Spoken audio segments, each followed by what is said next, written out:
A quick question for President Kagame. As chair of the Commonwealth, I wonder what your priority will be, especially in terms of upholding the values of democracy and human rights, given that there's been a lot of scrutiny on your country and the record of your government, and critics have been pointing out the number of opposition leaders and journalists who are in prison. I wonder what your leadership of this organization is going to look like in the face of that. And tied to that is also the criticisms that have been directed at your government as well over the migrants deal. They have raised questions of human rights, but also questioning whether your government, by entering this deal, allows the British government to abdicate its responsibility towards refugees.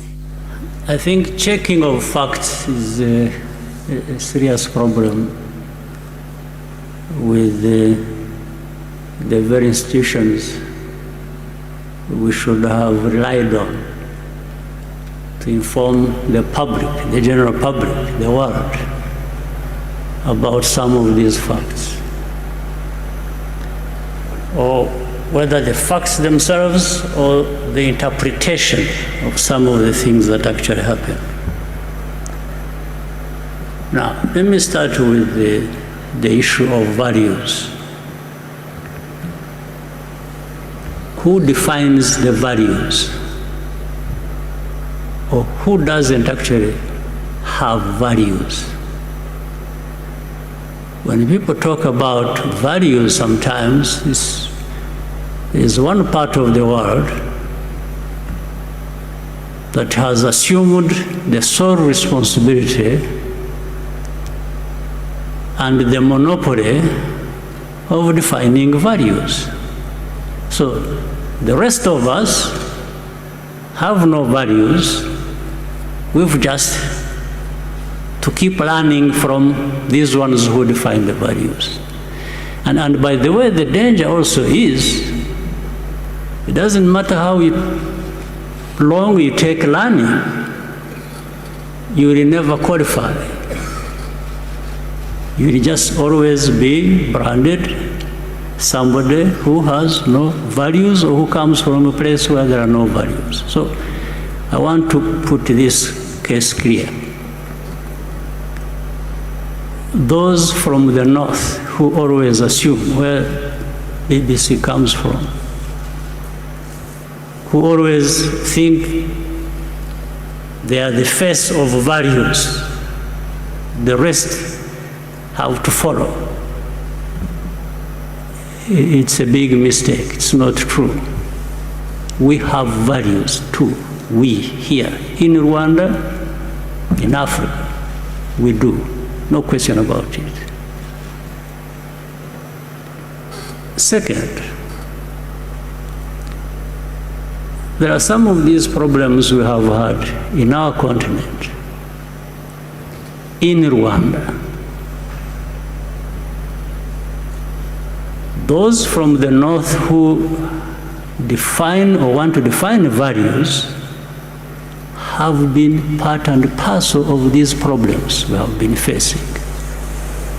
Some of them have actually been the cause of the problems we face.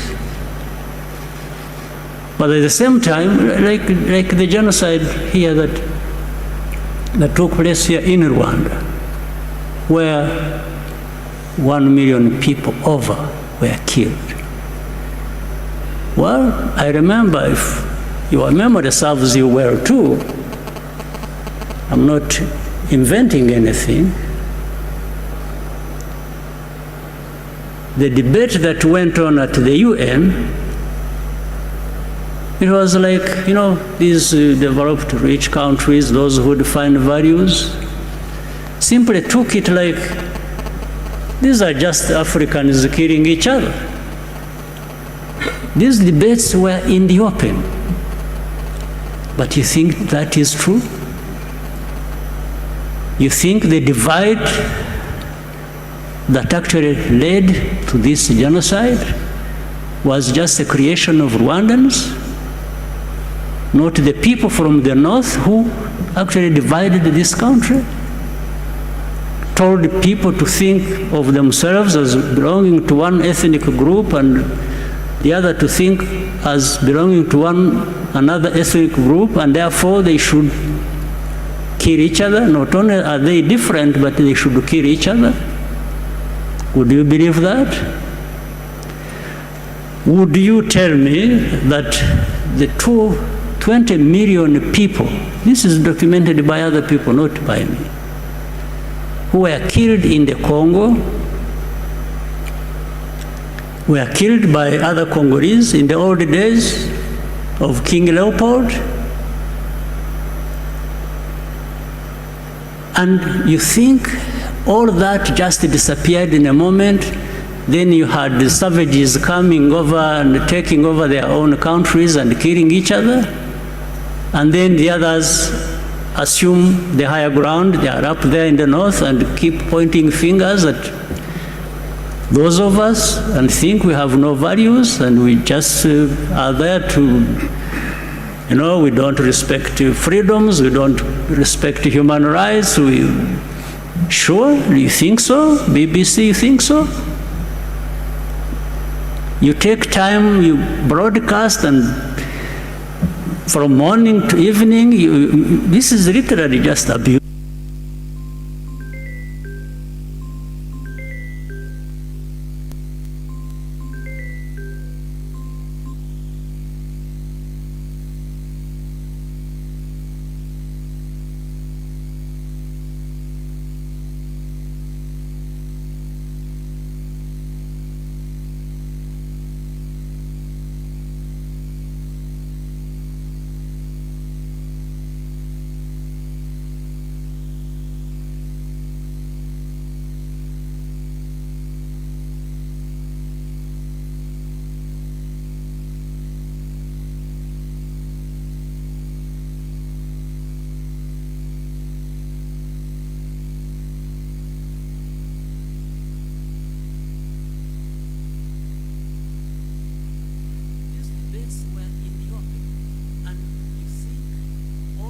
Just disappeared in a moment. Then you had the savages coming over and taking over their own countries and killing each other. And then the others assume the higher ground. They are up there in the north and keep pointing fingers at those of us and think we have no values and we just are there to, we don't respect freedoms, we don't respect human rights. Sure, you think so? BBC, you think so? You take time, you broadcast, and from morning to evening, this is literally just abusing people. You're abusing Rwandans, you're abusing Africans, values. What values do you know, my dear sister, on behalf of BBC? So, I want to assure you, there is nobody in the BBC or anywhere else thereabout who would be holding values better than we do here in Rwanda. Except if we just want to cover up the mistakes of the same people who want to define these values for us. Or really tragic mistakes of things they have caused. So, when you are saying that, you may tell somebody else, people who don't have time to think or who don't have a history where they have struggled with these complications, yes, they will. But here, those of us who have faced what we did, who have gone through what we did, we take our responsibility. Of course, genocide could not have happened just on the hands of others who brought it to us. No. We, Rwandans, have a responsibility. We have our share of the blame for it. But there are others who should take responsibility for that. So I just want to let you know that these issues of upholding values and so on. As far as I'm concerned, as I know, as far as Rwandans are concerned, we don't need any lessons from BBC or from anyone. I tell you this with firm conviction. So, democracy or people in prison you're talking about, there is nobody in Rwanda who is in prison that should not be there, because we have a justice system that is actually functional and is fair. Let me tell you something instead. Actually, there are people who are not in prison who should be there.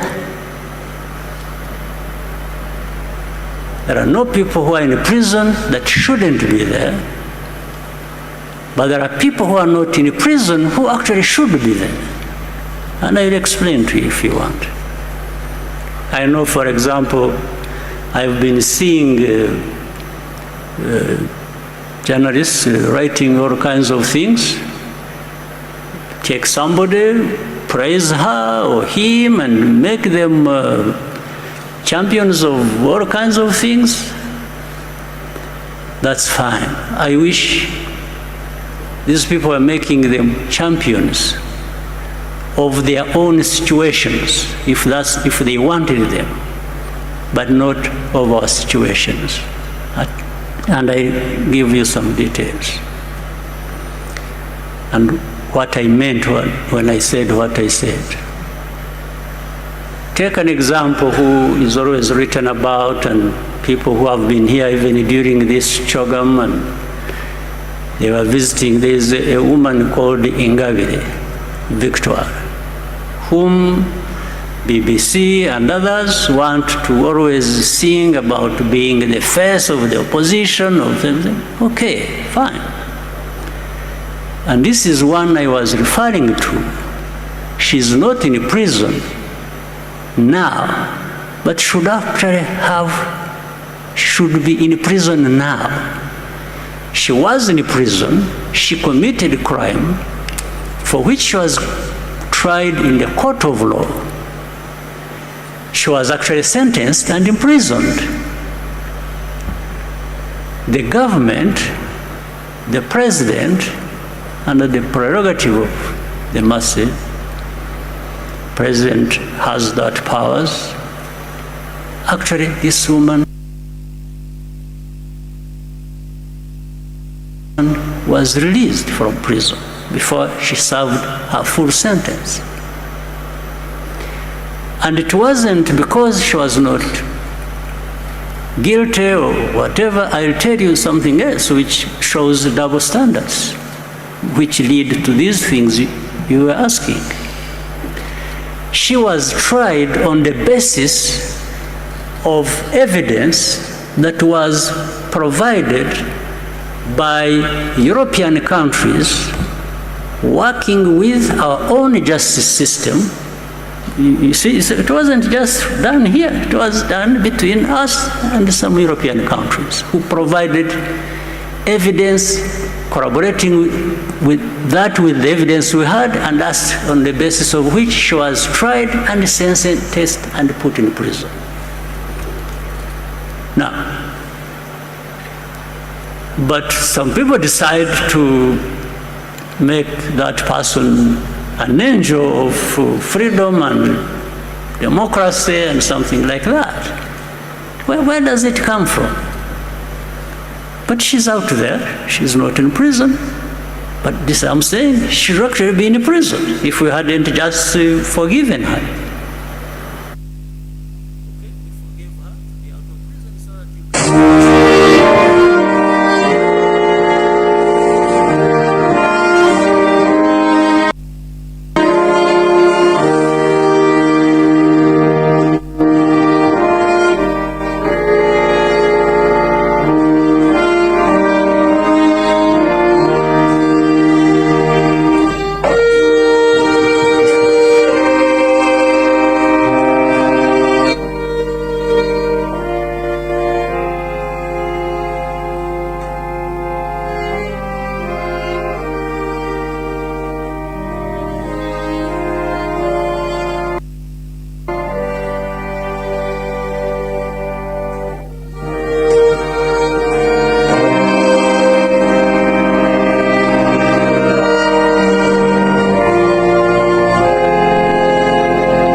Good morning, good afternoon, good evening, and good night, great Biafrans and lovers of freedom.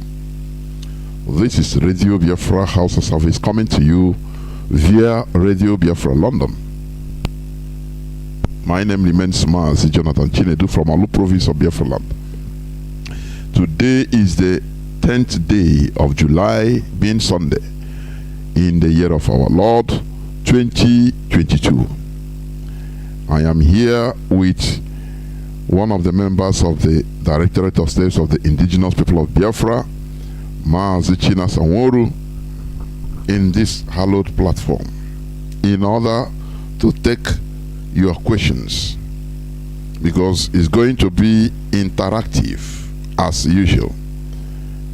You ask questions or make your contributions as usual once the lines are open. But before that, do not forget that our leader is still in the enemy dungeon. No matter what happens, our leader must be released. That is the most important thing. And Biafra will come. Therefore, I urge each and every one of you hearing my voice to draw nearer to your listening devices, even inform your friends and well-wishers, even your foes, your enemies, onto this hallowed platform where we preach the gospel of liberation. Therefore, before I continue, let us pray. As long as we come on air every evening, the whole world must listen. As long as we preach this very gospel, Chukwokika Abiyama must be with us. Therefore, without any further hesitation, we must proceed to offer every prayer to Chukwu Okike Abiyama, who resided in heaven.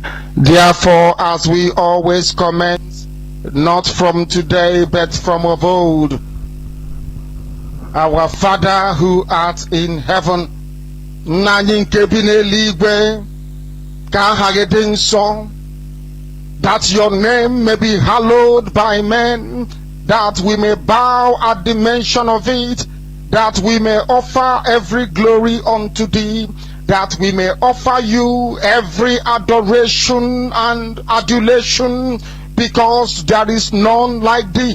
You fight our battles for us. Every blessed day you demonstrate through your kindness and your everlasting mercy that you are our Lord, our God, and our Creator. This evening we offer these your children unto thee. All over this very planet that you created, they are listening across the entire 24 time zones on this very planet where they inhabit. They are listening to your gospel this very evening, this gospel of redemption, a gospel of hope, a gospel of restoration, a gospel of renewal, this very gospel of freedom, this very gospel of emancipation, as only you ordained, that this very gospel must be preached, that mankind may be set free from the eternal damnation of the creation of the British. My goodness me, I want to remain in the spirit, because we must worship heaven. We answer your name, O Lord of hosts. Everything about us is designed to offer glory unto thee. We have atoned for our sins last year. This very year we have not only atoned for our sins, we have spilled, we have shed blood, they have shed our blood.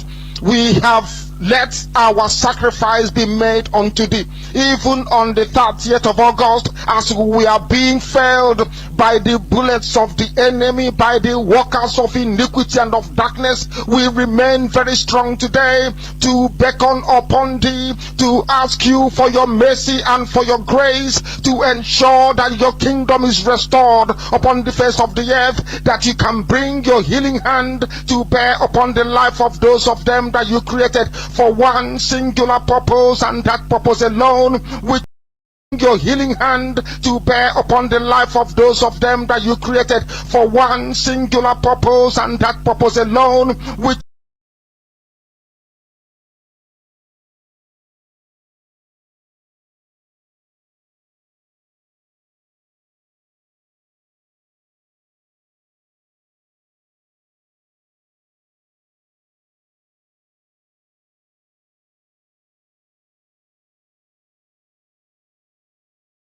anything. Our only crime is to answer your name. Our only crime is to be born your children. Our only crime is to excel at everything that we place our hands into. Our only crime is to exhibit your glory and your blessing, which manifestedly is upon our lives every blessed day. That is why they want to kill us. That is why the British want to join those of them who don't know you to destroy your creation and your inheritance. You will not allow shame to befall your name. You will not allow the enemies to triumph over the lives of your children, because you created us to exist, to worship, to honor, and to praise you. That is exactly what we are going to do when this Biafra comes. It will come in truth and in every honesty, because we remain every blessed day whiter than white and whiter than snow. Is there any way that we have sinned that you cannot forgive us our trespasses, to enable us to fulfill your own word, which was spoken thousands of years ago, that instead of what you promised not to come to pass, that heaven and earth will cease to exist? You opened your mouth to bless mankind to the coming of Yahweh Yeshua, who came here and said, let your kingdom come on earth as it is in heaven. Those words can never be in vain, because they are anchored upon your holiness and your magnificence. That is why in the end we know that Biafra will come, that these children that we have given birth to all over the world, and their children, and their children, and their children, as long as they give birth to them and they are Biafrans, they will worship you in truth and honesty. Through this very work we are doing, mankind will come to understand you.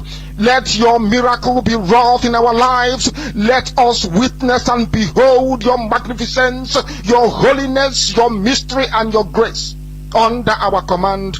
O Lord of hosts, we call upon you. We call upon you to heal. We call upon you to provide succor to those of them who are inconsolable. We ask you to come and strengthen those who are weak. We ask you to restore hope where there is hopelessness. We ask you for inclusion where there is destitution. We ask you for one brotherhood, one camaraderie, one bone, one blood, and one flesh of your children. The Efiks and the Bibios, the Izon, the Shekiri, the Isobos, and also those of them from Isoko. We are traveling all the way to the lands of Igala. We are moving on from there to Idoma, to Igede, to the territories of the Igbo land. All these places we dedicate unto thee. All these lands of yours, we ask you to cover it with your mercy, because Biafra will come, and when it does, we will dance on the streets. I'm telling you, by the time that we are done, humanity will think that we are mad, we are drunk in your glory, and rightfully so, because your kingdom will come to rest upon this very earth. That very kingdom is the unadulterated, non-negotiable sovereignty of the Republic of Biafra, that your will may be fulfilled in our time. All this we pray, all this we ask for, in no other name apart from that name that belongs to you. He said, once again, I welcome each and every one of you to today's edition of Radio Biafra HAUSA-SERVICE, coming to you through Radio Biafra London. Please invite your friends and well-wishers, even your enemies, to tune in our multifaceted ways of listening to this hallowed platform. Through satellite, go to the internet and ask how you can listen to Radio Biafra, and you'll be given many options. Even IPOB Community Radio, Radio Biafra London, tune in, Simple Radio. All these are but to mention but a few, the ways you can listen to this hallowed platform. Therefore, we must continue in this interactive session I will bring in Mazi Chinasa Nworu, please, to make your introductory statement before we move on. Over to you. Mazi Jonathan, good evening. There we go. Good evening. Dear friends and all the lovers of freedom, my name is Mazi Chinasa Nworu.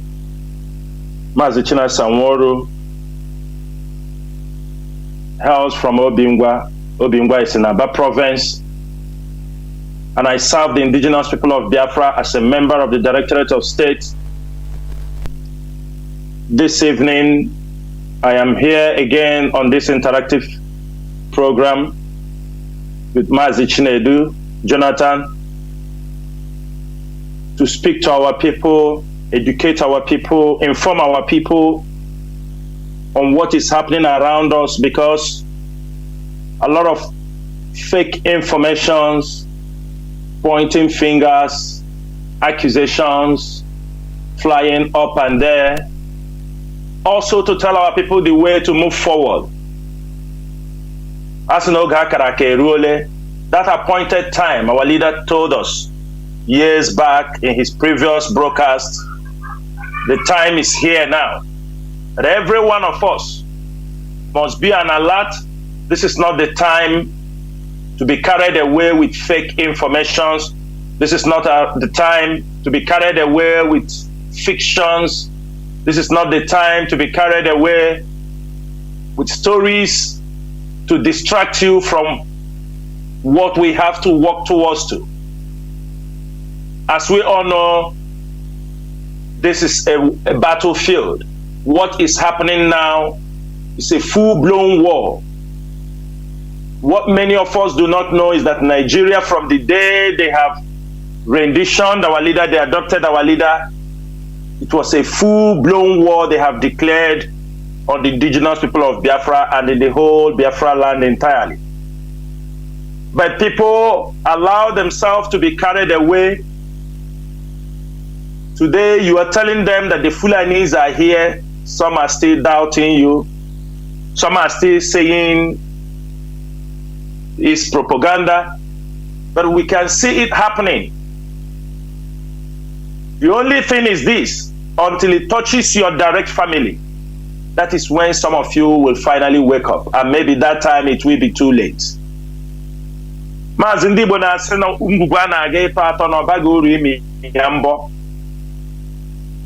Today I am here. I want every Biafran to listen very attentively. Sometimes people will come. These are some, people that have no content. They will tell you, leave these people, we move forward. But they don't know the enemies. There is no way the government will fight you without fighting you with your own people inside the house. In-house enemies. Because this is a cold war. This is a war that they are fighting through clandestine operations, through proxies, just to dislodge the indigenous people of Biafra. And this evening, I want to make sure that I will give you the information you needed for us to push forward. I will educate you on certain things you do not know. This fight is becoming very sophisticated, that only the bright minds will understand where we are going. Some of you have allowed yourself to be carried away with your emotions, carried away with cheap gossip, because it is now very clear when you talk about money, you can deceive any Igbo man. All those things they used to say is very, very right. That when you talk about money, it is easy to deceive any Igbo man. But only this time around that they made people like the indigenous people of Biafra, they begin to think twice. But majority of our people still fall for all these things. The moment they tell you that Chike Doziem was paid 50 billion, Chinasa Nworu 50 billion, you start to think this might be true. Oh, this is true. Okay, they are already making their own money. Let me go and make my own money. You started going for kidnapping. You started using the name of IPOB to make money. They started to promise you heaven and earth. And at the end of the day, that you don't know they are marching you to the slaughterhouse to be killed. This evening, I want every Biafran, if you have any question, we will answer you here. Even those questions, some ignorant people, I do call them, that throws around on a daily basis. Some of them will tell you they're calling our names. Today, I will clarify you. And if anybody I have called his name on this radio Biafra that is not a criminal, that he is part of IPOB, and I called his name, let the person come out and prove me wrong. And I will never come here again to call anybody name. But as long as this global movement, we build this movement with the blood of our people, this movement is built on the hard sheep of our people, the money of our people. We are not going to condone any criminality. You will never use this movement to con our people. You will not use this movement to defraud our people. And this evening I'm going to make it more clear. I will detail most of those controversies people are talking. I will make sure I explain them on air very, very well, so that most of you will understand how they are operating. A con man is always a con man. That is why many of you are falling for their cheap tricks. For those who will tell you that in 3 months or by December they will get you Biafra, you are one of the most foolish person walking on the surface of this earth when you talk about freedom. Because there is never, what we get you your freedom is based on what we are here today. It is because of the war we have done from 2013. From 2013, we don't lie for our people. Mazi Nnamdi Kanu never lie for us. Have never given us a date. And you have to know, ask yourself, anybody telling you this is the date, just like when our leader was rendition, some people tell you, why you put sit at home? You call it off. I'm already discussing with people. They are going to release him next week. Liars. Liars from the pit of hell. These are people who do not know what freedom fighting is all about. Mazi Chinedu, I will stop here so that we go into the main business of the day. Thank you so much. There were, Mazi. Okay, as you said, let us move into the business of the day, so that when our lines are opened, people will call, start calling. I want to start by asking you, how do you see the security situation in Biafra land? How do you see it generally, please? Mazi, the security situation in Biafra land is nothing to write home about. But there are many factors. There are different types of criminalities that have heightened the tension in Biafra land. We have the Fulani herdsmen. Now they have graduated. Most of the Fulani herdsmen, they are no more in our bushes with cows. That means these are now the Fulani terrorists. That's the ISWAP or the Boko Haram. Most time you see, for example, what we are having confrontation in the northern part of Biafra land between Benue. Those ones are not coming with cows. They are not coming with cows. They are normal Fulani terrorists. This is a part of insecurity we are facing in our land. There is another type of insecurity we are facing. These are the kidnappers, the organ harvesters, car snatchers, armed robbers. and con men. Con men, that's Yahoo men. Those who are using the name of IPOB, these are because they will give people threats through telephone. They will tell people that, see, they are IPOB, they are ESN. Most times you don't see them. They can only be threatening you on telephone that they are IPOB, they are ESN. If you don't give them money, they are coming to your shop to burn down your shop. They are coming to your house. And all these things, when they are doing it, some of our people are turning around thinking this is IPOB. And they knew, if you know IPOB cannot go this length. But presently, especially in Anambra and Imo State, from the last time our HOD came and mentioned some locations, if you find out now, most of them are running away from Anambra, because all this while they are there claiming that they are ESN. They are there. People even allow them to be there. They are committing crimes because IPOB leadership did not come out and make it very, very clear that these places, IPOB have nothing to do with criminalities happening in these locations. As I can tell you, from that time in towards the end of last month and this first week of July, most of them are moving up from Anambra. They are now heading to Enugu. The car snatching is leaving Anambra. They are now moving to Enugu. Enugu, they are now snatching cars in Enugu and they are heading to Benue. They have already gotten a place where they ask, when they snatch cars or when they kidnap people, they move towards Enugu. Now they move towards Benue State.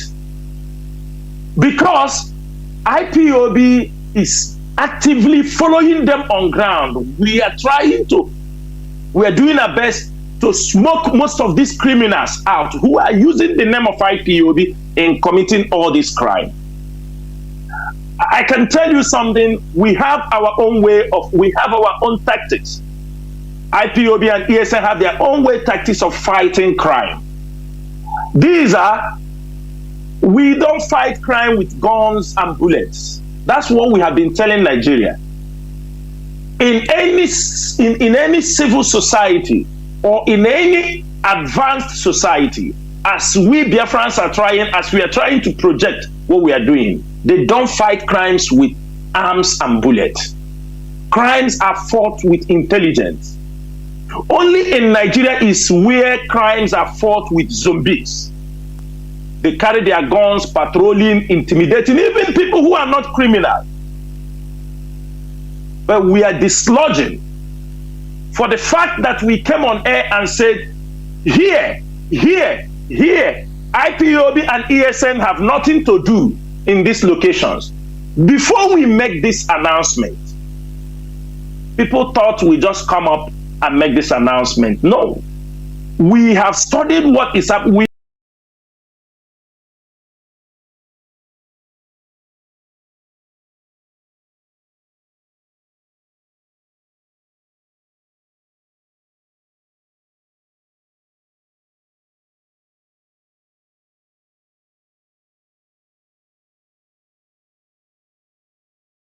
We have taken record of the amount of locality we claim they are ESN, and when we found out, Mazi, I can tell you something, I won't call the name. They have been claiming to be ESN in Osumogu. We tried to send an undercover to go and get close to them. Which ESN are you? Who are you working for? It happens that we told him, when you get there, they are trying to prove their ESN. Do you understand me? Call one of IPOB leadership. Let us understand how are they part of ESN? Unfortunately, this thing happens when the guy gets to that place. They gather there. We say, no, we want to know you are ESN or you are IPOB so that we can put you, you become part of IPOB. When we found out, when we ask them, what's your name? Which IPOB family do you belong to? Because one thing, for you to be an ESN member, you must come from the grassroots. Because from the grassroots of a family IPOB and a volunteer, that is where you are being trained, disciplined, things you cannot do before you go to ESN. And not everybody in volunteer qualifies to be in ESN. It's not everybody. Now, when I asked a question, I told them, tell me your name. He said his name. The other one said his name. I say, what is your position? I asked him, what is your position in ESN? Who are you working for? They didn't know who was talking to them. He told me my position is the kidnapping commander. Mazi, can you believe that? One of them. He told me my position is kidnapping commander. I asked him, what do you mean by kidnapping commander? He told me, I am the one when they see somebody who is a saboteur in Biafra land, maybe he's in the hotel, they are in his home, they will tell me to go and make sure they catch him. I asked him, how do you know that somebody is a saboteur? Who gave you the record? Who are you working for? He said the person giving him the order, they are in Osi Hitoka. I don't want to call this name now, but later on I will mention. I said, this is the person you are working under. And he told you that he's IPOB. He said, yes. So he's the one, he said he's the one who asked them to be working from this location. And he make you kidnapping commander. I told him, my friend, there is an IPOB in ESN. We don't have things of this nature.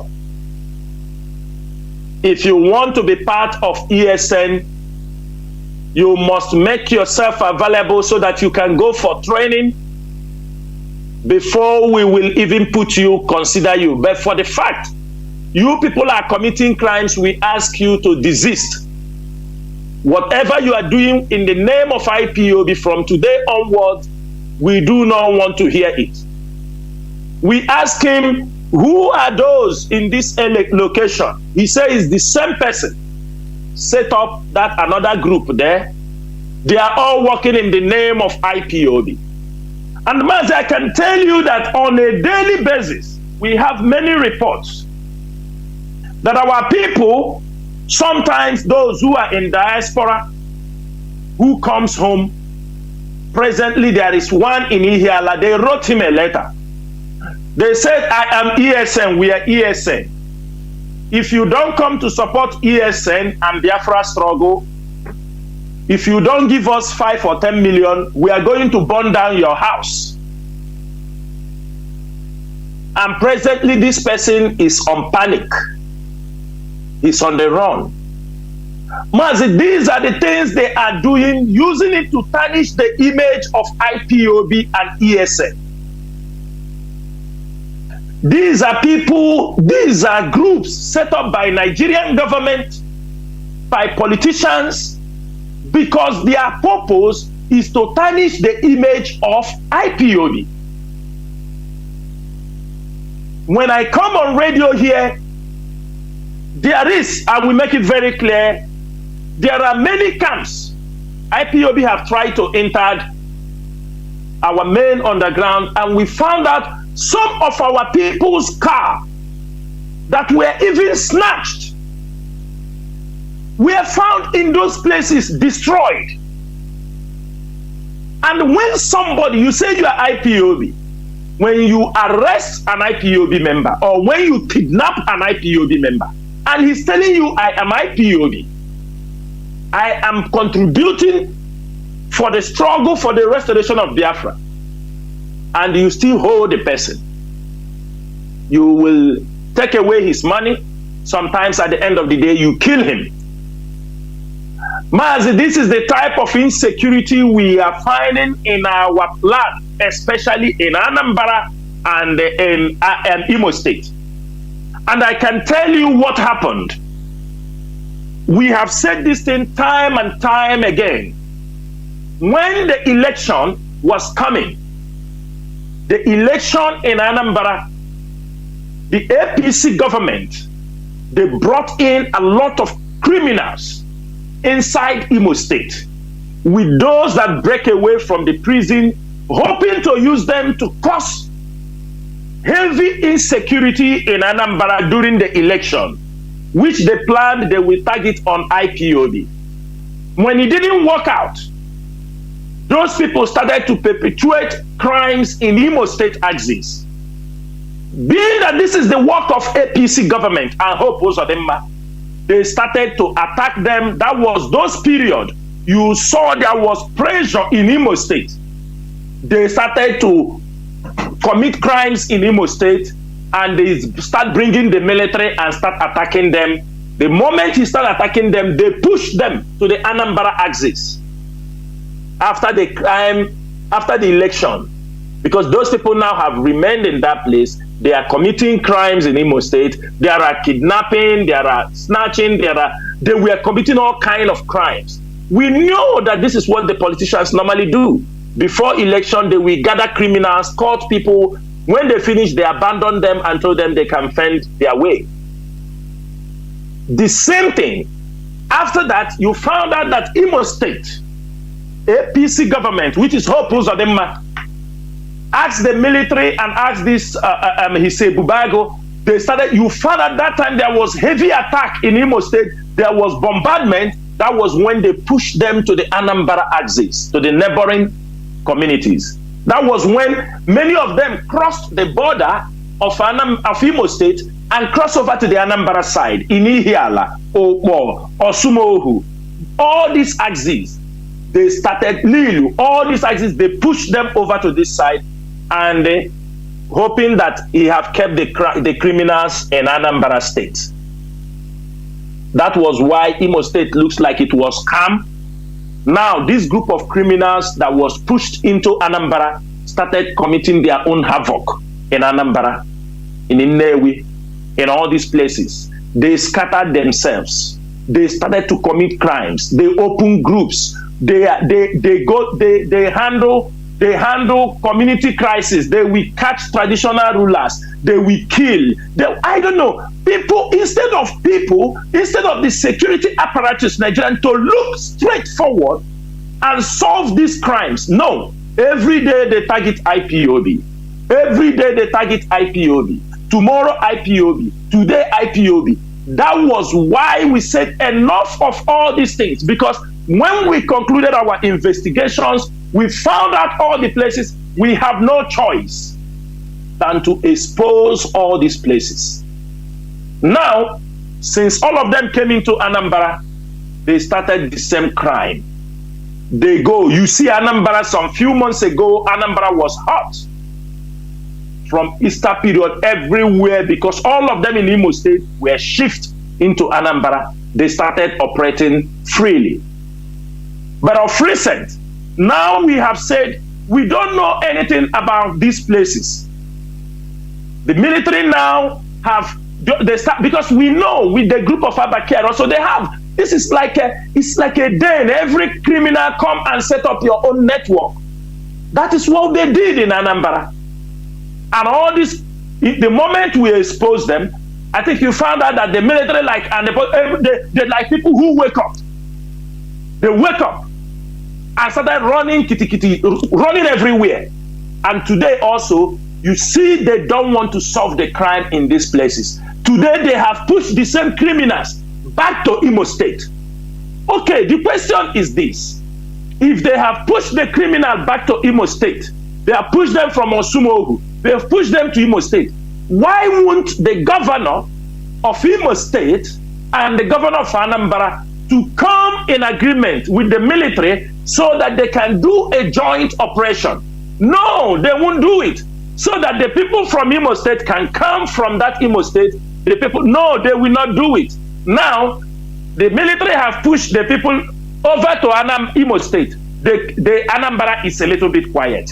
And we expose many of them. Many of them have all started running away. Instead, they go on air.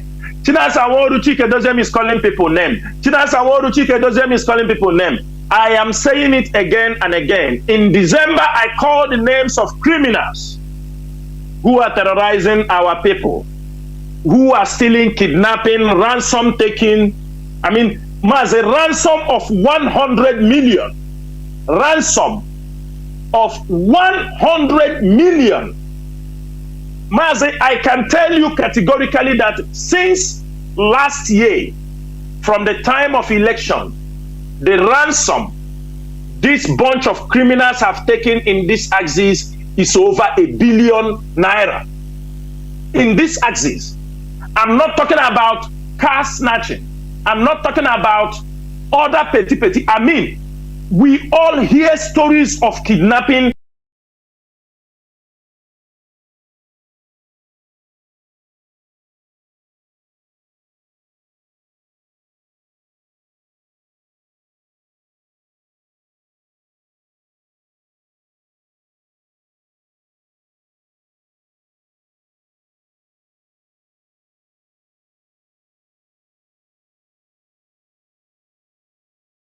From abroad, they took 30 million. There is another lawyer they took. We got the news they took 21. Mazi, if you continue 15, 20, this money they are taking it in. I'm telling you that from the knowledge, with the intelligence, with the information we have, since December, the ones Fulani are also doing. But we have to be very sincere in this particular axis. In this particular axis, Fulani is not taking ransom in this particular axis. The people taking this ransom are criminals of Igbo or Biafran extractions who are working with the Nigerian politicians to dent the image of IPOB. They are the people taking this ransom in this axis, as I am telling you. There is insecurity. Fulani herdsmen are not taken in that particular axis. They are taken in Umunochi. They are taken in Enugu axis. They are taken in other places. But you see, in Osui Hitupa, Lilu, Osumohu, all these areas, there is no Fulani taking ransom in this axis. The people operating this axis is criminals of Biafran extractions, sponsored by Nigerian politicians from the southeastern part of that nation. They have their agents. One thing people don't understand, the Nigerian Intelligence Agency, the military intelligence, the DSS, all of them working from different angles. They use different people, making sure they destroy the name of IPOB. That is what they are doing. And these stupid people that came into this struggle, that is what they are facilitating for them. Because when they come up, they tell you they are calling the names of who are we calling the names? If you are an IPOB member or if you are an ESN officer, I am calling. Have you ever know who is 50 Cent? Is he an IPOB member? Have you ever heard, go to your unit, go and ask the people I call their names, let them come out and say, we are IPOB members, we are ESN operatives. You call our name. These are people that even inside them, they are threatening that Nnamdi Kanu cannot talk in their presence. We have all our intel in everywhere. We catch their audio. Mazi, I told you, I wrote something on my page for people to understand, for security reasons. But if I am dead, I will give the permission we play the audio of some of their conversations against people they were threatening, so that you can hear when somebody is threatening somebody, asking him. The IPOB Intel intercepted many of their audio messages when they are communicating to people, telling them that we are ESN, we are IPOB. If you don't give us this money, we will come and burn down your petrol station. We will come and burn down your house. Mazi, I am asking, Somebody, we know how our people struggles to make money, and somebody who might have built his house 10 years ago, 6 years ago, 7 years ago, a house that cost him 100 million, cost him 50 million. You tell him if he don't give you 2 million, you come and burn down his house. Mazi, are we going to condone all this kind of rubbish? Are we going to condone it? This is the same way they went and burned the house of Professor Obiozo. And they went and burned it, hoping that it will be put on IPOB name. Because those who are enemies of this struggle, who knew that Professor Obiozo in one way is trying to also in his own way, it is not by force. He said he's trying to mediate over the issue of the release of Mazi Nnamdi Kanu. Everybody is putting mouth. If he feel there are people going for it, they said, I want to talk. If somebody volunteer himself, you didn't force him, you didn't ask him, he go to negotiate, to go to say, leave Mazi Nnamdi Kanu. For example, as we see the Anglican Church of Niger, and listen, maybe the prelate there said, release Mazi Nnamdi Kanu, I want you to release him. Tomorrow you go and burn his house. And you tell them it is IPOB that burned his house. And some of our people will come out here and be talking rubbish. Chinasa and Nworu call their names. And as I am saying, we are in this program. If care is not taken, I will forward the voice to you, Mazi Chinedu. You play some voices, some audio records, so that the world will hear the voice, the conversation, what they are doing to many of our people in the name of ESN, in the name of IPOB, and you want us to keep silent. Mazi, there is a video trending few days ago, because we are talking about insecurity. The infiltrators and the autopiloters are very high level of insecurity in Biafra land. I want every Biafran, wherever you are, listening very, very carefully. The infiltrators and the autopiloters, they are risking the life of our people more than you can imagine. And I'm asking everyone, if you love your life, keep away from them. Most of our people who have paraded themselves as an autopiloter, or most of them who they have sent to do one thing or the other, most of them has been gunned down by the Nigerian security forces. Most of them has been caught, as I am telling you today. To the extent, the person who say he's the leader of the autopilot is calling some men in our camps. And we have given an order in the ESN camp.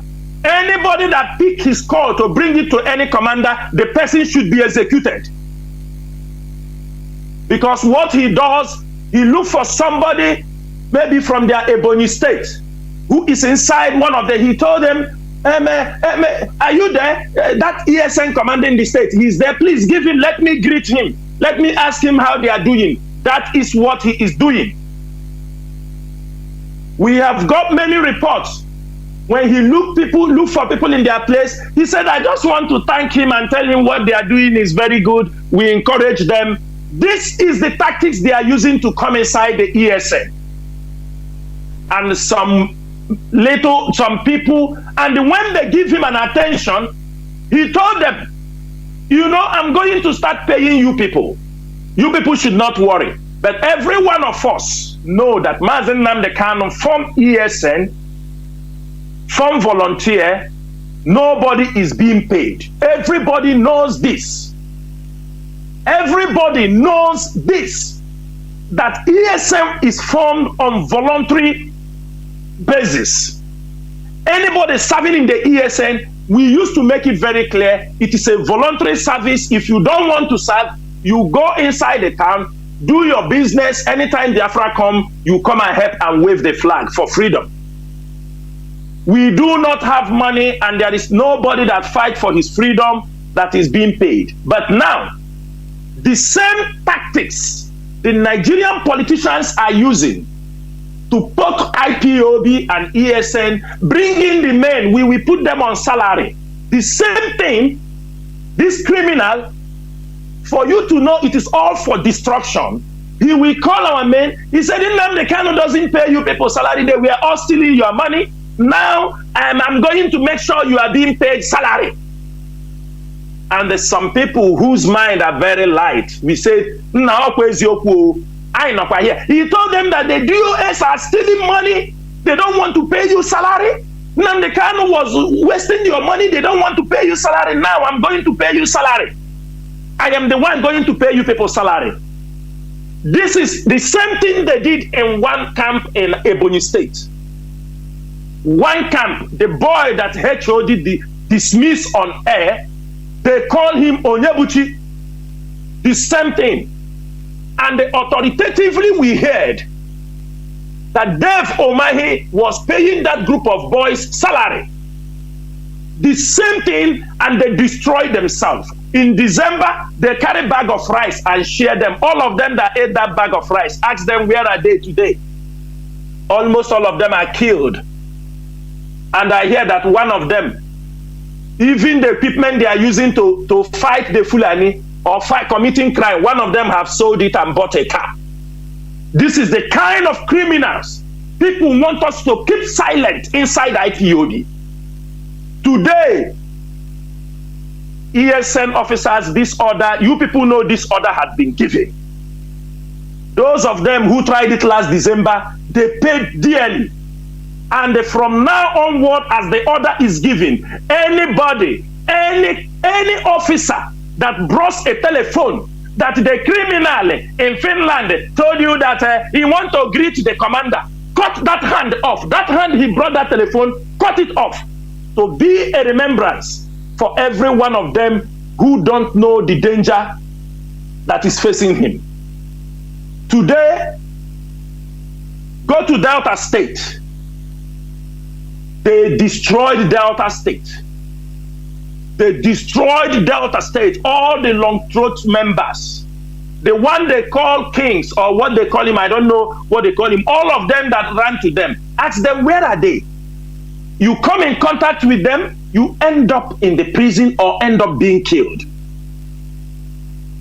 You come in contact with them, it's just a matter of time. They make sure you are being killed. And every day, they continue to come. They continue to come. They now go to some members of IPOB. They told him, I want to buy you. I want to buy you for you to come over to our side. And our people are listening to this rubbish. You don't see you're killing yourself?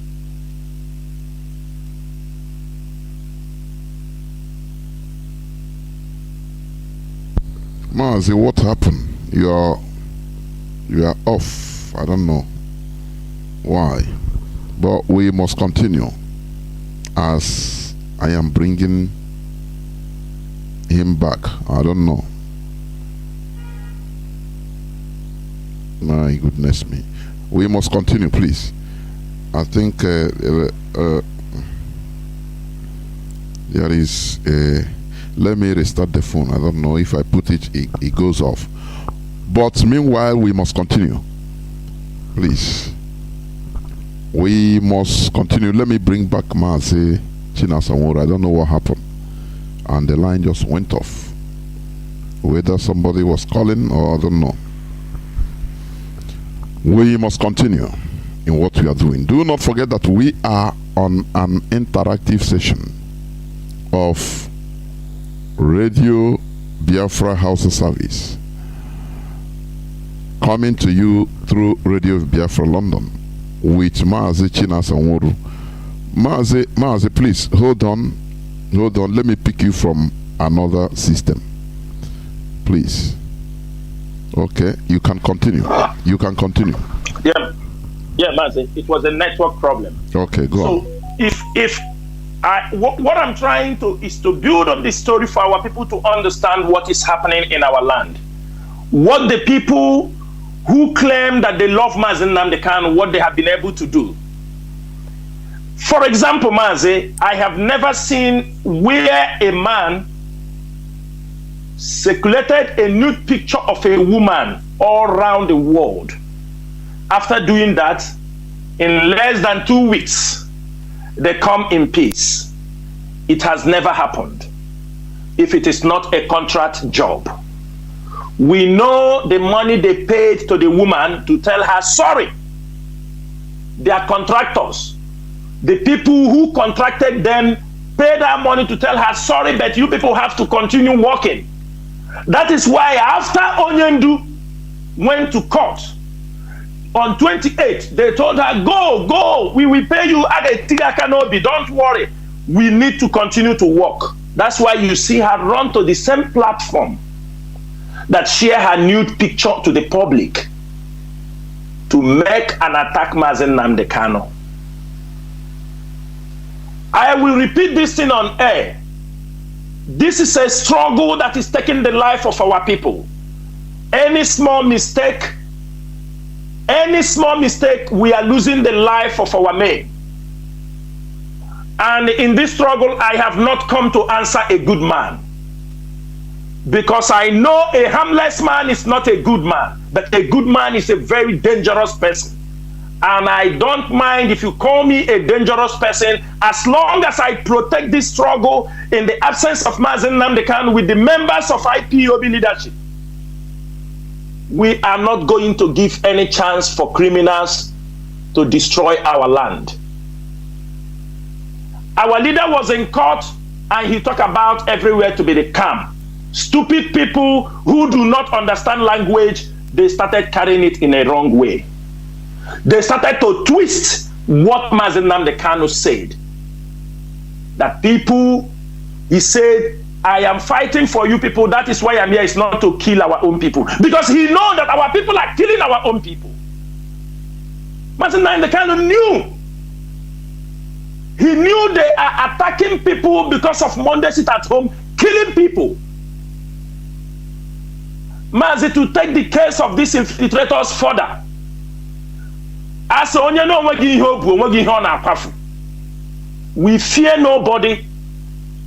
If you bring criminality into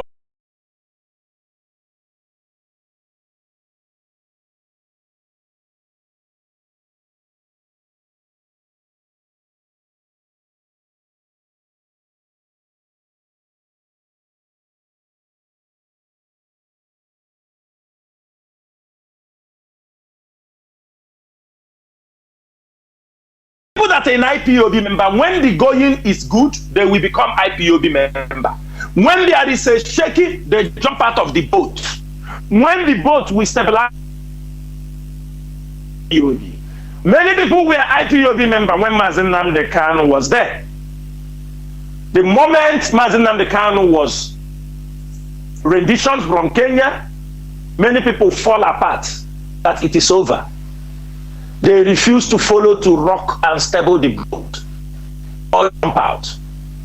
They said, no, we are going to capsize. The captain of this boat is no more capable. And we start to ask questions. Those people that are falling apart, they didn't fall apart and walk away. They fall apart, stay beside, and they're watching you people trying to stabilize the boat. When they see the boat is okay, they come and they give you, they don't want to be inside the boat. They will be beside, trying to tell you, rock it like that, because they want that thing they said to come to pass. Some people were IPOB members. We cannot deny the fact. And along the line, they have fallen out and joined the people they call the autopiloters. Along the line also, they have found out that that place have nothing. They are coming back and they are putting all of you in problem. Mazi Chinedu, this is a month or less than 1 month. There is a guy with the guy in the video that say he is unknown ESN. Unknown ESN. Just imagine that. Unknown ESN. I don't know. You know, they have bastardized this unknown gunmen. People, I don't understand it. The unknown means something nobody knows. This is the English of the Nigerian newspaper media. They kill you, they say, or some unknown people kill you. They commit a crime, they say some unknown people did this. it have come to the part of our own side. These unknown men, unknown policemen, these are words used by Nigerian media even before IPOB or ESN was formed. They will say an unknown police officer shot somebody because of 20 naira. An unknown man, unknown soldier. Mazi, do you know that since this unknown government started to operate in our land, people now come on Facebook, cover their face, say, I am the unknown man, I'm the unknown government. Have you seen what kind of rubbish? Are they not criminals? Are they not criminals? You come on social media, I am the unknown gunman. If you don't do Chinasa, Nworu don't do this, I will kill you. At the end, the moment you show yourself, I am the unknown gunman. 4 days. Stupid fellows. You use your Facebook, you go and make video, you don't know they have the location. Because you're a foolish person. When the government catch you, you start to talk rubbish. Mazi, these criminals have formed a lot of insecurity in our land. I am coming deeper on these autopiloters and the criminal infiltrators, what they have done and the insecurity they have caused in our land. Like a month ago, somebody called me on telephone. He told me, Mazi, as you people are, saying these criminals that are forming a causing problem in Biafra land, that there is one IPOB member. As an IPOB officer, I may not answer even a governor, but I can answer no matter how low you are. As long as you're IPOB member, I will give you an attention. That is who I am.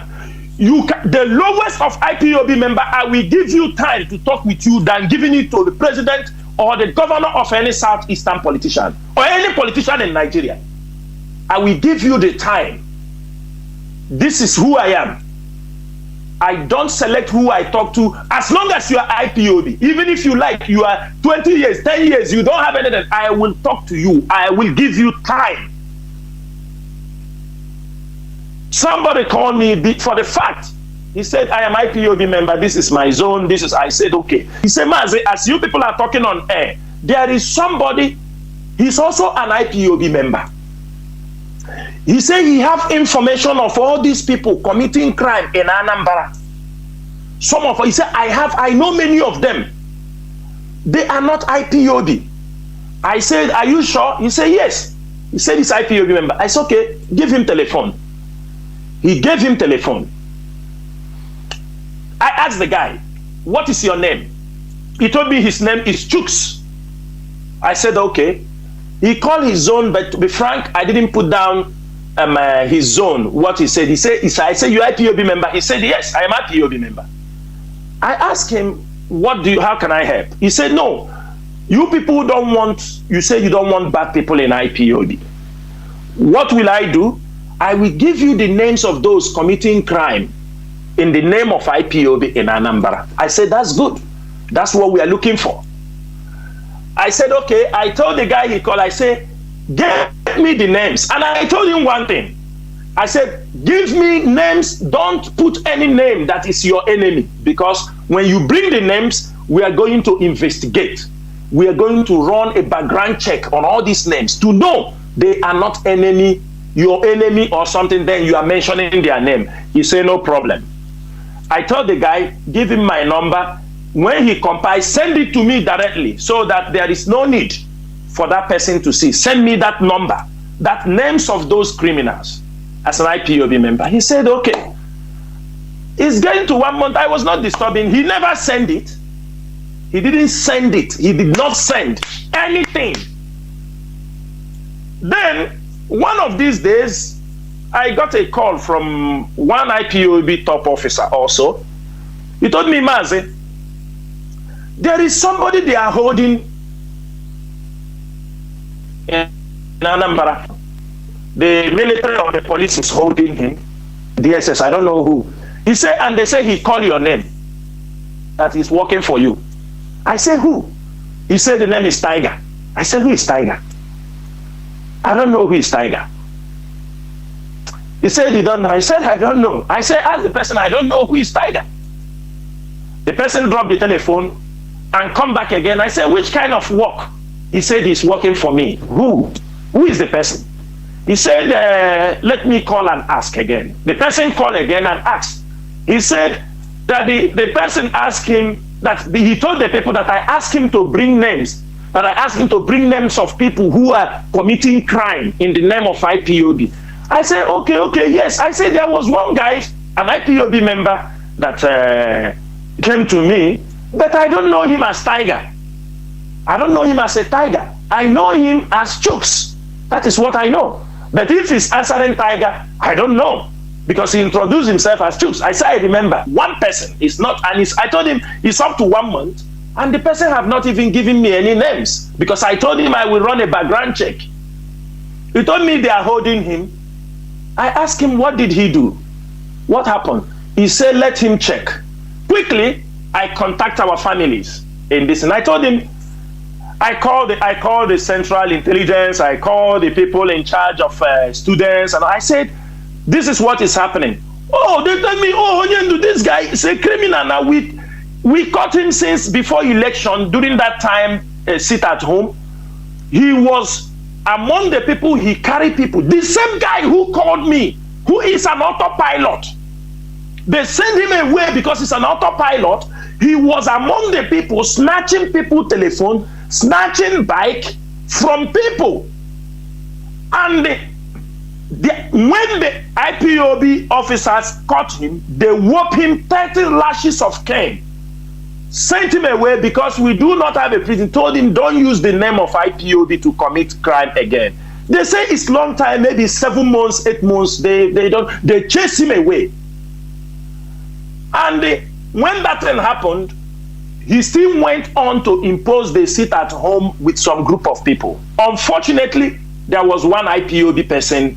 He snatched things from him and shot him by the neck. He shot an IPOB member on his neck. He nearly killed him. When the guy survived, he's still threatening the guy that the guy must pay him some money, if not he will kill him.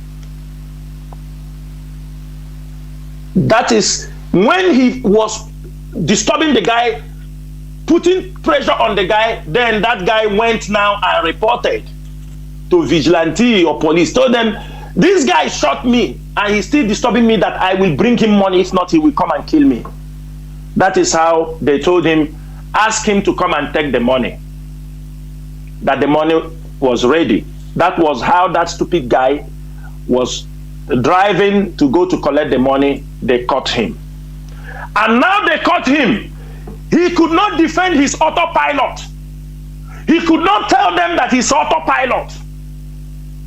He still has Nworu an autopilot. Now he said, I send him work. He started calling IPOB members' name. Do you people see the reason why you must be very far from criminals like this who jump away from IPOB, tell you they are autopilot, and after they are putting all of you in problem? The other one, this is somebody, they know him. This guy they call Obeleze, the one the ESN is holding. If what I am saying is a lie, call the German coordinator, Collins, Mr. Collins, the IPOB German coordinator. In December, I will publish the picture of that guy. He is in Germany. He is in Germany. The boy have dreadlock.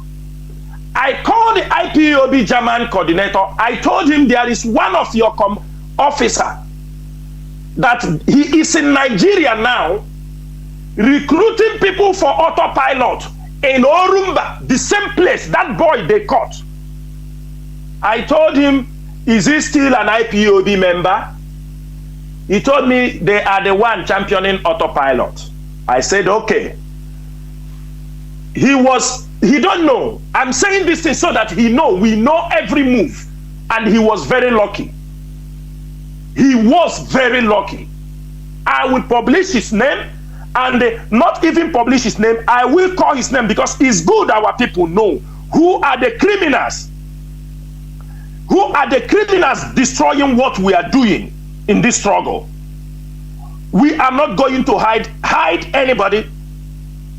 We are not going to hide anybody under this struggle. Everybody just give me 1 minute. I will mention the name of that stupid guy on air. I'm going to mention his name so that our people will know. We don't hide evil. We don't. We will not condone any evil in this movement. Because when the problem happens, this guy is in Germany. He has a dreadlock. And I told the German coordinator, I said, confirm for me that this guy is a member of the IPOB family in Germany. He told me that this guy, I have his audio messages where he is telling the people that they should forget Nnamdi Kanu and the Biafra struggle, that Chris Ngige, they have gotten Biafra. What they are waiting now is for them to organize themselves. They are going to release money. He came from Germany. He went straight and started organizing our people. Some boys, he told them they need people. Everybody, nobody talk about Biafra. Yirakwa, IPOB, and Akwa Biafra, those are one side. He came, he made an appointment in a hotel in Orumba. He know what, if he's listening, he know what that. If we want to catch him that day, we will catch him and execute him because he's a saboteur. But we are very civil in what we are doing. He came to the hotel. Every conversation he made in the hotel, we have it. Everything he said, we have it. And because they have dare us, I will make sure this conversation will be in the public. This boy they caught is one of the boys he recruited. This boy, you people say, he said he's unknown gunman commander. He is one of the boys under him. He's from that Orumba area. This guy came down, they deceive our people, they ask them to do, don't be under command of IPOB, do anything you like. Today, these are people who are destroying the name of IPOB. And then when we make investigation, they told us he is autopilot. He's the one championing autopilot. He's the one they send him money. He moved from Anambra, he went to Iguacha for another recruit. And that is, maybe he got a tip, what we want to do to him. He now ran away from there and returned back to Germany. It's time to expose. We will continue to expose them. What I am asking all those people crying today that Chinasa Nworu is exposing them, where were you people when they were calling my name, Chike Dozem, the DOS, when they sold Onyendu? Where are you people? Am I not a human being when you people were calling my name? Chinasa Nworu sold Onyendu, Onya sold Onyendu. We are criminals. Are we not human beings? Things we didn't do. You are calling our names. Then we come out now to present to the world who are the real criminals. All of you are crying. You can cry and go to hell. We have come to make sure we clean our land from all you evil beings. And if you stay on our way, we will crush you. Ask them. The same nonsense. Go to River State. Go to Bayelsa. Go and see what they are doing. This is the second operation. They have massacred our people under autopilot. The first one, they gathered people. How many people? They're up to 70. They surrounded them by the Nigerian Navy and massacred. 7 was caught alive. Where are they? Are they talking about it? Another one have happened now. They gather the people. They call you from Ebonyi State. They call you here. Come. We are opening a camp. They call you. They send you to somewhere. They surrender you people and massacre you people. Dear friends, when will you people open your eyes? Are you people not daft? Are you people not daft? You go to Enugu, they have started recruiting. They have called one boy to start recruiting them. People they will send to Delta State. Because the ones in Delta State, they have killed all of them. They now coming to Enugu. They ask a boy, I will mention his name after. Tell them to come. Let them go to Enugu. go to Delta State. The ones they recruited in Delta State, where are they? This woman, HOD call his name, the woman leader Nkiruka, Azuzu or what? This woman is behind most of our people that has been massacred in Delta State with their autopiloters harlots. They massacring our people. Most of you are keeping silent, talking rubbish. They are deceiving our people. They are handing over the life of our people to the enemies. In this struggle, go and ask. We have never lost any ESN commander. We have never lost any ESN commander apart from Ikonso that they killed. And they killed Ikonso because of the same criminality we are talking now. Because when they brought out the prisoners, Ikonso said these prisoners, these criminals that came out from the prison cannot be in the same camp where he can be. Ikonso told them those who are criminal to leave. When they started to bring ideas how they will kidnap, do this thing, they started to pursue Ikonso. They said, Ikonso, if you come close, we will kill you. That was how Ikonso was no more in the, because most of the criminals that ran away from the prison took over that area. That was how Ikonso was sold out. And they kill Ikonso, and people will be there talking rubbish. When they are the masterminders of all this evil. That is why when they renditioned our leader, the first thing they did was start calling names. But I'm happy. They have tried me in all angles. They know I am worthy to be called a member of this global movement. Because all the people they have met, before they meet anybody, they've consulted me, and I told them our stand. You don't play with this movement. Our men has fallen. Our men has been killed. Before all these ones, everybody running helter-skelter, I am the first person they approach. And I gave them my back. I told them, what our people have died for, what we all came out around the world, men came out, responsible people came out, doctors, professors, businessmen, we came out, and you people did this to Mazi Nnamdi Kanu, and you come around to tell me for us to destroy the DOS and take over, and you bring me somebody. We will rule we will now. Well, you understand me? Any money I need, yeah, you will bring. That is the money they are sending now. Go and ask them. If you don't know Chinasa Nworu, I am a man of integrity. Let me put it that way. A man of self-accountability and deep-rooted in morality. Maybe you hear my voice here. My word is my bond. I don't change my words. I die for whatever I believe in. And that is why this evening I am telling Biafrans, this game has become sophisticated. Don't listen to mere gossip. People are gossiping. Don't listen to people trying to twist your mind that they are coming to pay you salary. In ESN, we don't pay salary. If you want to do this job, voluntarily you do it. If you want money, leave our premises. Leave our camps. Go and look for money. Go and look for money. Today, all those people, let me ask all of you, today, they are running around looking for Biafra League Nation to ally with.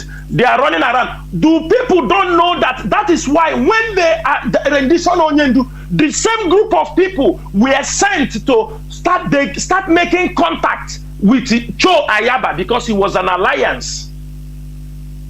Because today, Nigerian government is also looking for Cho Ayaba to help to rendition him like they did to their former leader. It is our people who sold Onyendu are making the same move. Anything that link with Mazi Nnamdi Kanu, they quickly run there. Ask me what those women will be doing, trying to contact Cho Ayaba trying to bring him, let them talk, and they bring money.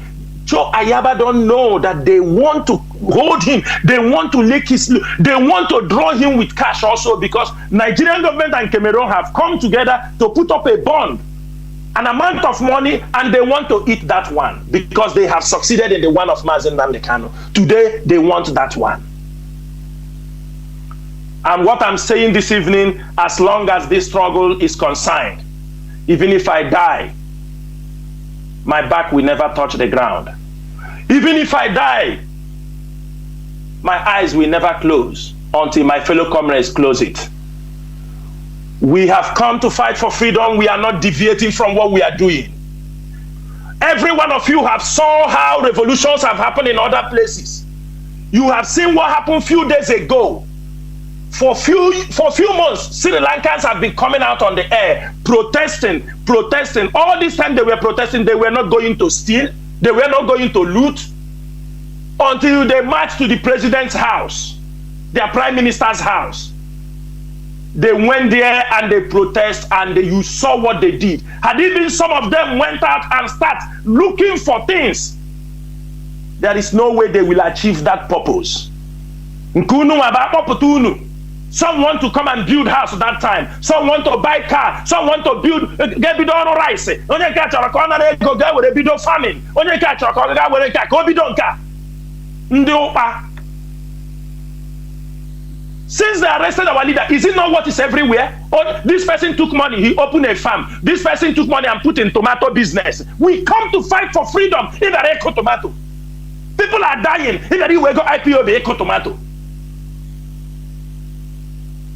And people are there gossiping, talking rubbish. You send them, and I'm giving this warning. Onyendu have gave this warning before.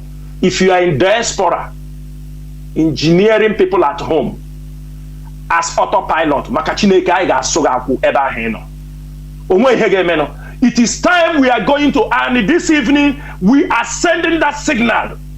All our places, those we are going to list their names in Europe, who are autopiloters staying in Europe and causing damage, helping them to kill. How many cows have the people in this axis killed? Is there Fulani herdsmen in those areas? That is why I came on air. I told our people, do not promote what you don't know. Do not promote what you don't know. When you see people go and commit crime, go and do robbery, go and do something, they're coming out, they shoot a policeman. Instead of you to tell the story that this is a case of robbery, they tell you ESN and some policeman have confrontation. You carry the story, you say, oh, because I know you are looking for a revenge, what they are doing you, but you don't promote criminality, you don't equate it with what we are doing. Every day you don't see your enemies coming. You now follow people that they have paid money. People who have sworn, when they arrested, when they rendition Onyendu, most of them, these people, these women in America, they said Onyendu have only 2 weeks to live inside the DSS custody. That was what they said. And today, God, Chukwu Abịama did not keep Onyendu alive because of him only. He kept him alive because of people like us, people like members of the DOS, who would have borne the brunt that something happened to Onyendu. But Chukwu Abịama knows we know nothing. He said, I won't allow something to harm this man because you people are innocent. It's not because of Onyendu only.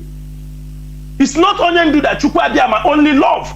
He knew that the people following him, Chukwu Abịama loved them also. That is why all the plan they planned, because had it been something happened to Onyendu in the prison or in Kenya or when he arrived in the distance, who are we going to say? Who are we going to say that no Hawa? They are the ones who killed Onyendu because they were already shouting on top of their ears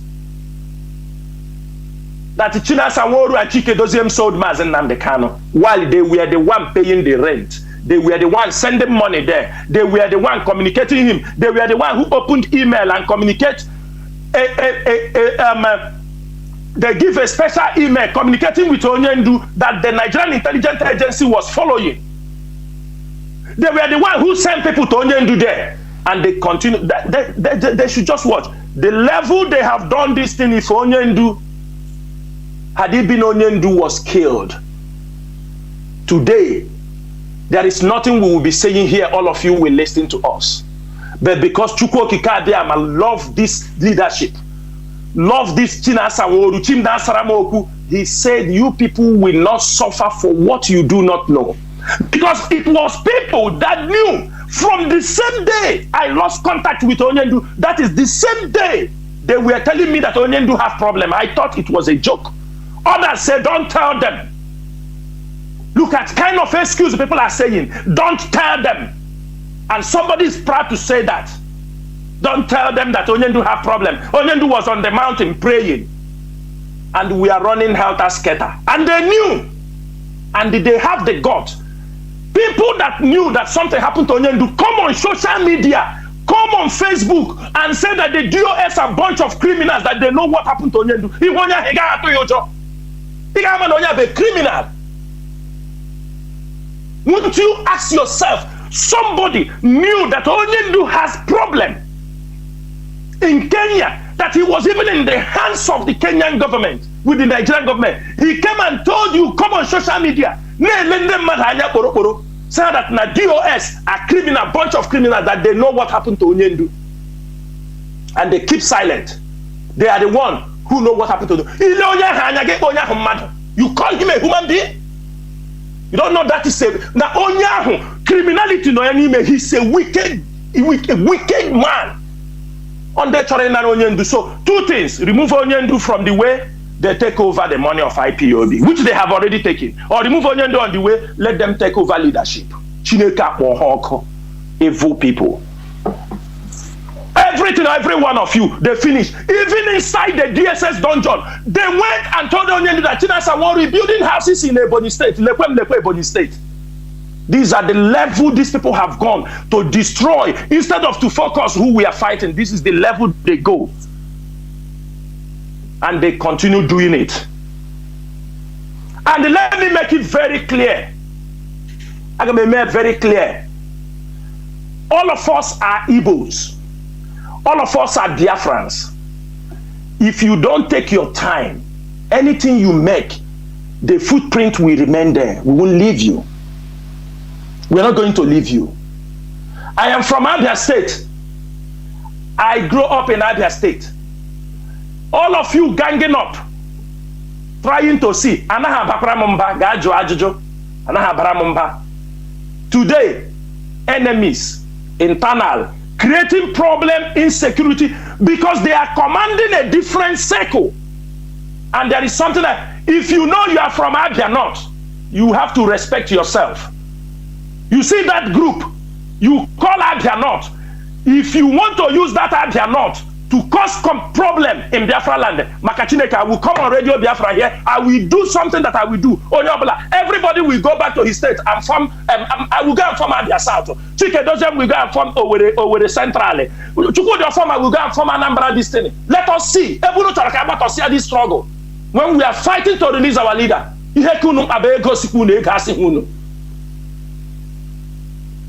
Look at our land. Fulanis are coming. None of you is talking anything. At the end, they say, Chinasa, Nworu, Onyendu, Chinasa, Nworu, you are there talking. What is it? Tell me what I will do. Tell me.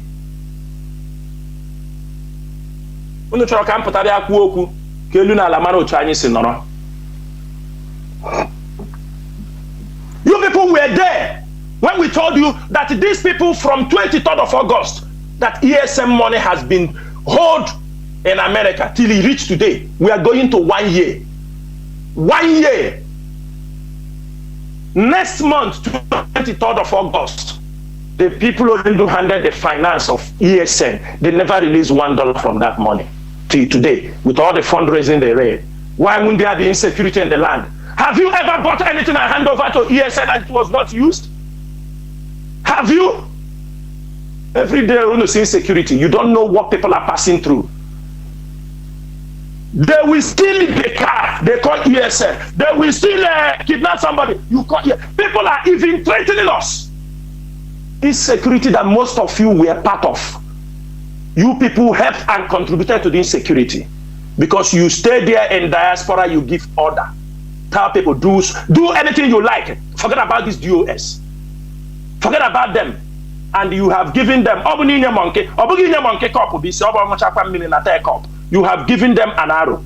And I am telling you, all of you who have decided to destroy this movement through kidnapping, through criminality, Allah Biafra gelu nishinine. Mazi Chinedu, ndewo. Ndewo Mazi. Coming to what you said, I want to just ask is it a mini question or something to clarify or for clarification?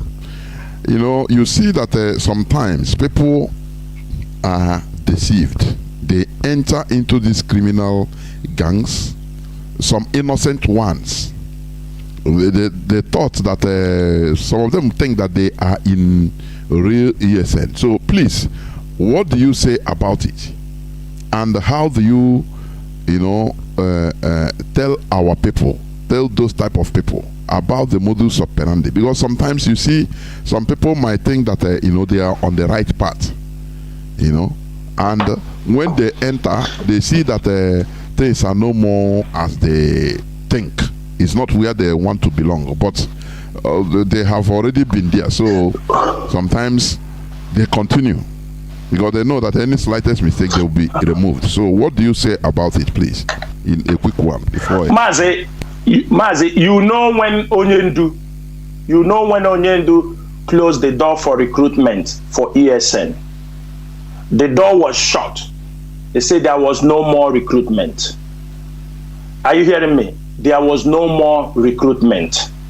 If Onyendu have shut down the door of ESN, so why are you bringing them in again? Who gave you the authorization? That is one question. Who are you recruiting them for? Let me tell you, Mazi, when ESN was launched, all these criminals coming out for ESN talking rubbish. When ESN was launched, there is a group of Ohanese people, because they know the reason. They know the reason ESN was launched is to protect. I don't know whether legal or, but there was somebody who approached us. He told us, I am a member of Ohanese. I would like ESN to give Ohanese slot, our own people slot. We will bring 1,000 people. I don't know. You understand me? You people give them good position. And we told him, you are crazy. We told him, you are crazy. You are stupid. You want to bring us people. You will bring your own group, 1,000. You put them inside. You think we are doing Nigerian politics or Nigerian recruitment?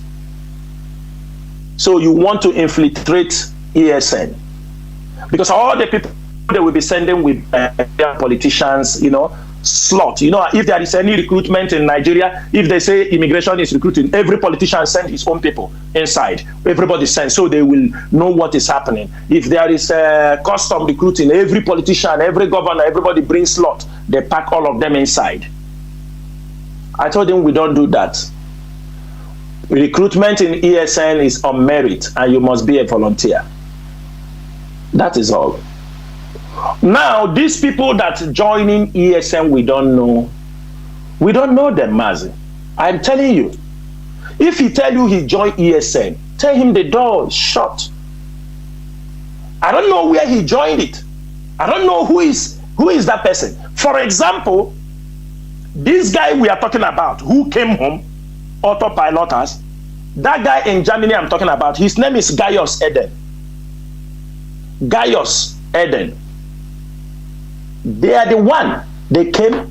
They start making their own recruitment in the name, because they were claiming their ESN. Somebody who don't know anything about ESN. Maz, I used to be very, very careful. People, they will come. What Onyendu told you in 2014, Onyendu told you in 2015. You want that thing he told you that time. When we are in a movement, things are changing. Somebody wants to, he said, that's why you see anybody who come to talk to you as a leader in the name of Mazi Nnamdi Kanu, Anything Mazi Nnamdi Kanu said is what we do. But anybody who calls himself a leader, who cannot defend what he is fighting for, that person does not deserve to be called a leader. Because if you come, because you have nothing to offer, you say Mazi Nnamdi Kanu told me this, Mazi Nnamdi, you are using the name of Mazi Nnamdi Kanu, intimidating, putting fear, putting false information on people, blackmailing people. That Mazi Nnamdi Kanu, what did you discuss? What did you do? What did you say to Mazi Nnamdi Kanu before he tell you that? I know this is our leader. This is my leader. I have worked with him from 2013. I know how he does things. I am not new in the struggle. Mazi Nnamdi Kanu will tell you, you know this is wrong. Why you didn't do it? Why do you waiting for me? So if somebody come and tell you, Mazi Nnamdi Kanu say Ranshi, Gerawanshi, without questioning, that is what he taught us in this struggle. You go and come and Mazi Nnamdi Kanu told me in 2017 that I am the only one, anything I want to do, I will do. And you think Mazi Nnamdi Kanu will accept those nonsense? If Mazi Nnamdi Kanu whistle, you take it and come in the public. Mazi Nnamdi Kanu say this, because you are using it to intimidate people who do not have anything to offer. Mazi, if I ask you why you didn't do this, you say Mazi, no. Give me the reason why you leave Mazi Nnamdi Kanu alone. Don't use Mazi Nnamdi Kanu as your pressing point. As your pressing point. Because when you use it, the next thing that will come on social media, he disobeyed Mazi Nnamdi Kanu. They start to bully the HOD. He's not listening to Mazi Nnamdi Kanu. You that is talking this thing. What have Mazi Nnamdi Kanu said and you listened and you obeyed? That is the question. Mazi, we are not recruiting anybody. Anybody going to recruitment, you know you are falling in the hands of the criminals, an autopilot. You saw some group of people they arrested, is it between Aba and Iguacha yesterday, or you saw how they saw uniform, where with brand new car with pump action, and the stupid policeman there is already saying, who told you they are IPOB? Who told you? You suspected to be IPOB member. Who told all these things we are saying on the radio about criminals? And he's wearing, they are having also military camouflage. They are wearing black and black. Pump action. You claim already they are IPOB. Do you see the things? Now this person, people will be calling us. Oh, they said it's IPOB. How do you know he's IPOB? He's not part of us. We don't even know them. Criminals are patrolling the ones. Mazi, which IPOB will give a brand new Toyota car? Mazi, I'm asking you, which IPOB? Brand new Toyota car. You are an IPOB. Ask yourself, does IPOB buy those kind of car and give anybody? When you see those brand new, a car that worth nearly 25 million, and you see them, you say IPOB. Our men, do you see them in cars roaming around the street? No, here can you be. Because Fulani headsmen are in the bush. We trek in the bush. We look for them in the bush. We are not on the road patrolling. And maybe as those people were going now with military, when they kidnap somebody and they pass with military uniform, you say IPOB have kidnapped somebody. This is all the things. Mazi, there is no recruitment inside ESN. Anybody telling you he's recruiting, they are the ones recruiting you to be killed. And that is exactly what is happening. All the people they are recruiting, calling them, come, I am the main ESN. You understand me? They go in, they are killing them because it's on contract. How many people can you kill? How many?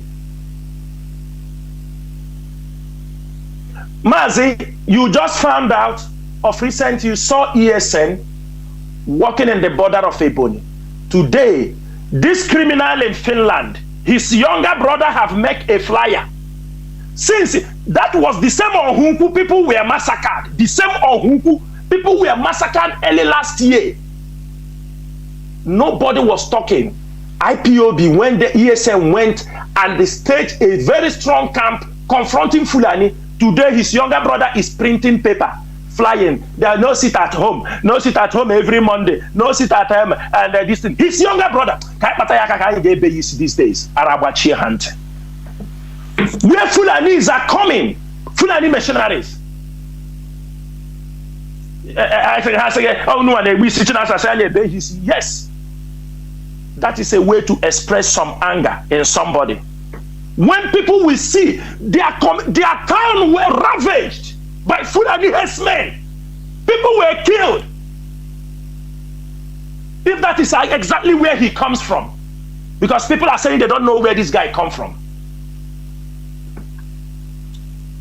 You come, just they hear that ESN is on that place, doing a good job.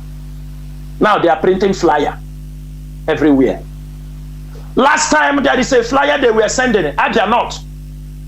If you don't give us money for the distance, you will give us a bag of fish. 50,000. I support to struggle. Rubbish. The same group put on in Abia not. That thing. So you come. This is Biafra struggle. Okay, There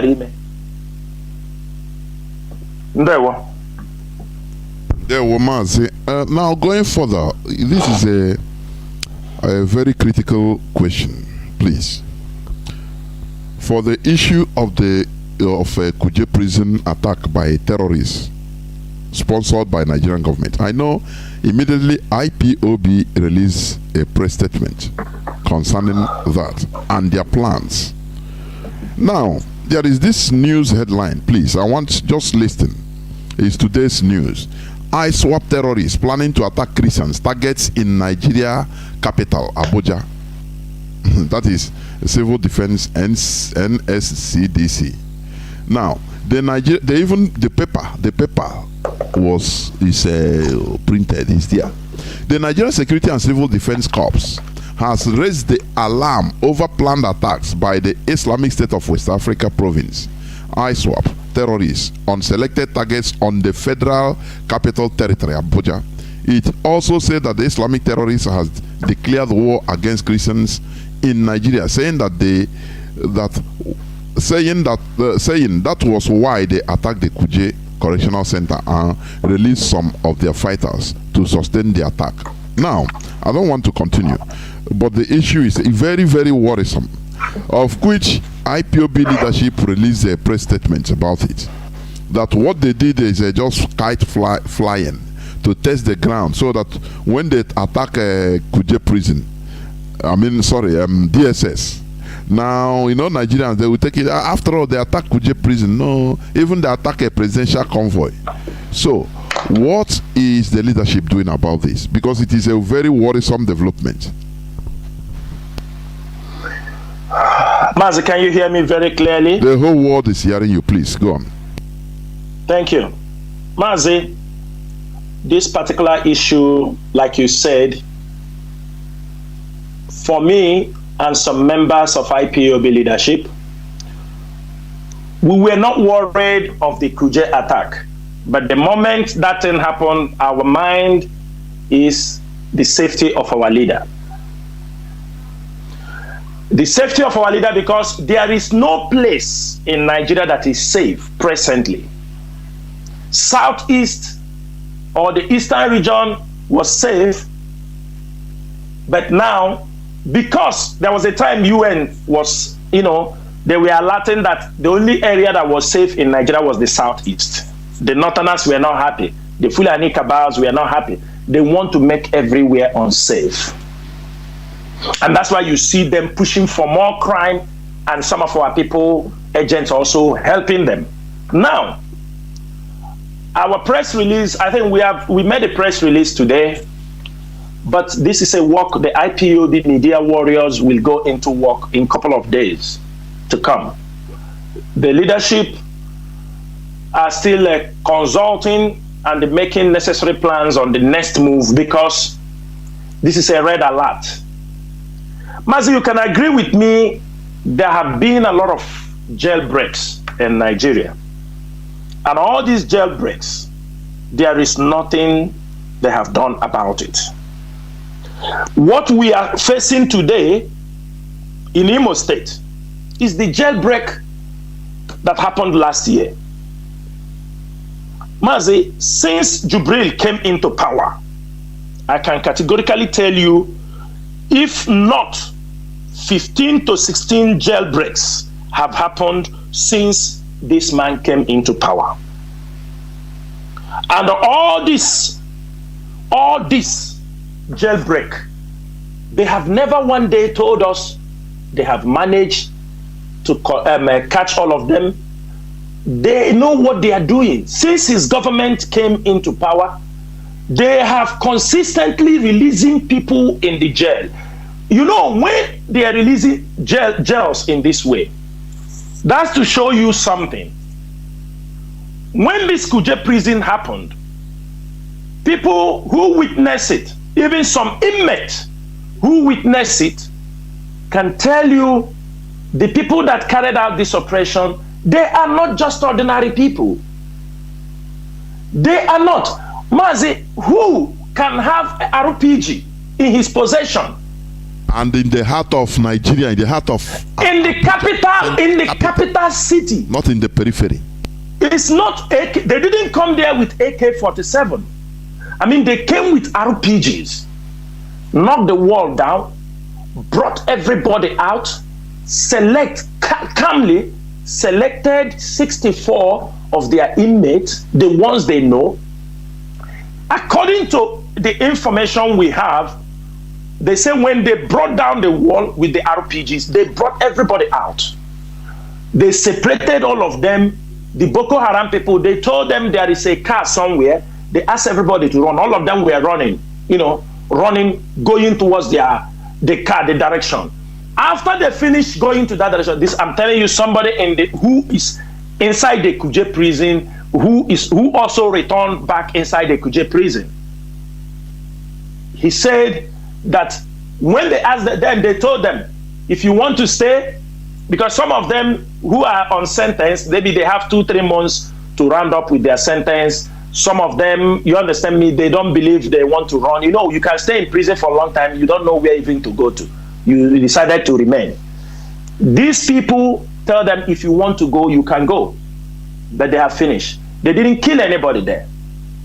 Now, as they left, after they have gone, now all the people that ran away, the people that ran into the villages, in the morning, the Nigerian military came with military helicopter.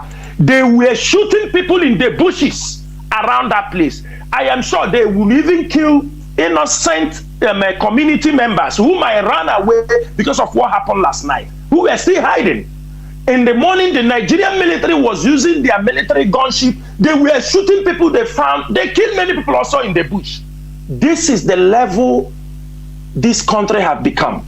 And if you can agree with me, on the same day, what they did was they said there is a kind of an attack against Jubril in Katsina. That was a kind of, they used it to shift the attention of Nigerians. Even the military, they withdrew. They withdrew it by saying, oh, there is something happening in Katsina. Call men, for positioning. They now came for this operation. It's the same day, in the night. And Mazi, in the other hand, it is an agreement. It didn't happen by mistake.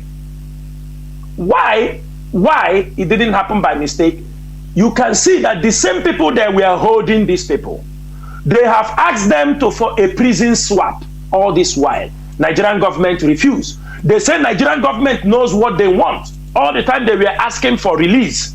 Are you understanding me? They have been asking them, they have some of their people in prison, they need to release. It is not about money, release these people. Now, Nigerian government will not come and say, okay, we are going to release them, because the world will say, how are you releasing Boko Haram? They pave the way for them. They say, go there, knock it down, take your people. That's why when they removed the Boko Haram yesterday, they have released some of the prisoners from the train hijack. Of course, that's what I want to They just released them. You see, yesterday they released them because they have met up with the agreement. The agreement, nobody paid anything again for those people. So it was a kind of a prison swap in an operation, undercover operation. That is what they did. Now, you ask yourself, Because one of the, is it Sadiq Angola, one of the top, this all they negotiated. If you see the way they made the oppression, they didn't come there to kill and say they just only make sure they remove their people, release them. The following day, we release your own people. And after a few days, they have released those people yesterday. Why would they release them? Did the government meet up the demand they were asking for? How did they meet up the demand? That is it, Mazi. Now you come to our leader. We are making it very clear today, and we are asking all Biafrans, wherever you are, this is a different phase of the struggle. Nigerian government must release Mazi Nnamdi Kanu unconditionally. Unconditionally. And as they are releasing him, we are not asking them to keep him in any prison, no place in Nigeria. Or they say they are moving him from Abuja to anywhere in the southeast. No, there is no prison that is safe in Nigeria.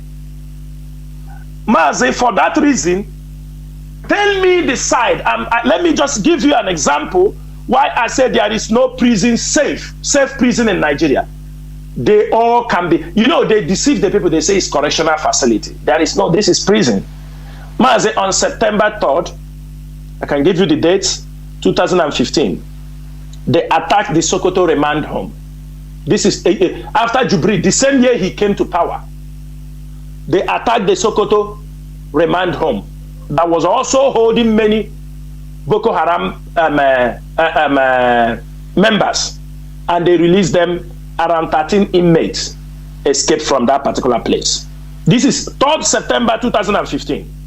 Then you come in October 7th, Enugu Maximum Prison. There was a jailbreak. 2 inmates escaped. Ikorekpene Prison. 27 December 2017, it was also attacked. 47 inmates escaped. May 13th, Abo Prison, Delta State, fence collapse, 3 inmates escape. January 2nd, 2022, Mandala Prison, a lorry break, 3 inmates escape. June 4th, 2018, Mina Maximum Prison, security prison, 210 inmates escape. On 4th July, Nke Kuje, 2022, Kuje Prison, 856 escape. In November 28, 2021, Jos medium security prison, 262 inmates escaped. 10 was killed. In July 19, 2021, Jos maximum security prison attacked. 4 inmates escaped. In October 2021, Obolong prison, Oyo break, 837 people escape.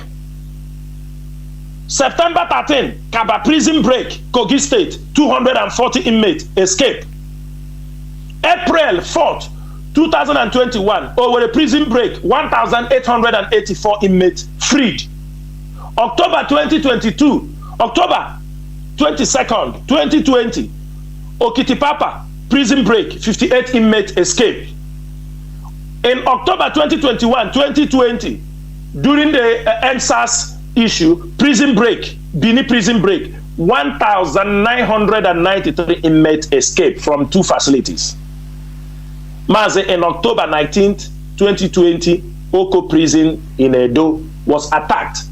And Mazi, there are more than other 15 or 20 jailbreak attempts that failed. In this situation, Mazi, are you telling me are you telling me that you can guarantee that our leader to be released and kept in another prison? No, they must release Mazi Nnamdi Kanu unconditionally, because even the DSS, there is no security in DSS. I can tell you that. There is no security. Mazi, let me tell you, even if they like, they put every security, the people, Boko Haram, ISWAP, the Nigerian government, they have everybody inside that place. It is a matter of they give them a clearance. They go and operate. Mazi, I have never seen these prison breaks. It's not that there is an uproar in the prison. There is a difference. In the prison, there is an uproar. Maybe I didn't talk about Igbocha uproar in the prison that happened a few months ago over homosexual, that they killed many people in Iguacha prison. I'm not talking about that one. I'm talking about there are no uprising inside the prison. These are people, external forces coming outside to break the prison. And you tell me the government don't know?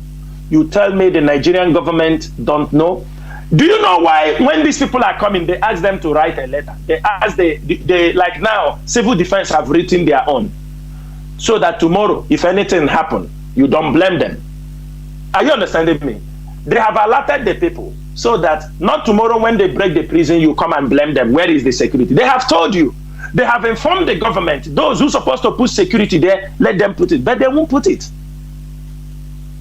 And those who are Christians, they will pay. They are the ones they will put on duty the day the Islamic will come for an attack and people will be massacred. It is better that our people will rise up. Mazi Nnamdi Kanu will not be sent to any prison. What we are asking for is unconditional release. Don't sending him anywhere. Sending him, is it in the southeast where the governors who participated in his rendition have their connections? Is that where you're going to bring him? Is that where you are going to keep him?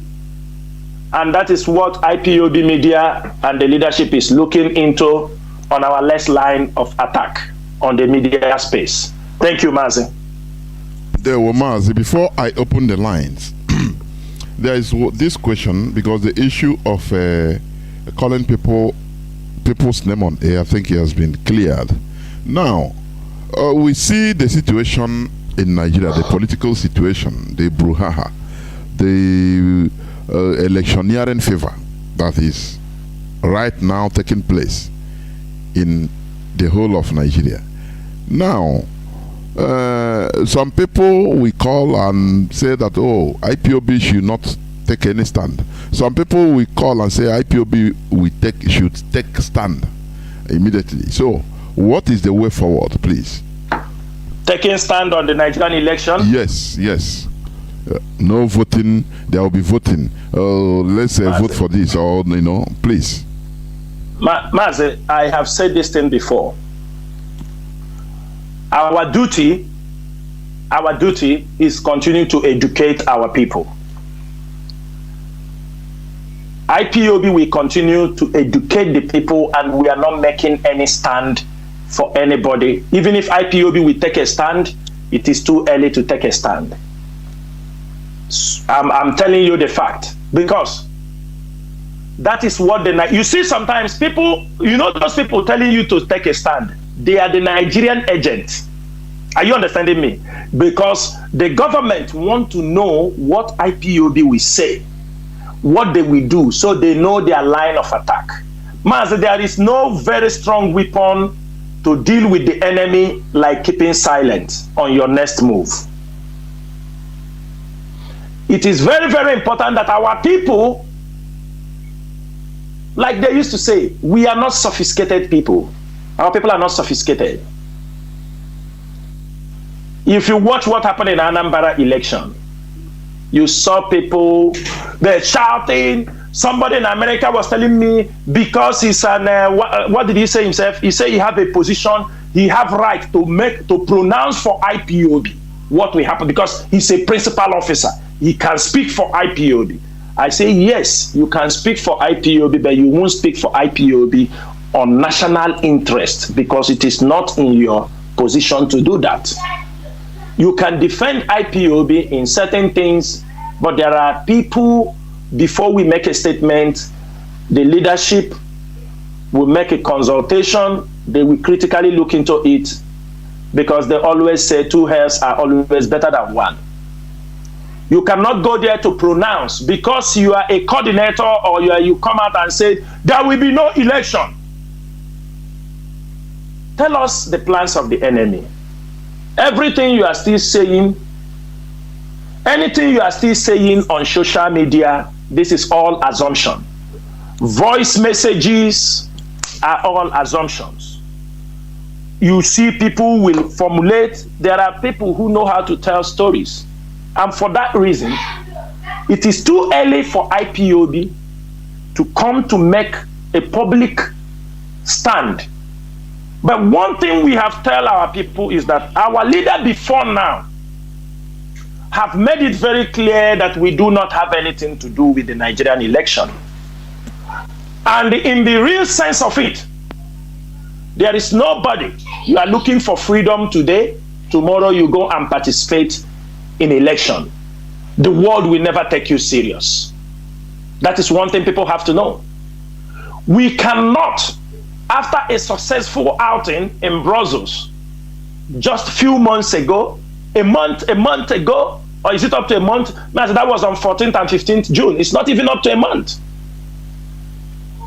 After a successful outing, a successful diplomatic move, after a few months, you go start talking about election when you have told them what you are looking for is a outright independence through referendum. I'm asking, would they take you ever serious? No, they won't take you serious. So after 4 years, you come and do what again? You come back. People should know that Nigeria is ready to do everything, because this election is the only thing that we do to be able to move this contraption to the next level. They want to hold it for the next 4 years. They know the country has collapsed, but they want to hold as long as they can. They want to hold it. They want to hold the next 4 years just to legitimize what they are doing. You will ask yourself, why is Nigeria so much worried on the election? During the election, they are shaking. That's why I said here, if you want to go to take the PVC, it's up to you. But what we are trying to say is we are touching the conscience of our people. To tell you, that is one thing they have to know. Mazi, there is no way, few months ago or a month ago, they were shouting PVC, PVC, PVC, PVC. My question is this: have they all registered the PVC?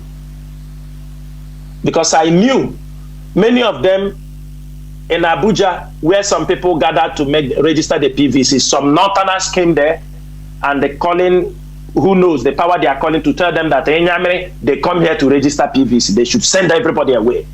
That means they don't want you to register. You go to Lagos, they are saying in Alaba, they beat people because they want to take PVC. They fought our people who said, they fought them, beat them just to take the PVC. Now, what will happen to you the day you will go for accreditation? Then talk less of the day of voting. Maybe you won't even reach to the time of voting. They will kill you. Our people should know that our problem is not who is going to.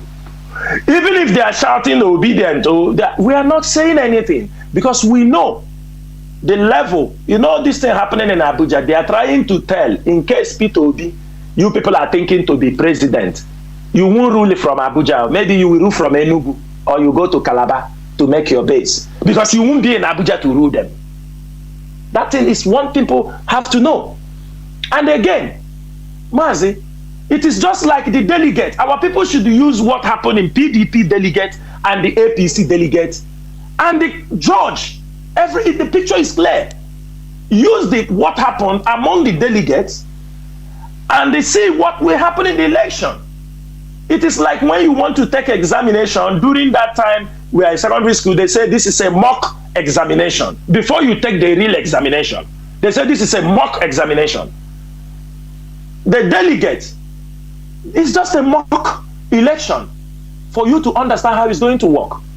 And you are telling me in the whole of the PDP, the whole of Southeast region, the whole of Southeast was having only 98 or 95. Mazi, I think Dave Omahi was forcing Okada people to wear their party, is it APC party yes. caps? Yes, caps, yes.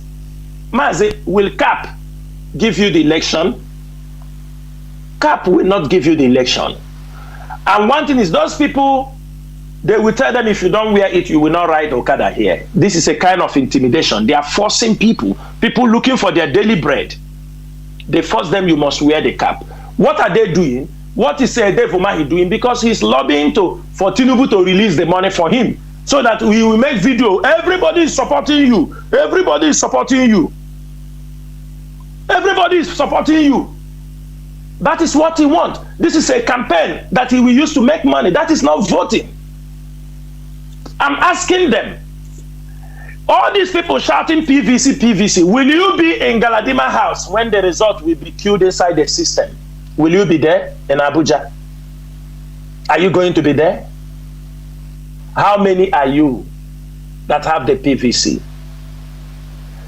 One thing you have to know, I always say this thing, and let me repeat it again. In the Nigeria, the whole they said registered vote, those who registered for PVC, total in the whole of the Southeast is 8 million something, 8,300,000 or 500 and something cards registered. In the Middle Belt, it is almost 12 million something. In the Northeast, it is almost 14 million something. Northwest is around 18 million something. Northwest. Then you come to South, they say it's 11 million. Go to Southwest, they say I think 12 million. My question is this: if it is only 8 million registered here, where will you, why the North already? All those PVC they are shouting today, the North have already secured this thing in 1999 Constitution. They secured their 50% vote when they drafted their Constitution. Before you cast this vote, they already have 50%. And the one thing again, remember what happened to Awolowo in 1973. You can win popular vote, but when they will ask you to win 25% of each state, will it be possible for you? This is what our people, you can win popular, win on social media, you have win in this thing. Then they tell you, show us the result. Did he win? He must win 25% of the vote in every state. If they are doing P2B, you see people instigating. How many of you are going to stake your life for election, Nigerian election again? That is the question. They have killed you people enough. It is better they kill you for Biafra. And people will say they killed him because of Biafra than they kill you because of election. Remember 2011 when Jubril missed the election? Remember what happened? They massacred our people because of election. Do you people want, when Jonathan ran away, handed them over the power, is because he saw the amount of people that will be killed. He said the blood of Nigerians does not worth it. P2B and all the people, are you people looking in that direction? The blood of our people that will be shared. Because after you people say, you talk about Biafra, they kill our people. The number of people they kill in Nigeria because of election outnumbered any other activity. Mazi, I wrote a few days ago, anytime Nigerians try to make a move to liberate themselves, the West don't support it. Mazi, we were here, Benali in Tunisia. The people rose up. They attacked. They rose up everywhere. We saw what happened in Libya. The West supported them. We saw what happened in Egypt. It moved on. We saw what happened in Angola. We saw how they disposed all their tyrants, all their bad leaders. Why did it work? Same value system, at least they have the same religion. Majority are the same religion, the same value system, even though they may have other differences, but it was able to align with their value, with what they are looking for. In Nigeria, it is impossible. Look at ordinary NSAS. British government step in, disorganize, they give them order, they kill you. What happened? At the end of the day, they shifted that it is Nnamdi Kanu that caused it. You people knew that it was one of the charges they brought. They said when this NSAS was hitting in the north, they asked them not to do it. Is these Biafra people? It is Nnamdi Kanu. Because we do not have the same thing in line. NSAS was a perfect platform for Nigerians to rise up, but it failed because of the tribal inclination, because of the tribal differences, because of certain things that you cannot amend among the people that made up this contraption called Nigeria. Mazi, this is going to be a wasted effort. Let me tell you something. Many people have died in Nigeria and nothing happened. Many. We have seen it, many. Aeroplane will crash in Nigeria. They tell you we will make investigation. This one we have in the north, but if it happen at home, they will tell you it is IPOB. It is Nnamdi Kanu. Insecurity is at home. They are saying it's IPOB because they want to use it to hold Mazi Nnamdi Kanu. That's what they are telling the international community. But we don't care because we know there is no insecurity that we caused. Any insecurity that lasted for more than even 1 week, you know that the government is involved. They are involved. And our people now are helping them. Who are they using? They are using our people. Because if it is Fulani people that are committing those things now, we will catch them tomorrow. We will catch them. When our leader will come out, if they push for this election, I will tell them in one of these places, Mazi Doziemo, because we are warning our people what they will do. There are places, if you see where they massacre our people, dump their dead bodies. Dump their dead bodies. Do you know about it? No, you don't know. But when we bring it out, maybe you say, oh, it's Nigerian police. No, it's not Nigerian police. It's your own people killing your own people. Politicians executing IPOB members. Politicians executing their opponents. Politicians doing all kinds of crimes because of election. Because of election. Mazi, if the people, what happened in Anambra before the election time, if only that thing will happen only in Anambra, imagine what will happen in 2023 if our people are not very careful. We are telling our people to be careful. There is nothing like election. Peter Obi, I pray that Chukwuabiama will give him the sense to understand that the only place, he is a good man, I will say, as people are saying, he have the heart. If he have an opportunity to lead the people, with his track record, we have seen everybody talking Anambra, he can make Biafra a better place. If he can go and sit down and support what we are doing. Because most of them don't support what we are doing. We are not telling them, hey, come and follow us. No, support what we are doing. Biafra comes. He come and lead Biafra. That is only the people he can lead. He cannot lead the Fulanis.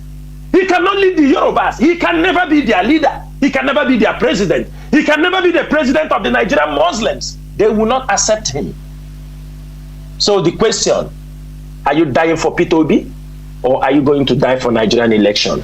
For us who are in IPOB, we will die for Biafra, we will fight for Biafra, and we have nothing to do with Nigerian election. Thank you, Mazi. Well, Mazi, thank you very much. I think now we will go on a few minutes break so that when we come back, our lines will be open. A word is sufficient for the wise. Please don't go away.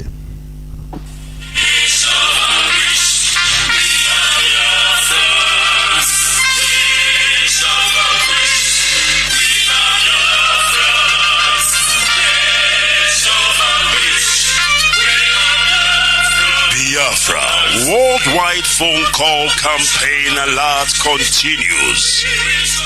BBC, a propaganda machine and racist media set up by the Great Britain to oppress the oppressed people of Biafra. BBC, your media war propaganda of 1967 that led to the genocide of over 3.5 million Biafrans, men, women, and children, did not stop us. Do you know why? Because we are the sons and daughters of the great lion from the tribe of Biafra. Our minds are made up. Your shenanigans, antics, and fake gutter media will not stop us either. We must and shall restore Biafra. Biafra worldwide phone call campaign alert continue. Now pay close attention. Be polite when you call BBC and use the following prompt when you call. Hello, my name is. You tell them your name. I am calling to ask about BBC policy of propaganda against the victims of genocide. Since you are obsessed with telling lies about Biafrans, here are 5 more questions to consider. Now, this is the question to ask BBC. We are witnesses to BBC racist coverage of terrorism, implying that black Africans' lives don't matter. Yet the same BBC rallies the whole world at the slightest terrorist incident in the United Kingdom. Here is the second question. But when it comes to Nigeria, BBC not only hides terrorist killings, but they slander the victims and survivors of terrorism and genocide. The third one. When will the grand patrons of lies and hypocrisy, the BBC Fake News Network, make a documentary? Come back. This is Radio Biafra HAUSA-SERVICE coming to you through Radio Biafra London. Our lines are now open, please. Our direct line is +1 213 328 6224. Our WhatsApp and Signal line is +61 405 142 547. I repeat, +61 405 142 547. Please, when you call, I give you maximum of 4 minutes. Please, we should be fair so that others can also call in. Caller on direct line, can you hear me? Yes, sir. Can you hear me, sir? Yes, the whole world is hearing you. Please go on. Well, okay. I don't know if you can hear me, but I have to go on in case you're not hearing. Go on. The whole world is hearing you. The whole world is hearing you. Go on. Hello? My name remains Nnamdi. So I have to be straightforward. I need to go directly starting from one of the statements our father made when he was trying to answer a question you threw to him. And that has to do with when he was trying to illustrate how people are making fun of themselves, talking about Ngige to be the one that have brought Biafra for them. Now, my question is this, or maybe a kind of reminder.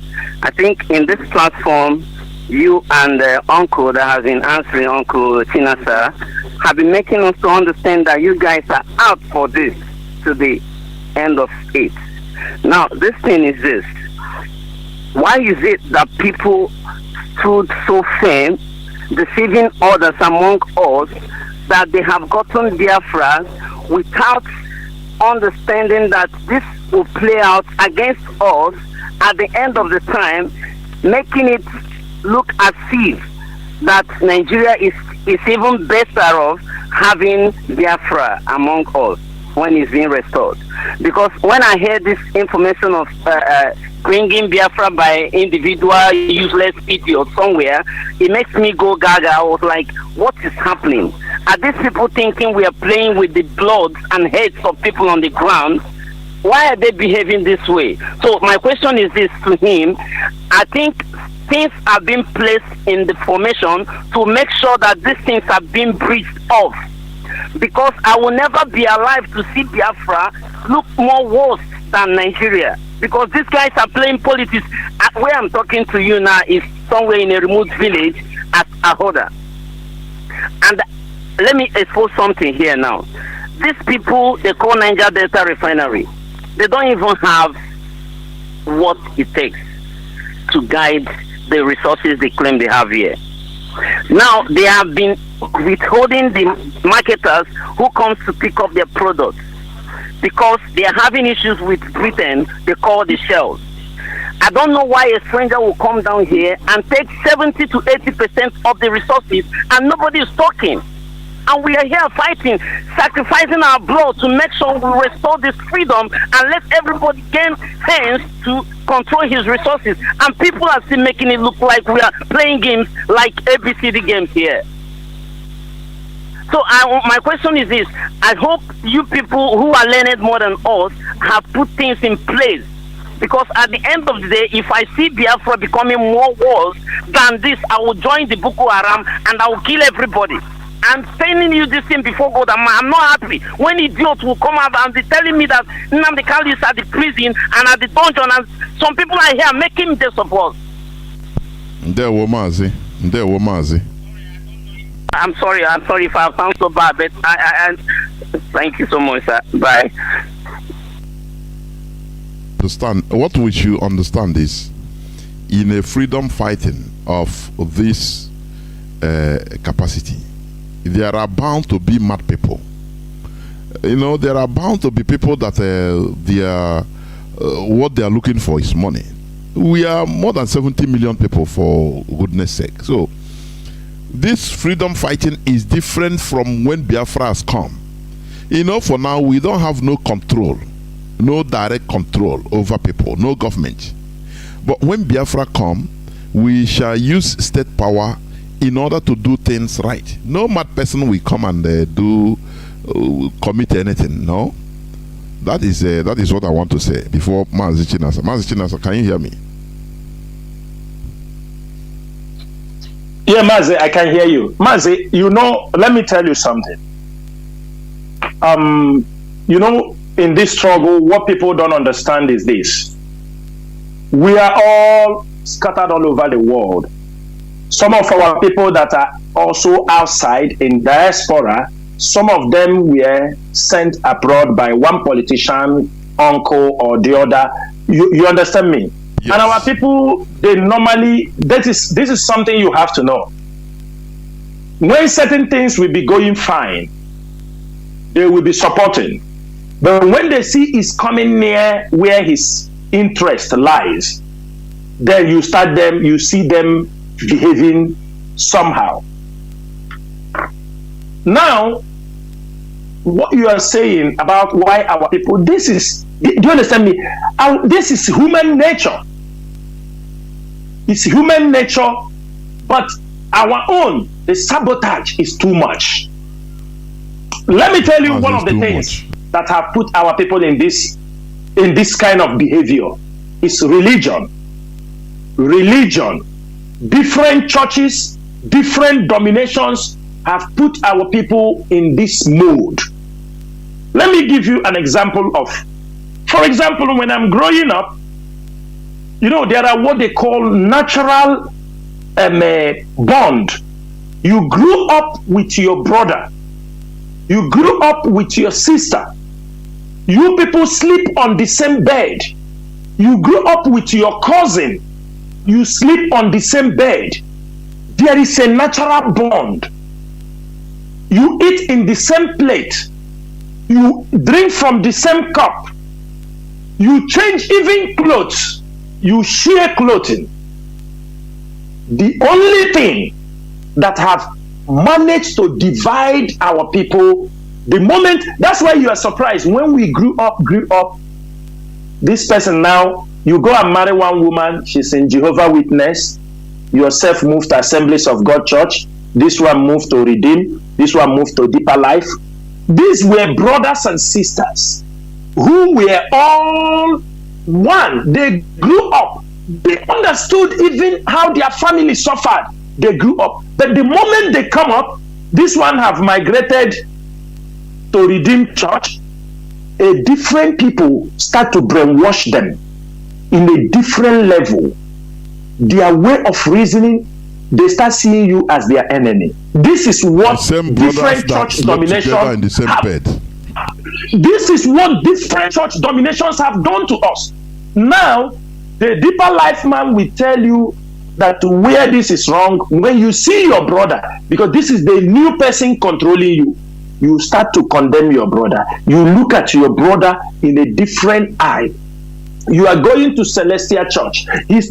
My brother, people, your brother can envy you. You understand me? It's normally a human being. But our people take the envy to a different level. Sometimes brothers will grow up, this and they fight, they grow up, they know it doesn't work together. But it doesn't go to the level it's going now. Now, after this, they have separated us. Now, another factor is our people have traveled around the world.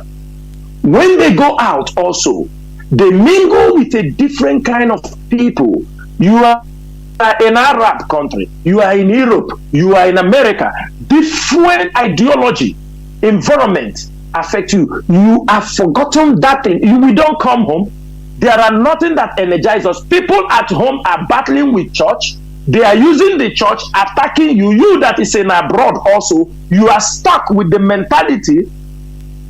Everything is confusion everywhere. Different pastors. My brother, I'm living in a country, people don't pray for light. People don't pray for food. People don't pray for job. People don't pray. They don't pray for these things that we are praying for. You don't pray to buy a car because these things are there. These things have affected our people, and you see them, do you understand me, fighting, trying to destroy one another, trying to, anywhere they see anybody, it should be me. Why should it be Nnamdi Kanu? Why will it be Chinedu? Chinedu is not. I could remember somebody in UK he is in London, and he's a doctor. He told me he's trying, but one thing he didn't qualify. He's not. Had he been his big like Kuje before, yes, it would have been good. Can you imagine a mind of a doctor living in London? That Nnamdi Kanu, yes, he's a leader, but he's not very big. Like even he been like Kuje before. This is a mind of even who call himself a doctor. This is our people. Look at this one in Germany, who they are sending. They will send him money. Maybe because since he's in Germany, maybe now he have seen a new job. They said, we will pay your ticket. He said, send me, I will go. I think he's from Enugu. He's the one, Gaius. Gaius is the one they are using in Orumba. The one in Germany, his name is Kenneth. Gaius is the one. Look at, they pay ticket for him. He used that opportunity and come home. We are going to publish all their video. He come and he talk to them. This guy is coming to give you Biafra. He's coming to make this thing. Everything is. We are just waiting for them to release the fund for everybody, so that we do forget about all this thing. Nnamdi Kanu is talking. Do you see what is happening to a man, a full-grown man? A man of that age.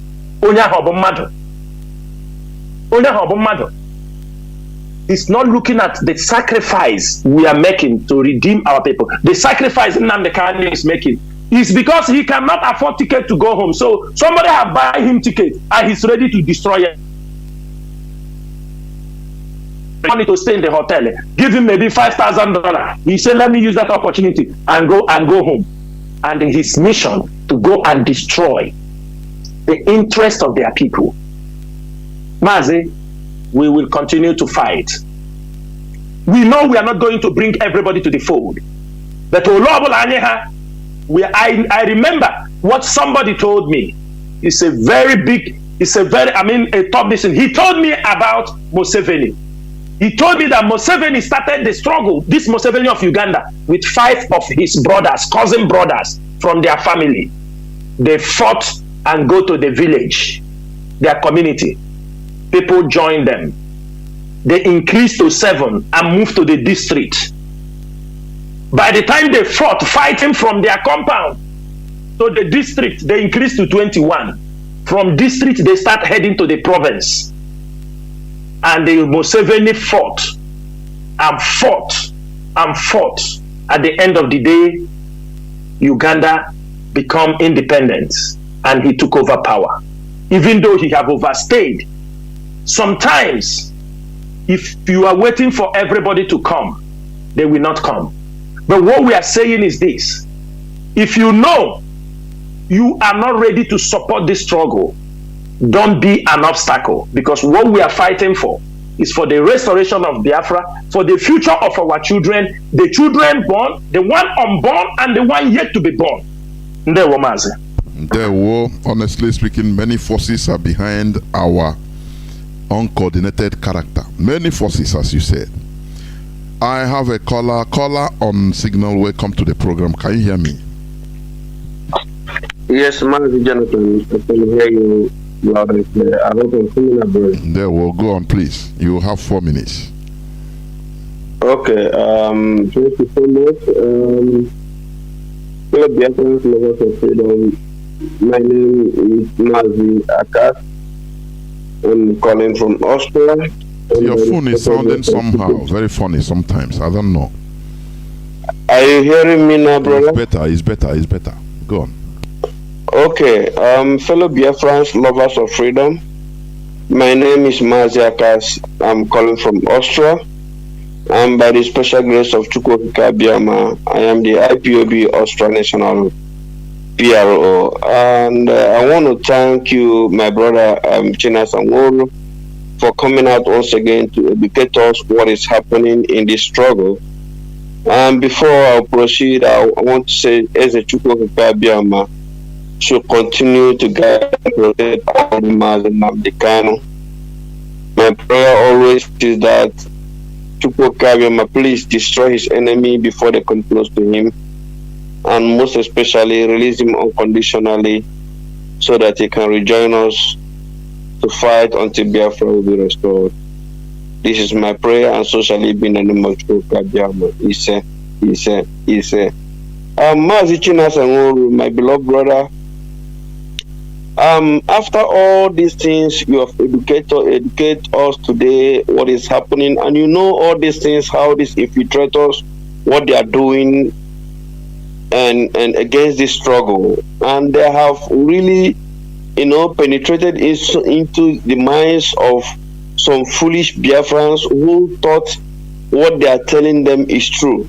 But I still believe that Mazi Nnamdi Kanu made us to understand that he need only 100 men to restore Biafra. And I think what is happening now is to really separate the wheat from the chaff. For us to know those who remain in this struggle and those who is against this struggle, because not all glitters are gold. So I want to ask you, my beloved brother, now you know all these things that you've told us today. Why are we still allowing this idiot piloting the affairs of this stupid, they call the autopilot? This man, why is it that we are still allowing him? Why can't he, I don't know. We are living here in the Western world, and we know how here works. We can storm in Finland. Finland is not far from here. IPOB can storm in Finland to let the Finland government to know the havoc this guy is committing. I know he's not a member of IPOB. What are we going to do? Because we can't just stop. We can't just say we'll keep on allowing things to keep on happening. We'll come here Radio Biafra and keep on telling our people what is happening. Let's put an end to this. Because if we know we cannot be able to, sack him for IPOB because he's not a member of IPOB. We just need an order from GOS to all road lead to Finland, and we do the needful. Simple, my brother. Please, Help us, because we can't continue to allow this guy killing our people for nothing sake. Look at what the stupid guy wrote. He needs people to give him $10,000. In 2023, you give them Biafra. I don't understand. And some foolish mind people, I don't know, might fall into this victim to go and, because everybody is hearing for Biafra. Everybody wants Biafra to come. For that reason, they can use this to scam anybody. Thank you so much, my brother. This is my question. And please, if you can say something about it. Thank you. There we Yeah, Mazi, I can tell you, for those who they are using in Biafra land, we are sparing none of them. At the early time when I was talking, I have made it very clear. We have given an order among the ESM members. Those they are coming. Those women also they are using, because they are using some girls. They are using some ladies from coordinators or people. They say, give me one number of ESM member. I want to get them something. From there, that is the attitude they use. And they will get in. My brother, that time is over. It's over. That time is over.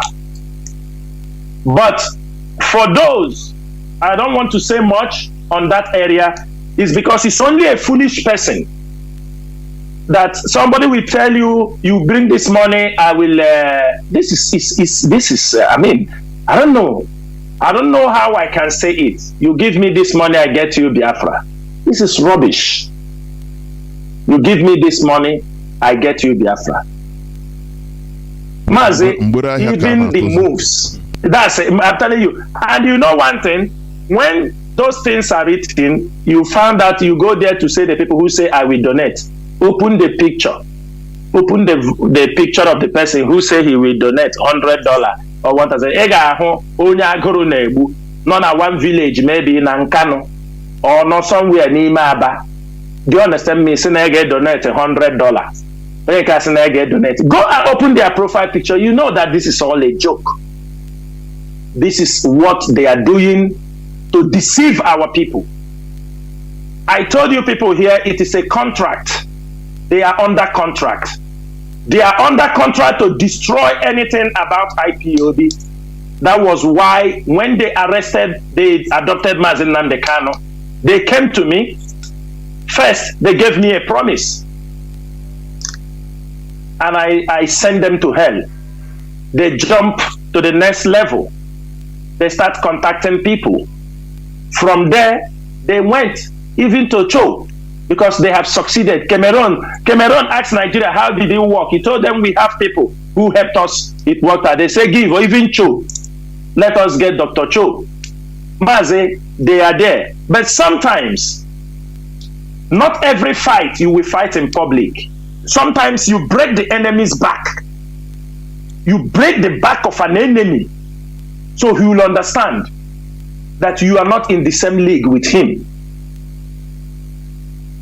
One of the greatest warriors in war was a Chinese warrior they called Tun Jing.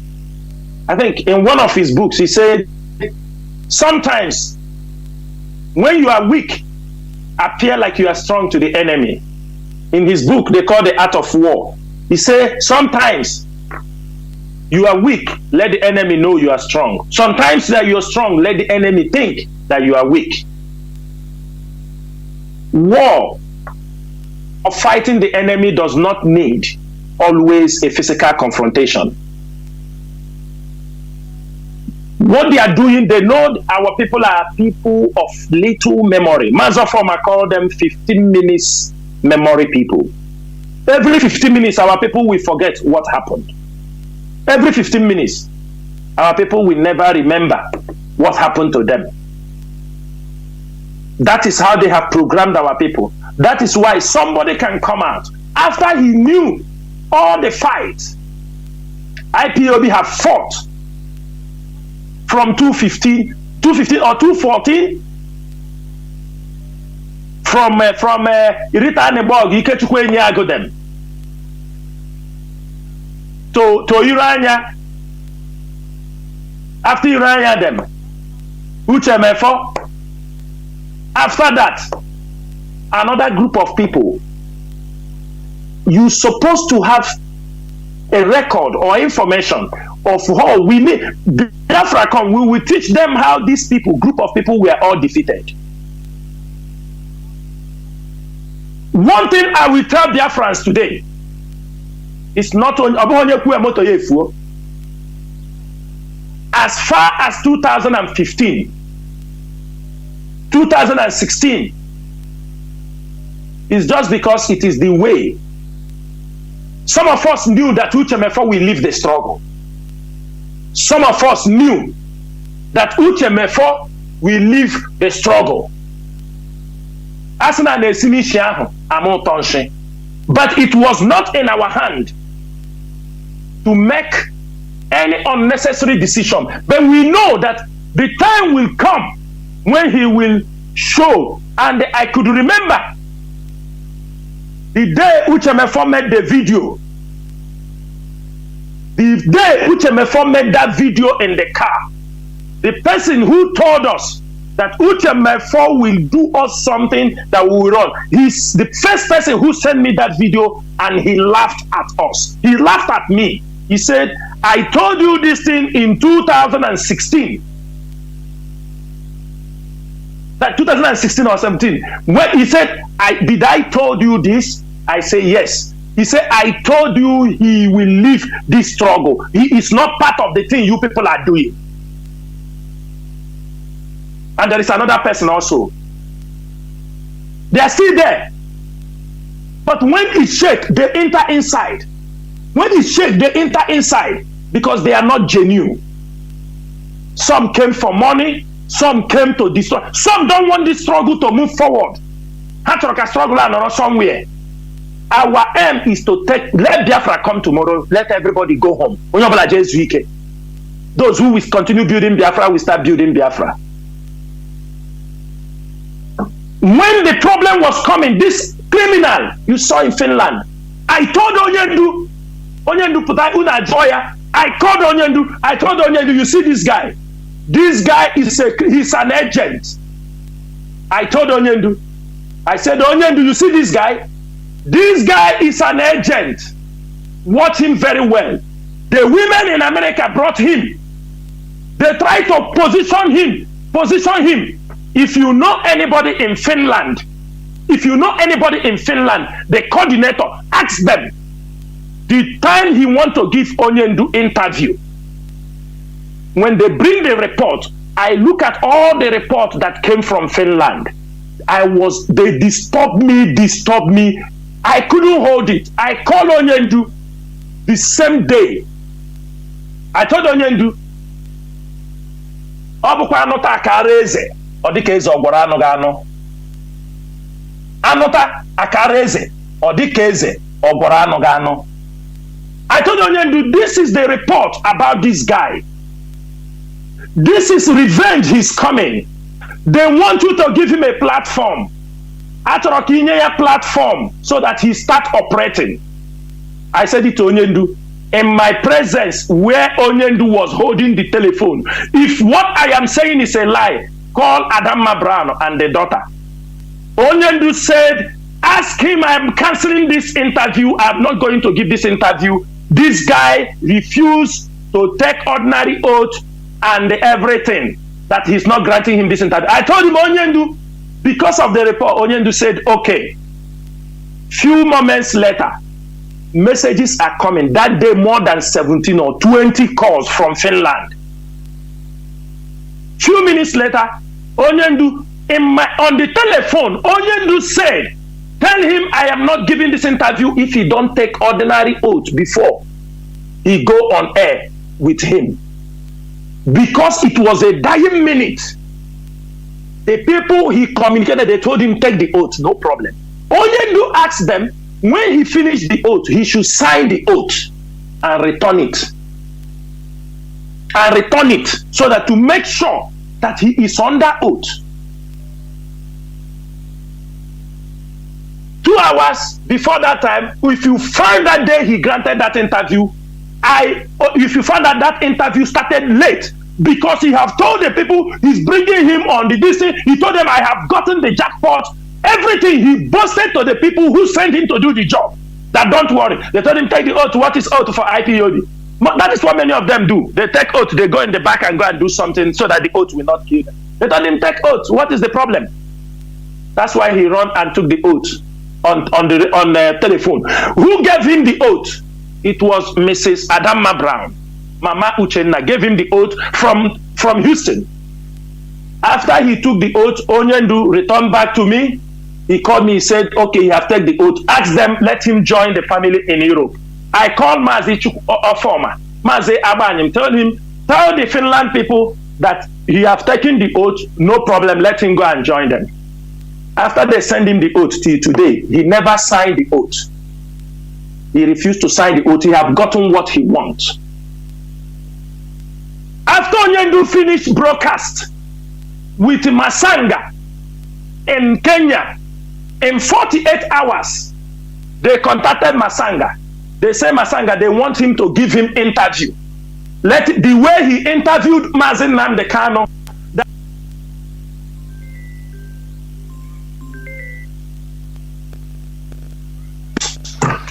people don't know what he is talking on punch line.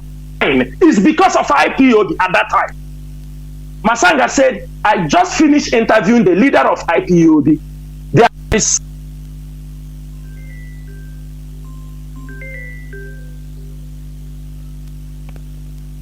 how?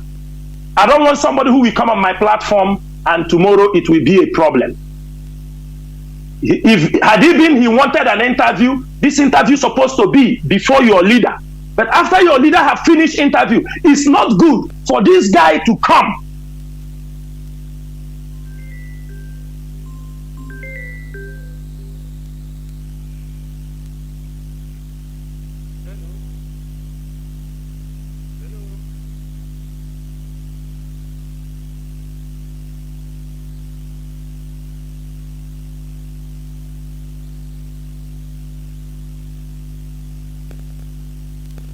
They will position him. That is why they didn't make 2 days, 48 hours. Onyendu was rendition to Nigeria. They start to take his picture and put at the back of Onyendu picture.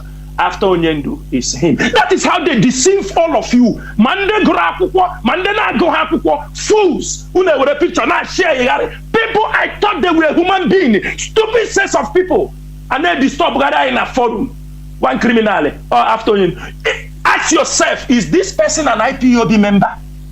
At what point did Onyendu? This is our people helped and put Onyendu in this problem. It is our people. It is our IPOB members put Onyendu in this condition, most of them, from America. After, immediately, Masanga brought that message. Ask Chukwudi Ofoma. It's me and Chukwudi Ofoma, we discussed it. We said, no, we don't want to say something against people. It will look like we are fighting people. We tell Masanga, no, you don't interview him like he's coming, but you can put him in your panel. If there is anything to speak about this Biafra struggle, he can speak. But not to grant him a different interview like Mazi Nnamdi Kanu. If you have, since you have panels of people who used to speak, kindly invite him. We accept, no problem. It is for Biafra. Let him speak. That is how he joined the Masanga crew and start talking. Stupid sets of people. Mama Hebesi, Watasiandia. He started talking in Masanga. We deal with people as an institution. I don't deal with people as Chinasa and Nworu. I deal with anything we do it as an institution, as an IPOB. Today, Yagana Masanga Jekuoku, Kachineke Boyoko. Today, let him go to Masanga to speak on behalf of IPOB. He don't speak for IPOB. And he will never speak for IPOB. You know, promote nonsense. I called Onyendu. I said, Onyendu, this is a threat. That after you have finished interview with Masanga, this guy want Masanga to grant him an interview, the same way he did for you. Onyendu tell me, really? I say, yes. I say, I'm not telling you so that you will do, but it's for your own record purpose. I told Onyendu. What people don't understand. Let me tell something now like this. In 2015, the same thing Onyendu is the same thing they did to Onyendu this time. The same thing. The same thing. When the enemies come, they will start to blackmail the IPOB leadership. They will start to shift. They will shift. They will shift. Start shifting Onyendu from the people. Hold on. When people start to Onyendu, anytime they want to sell Onyendu, you can see the handwriting on the wall. I am telling you people, they will start that time to tell you that the people close to Onyendu want to kill him. The people close to Onyendu, the leadership want to kill him. In 2015, Biafrans, if you people don't know, Onyendu, before Onyendu left to Nigeria and started the tour round the whole world, there were a set of people that used to carry Onyendu and move around, go where he's going. During that time, this group of people, that time it was from UK, they started. They said they want to sell Onyendu. The Onyendu start to look at bright Chimezie, like people that maybe these are the people close to him that want to sell him. And these are people that they will take him, drop him, he go, make sure supervise everything. During that time, because of that, he's a human being. He's a human being. They put messages. Oh, this person want to kill you. This person. Why would they kill him? Somebody we are proud of. Am I going to be the leader? Am I going to take his position? No. At the end of the day, when Onyendu came in, because he was scared, he don't know who among them. Onyendu came into Nigeria without even bright. Them were waiting in the east for Onyendu to come in to tell them that he have entered. They go and pick him. They were still in the east waiting for his telephone. Onyendu came in. He didn't want to tell them. He don't know that those people controlling him were the one. The same thing. Onyendu is with the leadership. These women, they came. This group of women. They remind him, oh, nani hana hunzo. Agere kwage, DOS geregi, chike dozem ya Onyendu, ebe ka hana konkire ya. Chinasa Nworu ebe. Agere kwage, Onyendu start going. Like, obu chike dozem hagere ya to take over. Ko Chinasa Nworu. Of course, he don't believe them, but he becoming careful. As I said, Onyendu used to tell me, Morga certain countries, this time around, they were the ones sending money to him. They know he was there. They bought the ticket. They know. They knew everything. Why do you never tell me? You never tell the DOS. Because they shift Onyendu at our far. He don't even tell somebody because Chinasa Nagiri Onyendu. Finally, they sold him.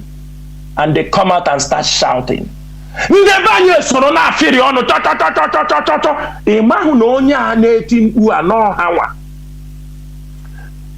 I told people, the same 19th, the same day, some of them was rumoring. The police, he got police problem. I thought it was a joke. You ask the brother, he's praying on the mountain. He's on prayer. This circle of people, and they have the audacity, and they accuse innocent people. That's why I said Chukwuabiama did not keep Onyendu alive, not only because of the mission, it's also because of people like us, because we were innocent. We are very, very innocent. We don't know what happened to our leader, and we will continue to fight for him. Let me tell you, this struggle have passed a stage that we are not leaving him.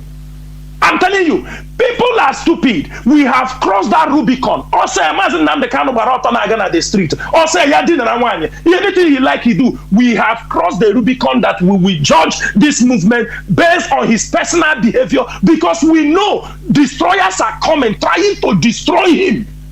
That's why when they catch Mazi Nnamdi Kanu, they adopted him, they descended on the DOS. They say, tear them apart, tear them apart, tear them apart. They use Mrs. Eriwa. Mrs. Eriwa become one of the biggest mole inside the DOS. If you cough, he send it to these women who claim the this thing. You laugh, Mrs. Eriwa forward it. Anything you put, they have access into the DOS forum. They use it and they were making mouth. Most of you were not thinking. Today, you ask us what we are doing. Thank Chukwu Kikabiama that this DOS has been able to wave a lot of all these evil forces, a lot of all these saboteurs, infiltrators, agent provocateurs who have come in different ways. I am very, very happy in one way because everything that happened, I informed Onyendu. I told him, be careful, watch, watch. They are coming. They are there. Look at them, look at them. But he have his own mind. He has his own mind. He have the decision because he told us in 3 things he knows all. He said his deputy that time knows 2. Other people know 1. So for me, I put myself in the class of people that knows 1. That's why I don't question. And I will not question him. Where are you? What are you doing? He's my leader. I can't do that. Any information given to me is a privilege for me. Anyone, I'm working under him, and I'll continue to remain loyal. Also, I have anything. Anywhere they put, do you understand? People, most of you do not know all the things they plan. That one will be another day. They planned heavily to accuse Mazi Nnamdi Kanu because this thing they use against the DOS, that is what they asked Barrister Ejiofor. They brought a 2,000 copy of analysis of Onyendu way of life. That was why when they brought Onyendu back, Lai Mohammed was talking that Onyendu, he was living in a luxury apartment. He was wearing. Their plan was they want to blackmail Onyendu on life, his way of life. They know you Igbo people. When they talk that this man is living great, he's living the money, that he's stealing you people money, like the way they accuse us, all of you will rise up against him. Their plan was not to bring Mazi Nnamdi Kanu to try him in the court, to arrange. Their plan was that they got enough evidence to blackmail his image, his personality, everything about him, that he did this, women, that was all their plan. It has all been put in analysis. When they look at it, when they brought the issue, we knocked them in the social media. They withdrew back. They found out that we are not interested to hear anything. And that is the same thing all of you fall. We that defended that, you people now turn it against us because the people know it didn't go. They say Chinasa, Nworu, they take 50 billion. 50 billion from who? Who have the 50 billion? Chinedu 50 billion. How did we sold Mazi Nnamdi Kanu? Can you give explanation? Is it just to come at you people sold Mazi? Tell us, how did we sell him? I am giving a detailed information of what I have. Let one of them come out and give a detailed information of what I am saying now. How we sold Mazi, but I'm telling you people how they conspired, how they become part of how they sold Mazi Nnamdi Kanu. But they turn around. Mazi, we will continue to educate our people. That is the only way. We believe that because you say something against us, you does not deserve to die. That is not who we are. Ihe anyị nọ bụ kwuo uche gị ka m kwuo uche gị. Onye mara ihe, ịmara asụ ga-asụ n'ikwe. Ịmakwana ga-asụ ga-esubiri apata. Ndewo Mazi Jonathan. Ndewo. Callers, they are floating everywhere, honestly.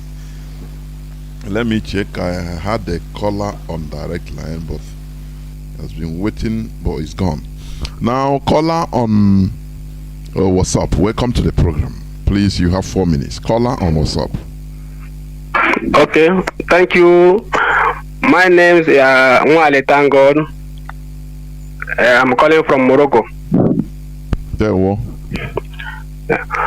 Yeah, before I proceed, I just want to thank you and Mazi, Nworu, and the whole entire DOS who are working assiduously to sustain the struggle and make sure the Biafra is restored.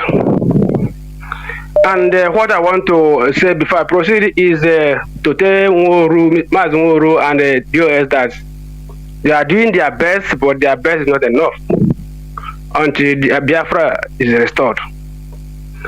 And the only thing that they should do is to continue. Yes. So I have two questions to ask Mazi, Chinasa, Nworu before I will make my little. Yeah. Mazi, tell him to raise his voice. Mazi, tell him to raise his voice a little bit. Okay, sir. Okay. My two questions now is this. You know, back then when I was in the village, my dad has many goats, and my dad is a farmer. So when we make a heap at back of the yard, Mazi, I can't hear him. I can't hear him. Mazi, you are far from your phone. Mazi. He's far from his phone. Yes. Okay. Or if you are using earpiece, remove it, please. Can you hear me now? Yes, but it's still a bit. Okay. Go on. Yes. It's Okay, sir. Okay, sir. So there was one particular goat that's always stubborn that used to destroy our farms, and among all our goats, we always free them. But one particular one used to destroy our farm, and my dad tried to respect the goat. The goat was proven stubborn, and he caged the goat. He put a rope on his neck. So I don't know why, when you see something disturbing what you are doing, you need to catch the particular thing. I don't know why every time we found out that Mazi in Finland are destroying what we are doing, and we still give him the privilege to do it. After we come back to Radio Biafra and come back to our brothers, our family, and see shouting that this one is disturbing us and this one is disturbing us, but we know what we're supposed to do, we don't do it. Does it mean, my question now is this, does it mean that Simon Ekpa is untouchable, that IPOB worldwide don't have law or don't have any power to hold him responsible or to hold him stop using ESN or IPOB to respond? Does it mean it don't have IPOB don't have that or power to do that? That's my first question. Then my second question now is, those people that sabotaging what we are doing in Biafra land, when we say if we catch them, we'll give them grace, and they will go back now and start doing what they are doing, and we'll catch them, we'll give them. Not only we know how to give grace. Fulani man, if the Fulani man catch you, they will send you to Chukwu, so that another person where they you go learn lesson. But if we catch you, we will still leave you, and we will go back to where you are doing again. If we don't gather, they will come and scatter. When they will scatter, they come out from here. He go come out for that place. When they come out, you go gather. You go there and finish. He come out. He go come back and scatter. This is which kind of grace will get, my brothers? Please, let's start. If you do something, even my mother wait making a son of the Chukwu. That's my own. So please, why are we all go to the question so that you can understand? That is which means, why are we always give grace, trying to play safe when we catch our enemy red-handed? Thank you, my God bless you. Well, thank you. Caller on, Mazi Chinasa, can you reply, please? Callers, please hold on. I'll come to you on Signal WhatsApp. Mazi, thank you. Mazi, let me make something very clear here. The first one, our brother said, we are not coming here, we continuously. That is how Mazi Nnamdi Kanu had been educating this movement for many years. You remember, we are one of the people that love life. Onyendu told us that Madu means Mankendo. You have to also know one thing, that in IPOB, we are not yet a full government. Even the zoo themselves, if people do something wrong, they don't kill them like that. You have to know that one. We cannot come on Radio Biafra here to advocate that because somebody did something out of stupidity you kill him. That is one thing you have to know. The people, we are not coming every time to talk about what happened. It is because these are individuals. We are people of over 80 million. And when they destroy one, when this group, the people I told you they have all destroyed, did we come here to talk about it? We told them these ones have been destroyed. They are taking new people. And I ask you, I throw back this question to you. When the ones they have taken, they have destroyed them and they are recruiting new people. And that they don't know these people are eating money, DOS is, what do we do? Is it not our duty to come out on here and educate people? We continue to educate them to be very careful. Because it is human beings they are using. When they destroy this set, didn't you hear the audio where this woman in this thing was saying, all the money that we give to them, they make anyone that go, he fall. Anyone that go, he fall. You didn't hear her video where she was, audio where she was lamenting how the men were all falling. You didn't hear the audio? Now, those ones that have fallen, how would they come back and tell you what they experienced? It is only the living that will tell the story. And that is why we come, we tell you. We tell you. In this struggle, we do not expect there will be no opposition. If there is no opposition, all of us go home and sit. There must be opposition. But how do we defeat? I have said it here before, that we continue to defeat. Not every enemy you will shoot gun. Not every enemy you will kill. Some enemy you will defeat them with your brain. Some enemies you will defeat them tactically. Some enemies you will defeat them with hiding information from them so they look stupid. And they fall and dig their own grave. That is how is a war of this nature is being fought. If it is like that, we do not advocate. That is not what we do here. We want a Biafra that will be very reasonable. We want anybody, let me tell you, anybody who just believes when he have problem with somebody, he kill him. My brother, you are not thinking well. You are not reasoning well. You must learn how to defeat people with superior argument, so that they will learn and pass the message to the next generation. This is how all of us are here. That is how Mazi Nnamdi Kanu, all of us talking today boldly, is because of what we learn from what he's doing.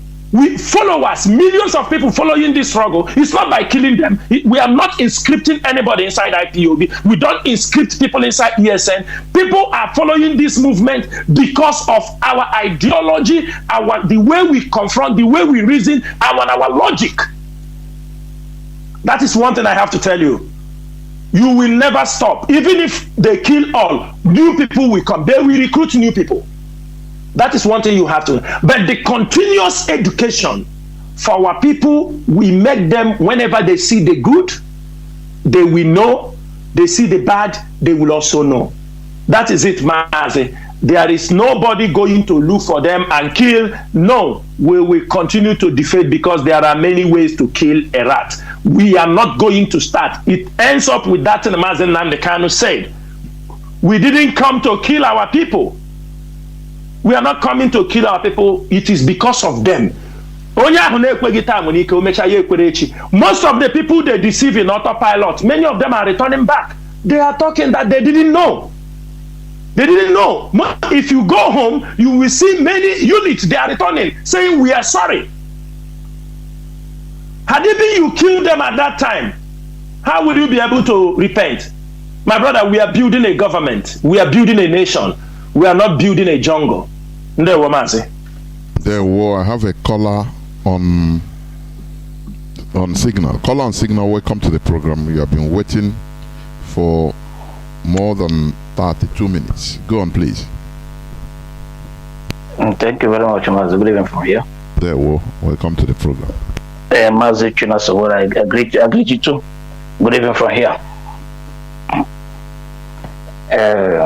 What I want to say, I could have put my things like, but based on what I've heard from Mazi, say raise it to voice, please. Please, raise it to voice. Okay. But are you hearing me right now? Yes. Okay. I say what I could have put my say I have question, but what I've had from you now, I think it will go in the line of suggestion. Number one, let me start from here. Yesterday I called and I lamented about the situation which you have somehow talked about it. Mazi Jonathan has asked you about the question concerning our leader in the DSS dungeon, irrespective of what happened 2 days ago in the Kuje prison. And you also make a statement that is very, very also worrisome. That is worrisome. In this 1 year plus now, our leader has been detained. You people have been accused, which we know what the source, and you have explained it on this course of this program right this evening. And this 11 months now, 12 months our leader have been detained. Your IPOB has gone, to my own perspective, has gone into defense, defending a lot of things, accused. We are killing people, we are defending, trying to defend. And it has led us to become a little bit setback somehow.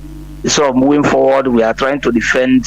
Either we are not the one responsible for this, we are not the one, we are not this, all these things. Now, and another thing that IPOB has do well, to my own point of view, IPOB has do well the cause of freeing our leader through only legal means. Only legal means. I don't know, internationally or locally. Last time you talked about Bruce Fern, you said that these people, they played game there in Bruce Fern. In Bruce Fern case, there are issues of following about our leader, or to release our leader, or to take us to the international community for the quest of Biafra. Now, Mazi, raise your voice. Raise your voice. Let me be hearing you. No, okay.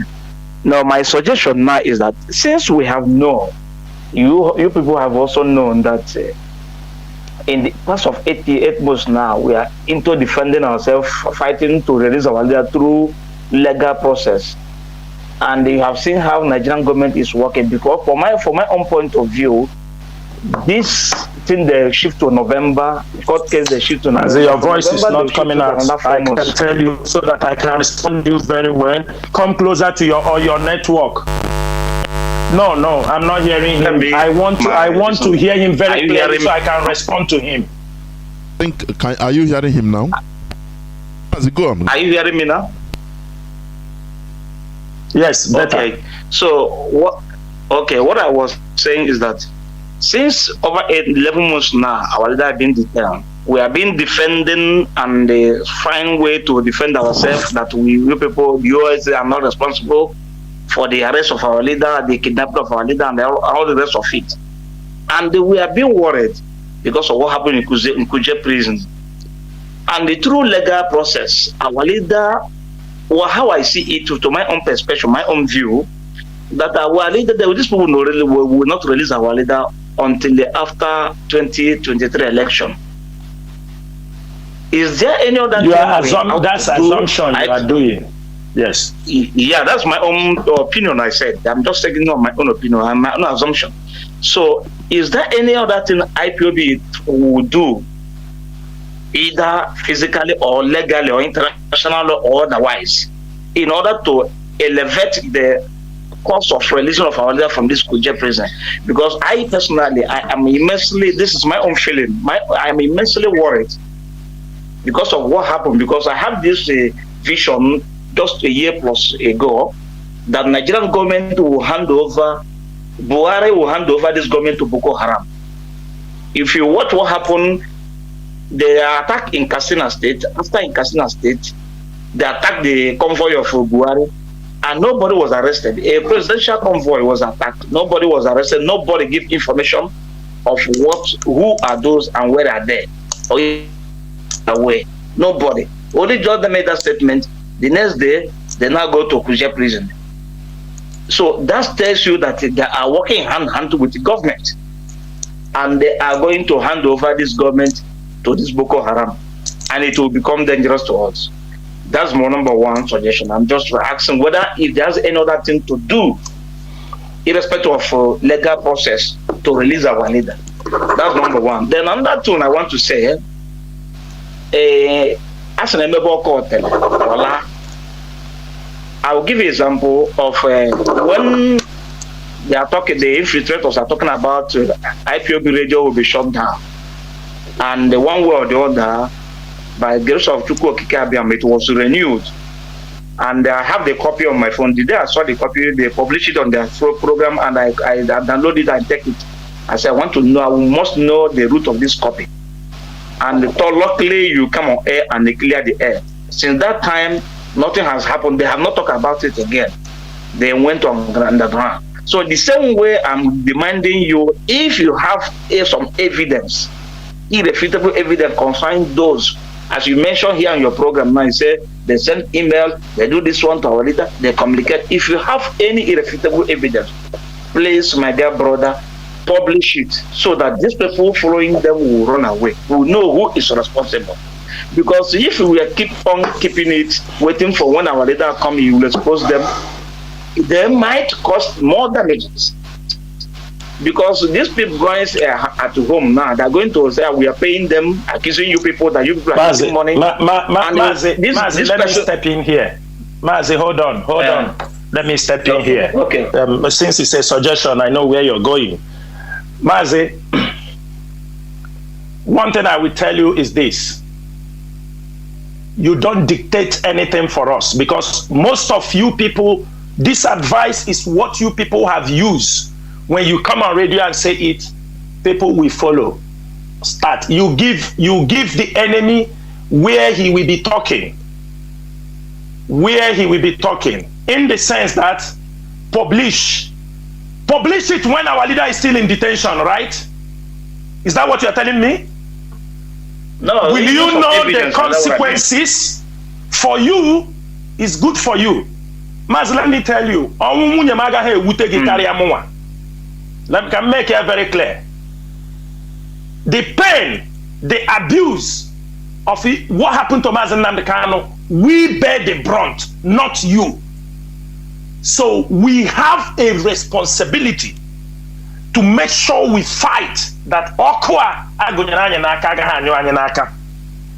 you said something that we are in defense of that. Mazi, I will tell you, it is a wrong, because even in ordinary football, show me people playing football that play attack, and survive in the game. I want you to answer me that question. Because everything in life is intermingled. The way it is played in the normal life, most of you come on this radio, you say IPOB defending.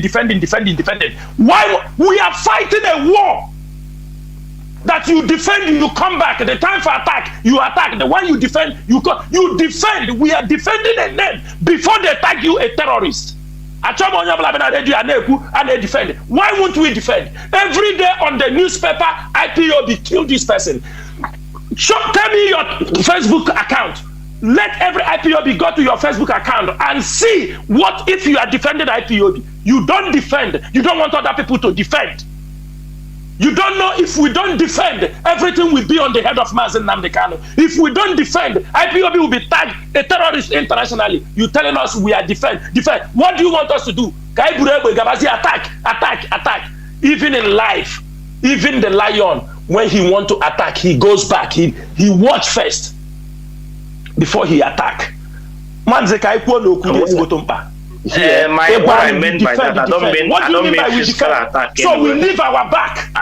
When they are calling us terrorists, when they say we kill somebody, when they say we do, we leave it and they go. And if there is any document or something, you want me to publish it while Mazi Nnamdi Kanu is still in detention with them. The one I told you is not enough for you.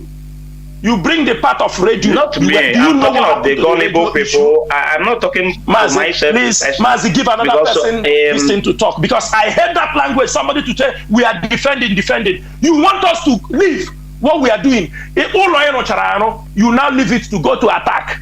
And they scatter it. It is that the same attack. When we are trying to defend ourselves, they all infiltrated. All of them believe. You say, why won't we talk? Have people stopped believing that we are not the one who sold Mazi Nnamdi Kanu? I want to ask. That is the point I'm trying to make. That is the point I'm trying to make, because people have not stopped to believe. But I myself, from the onset, I never believed such a thing. So that is you, Mazi. You are not even in the media. You are not. Tell me your social media account. Show me your Twitter. I will send it to you. If you have you, listen to me. Listen to me. And see listen the to, person who is listen to me. I will send you my top. Show us where I don't want to say it on air. Receiving media. Mazi, I am disappointed. I don't want to tell you on air right now. I will send it to your Twitter handle. Mazi, you go ahead. Then you go and watch my social media account. Do you understand what I'm saying, Mazi? Mazi, I think the discussion, I think, is understandable. I will take another Sorry? call. I think I said the discussion is now okay. Tell Mazi Chinasa. Listen, tell Mazi Chinasa. I will send him my social media account. He'll go and watch it, but I will not say it on air right now. It's okay. So he'll go and watch it. Okay, thank you. We must continue. You know, this discussion, it takes time. Some people consume time, honestly. Caller on direct line.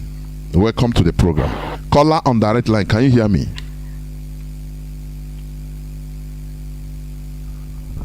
Mazi, please go on. Yes, please go on. I don't know what is happening.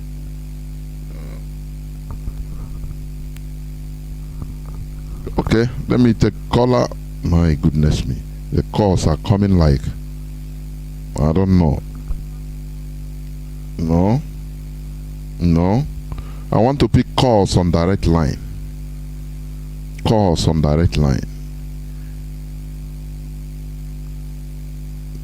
Caller on direct line. My goodness me. Can you hear me? Caller on direct line. The calls are flooding. Yes, please go on. Please go on.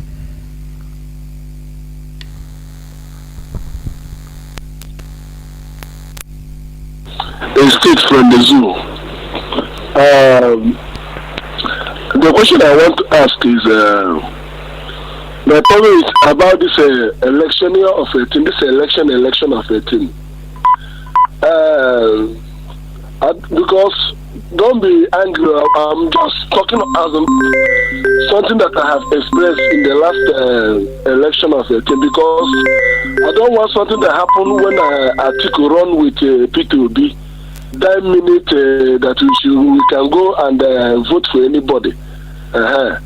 So all this another election, that minute they still tell us we can go and vote for. We can go and vote, participate in the election.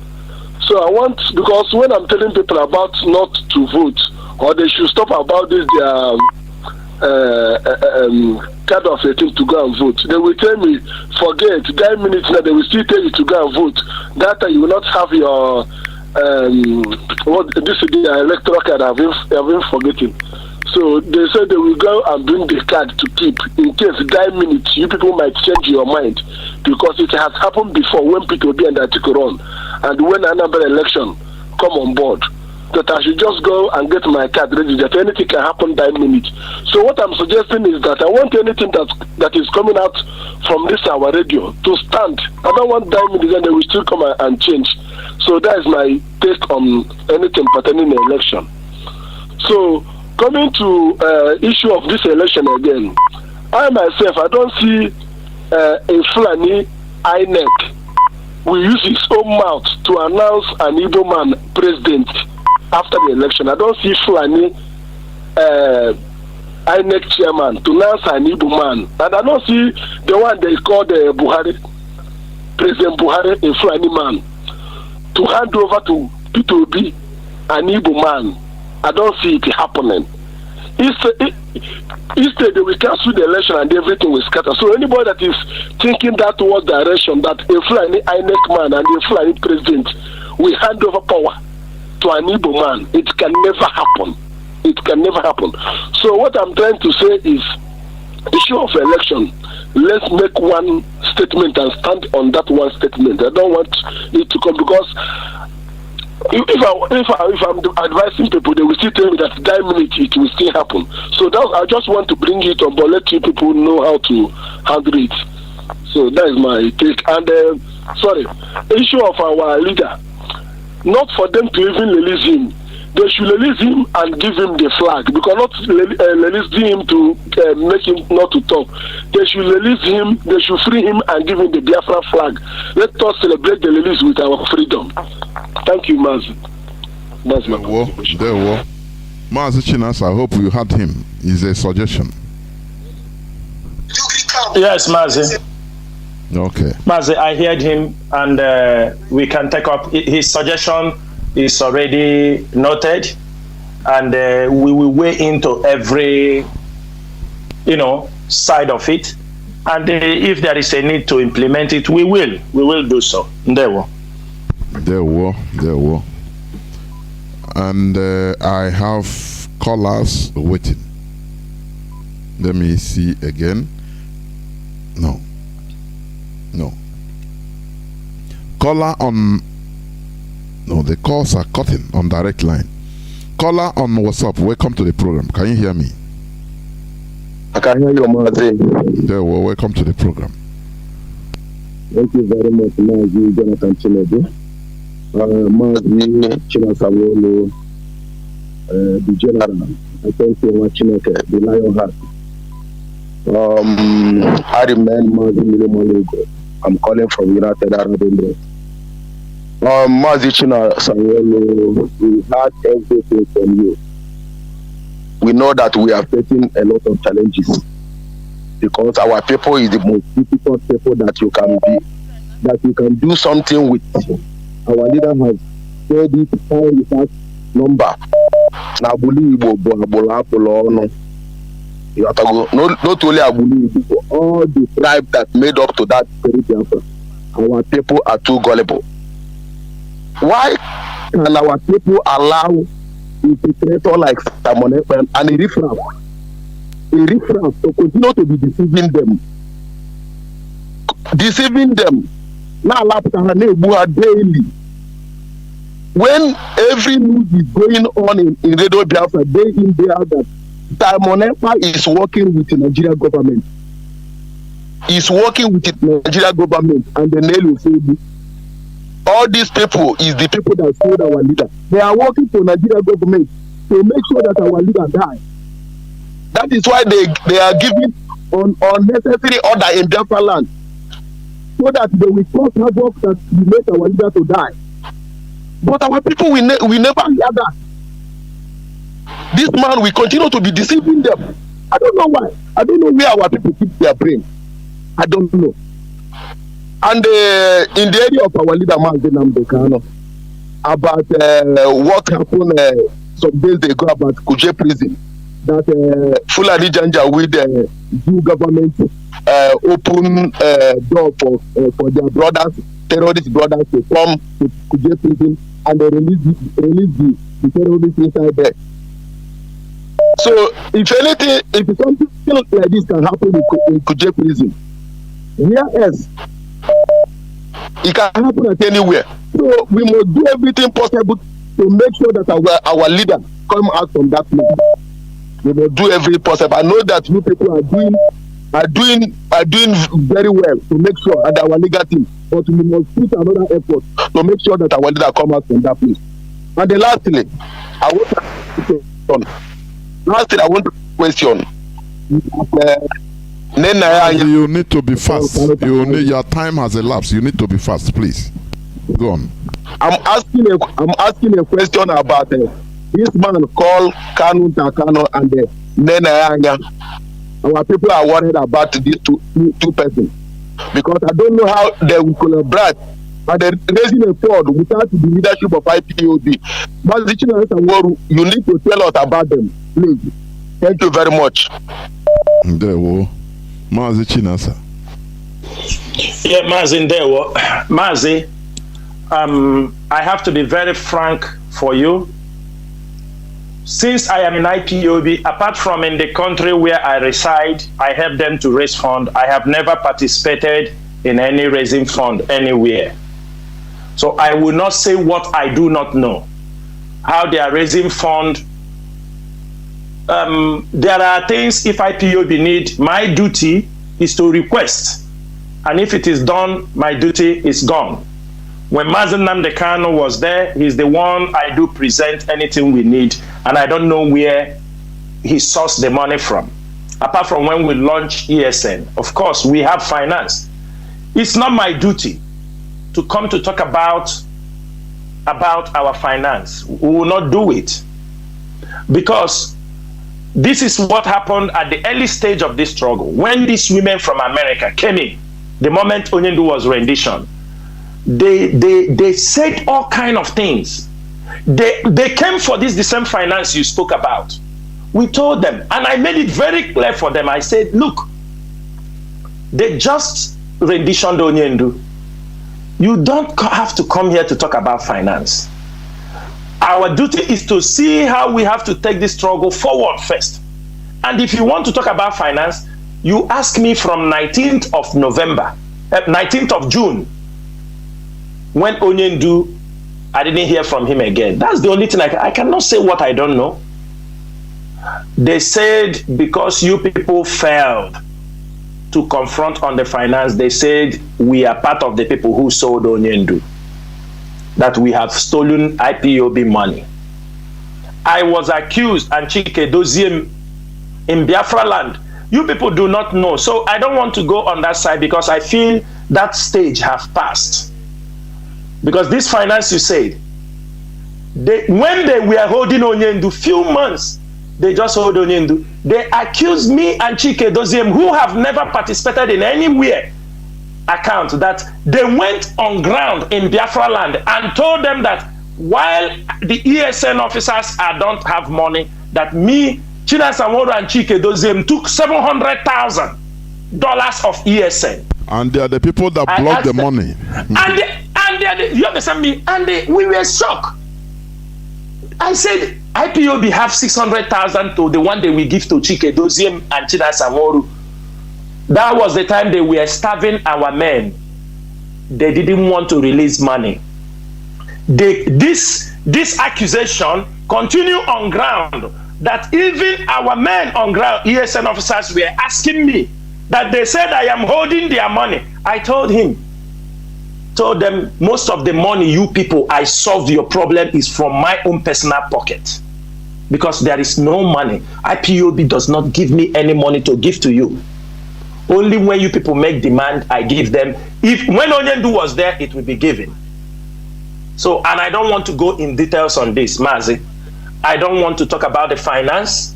I have never also seen a movement of this magnitude that will come on air to talk about their finance. But I'm very happy that as they were gossiping, it also, the way they used to send message to Onyendu told them, what are they talking about? There is not such money in possession of these people. And that's why they kept silent. But it was, they knew from beginning, but it was to blackmail Chinasa Nworu. What they did that thing was to tell the men on ground that I have carried, it is all the same. Do you understand me? Blackmail to destroy you. I have not seen IPOB money. If you give IPOB men or solve problem of somebody who is IPOB member, maybe they died, maybe Nigerian government killed them. You bring money, they bury them. You say you give Chinasa Nworu money. Somebody you send money, they bury. You pay bills for IPOB. You say you give Chinasa Nworu money. So my brother, please, for this, we don't talk about finance. Why I touch this because you talk. I'm not part of the finance. I have never been part of the finance, and I will not discuss about the finance because I don't know anything about it. When you come to Kanu Takano is a brother to our leader. That is all I can tell you. One thing is this. If he, because he's a brother to Mazi Nnamdi Kanu, he decided to destroy what his brother by attacking the IPOB leadership, the IPOB media, it is up to him.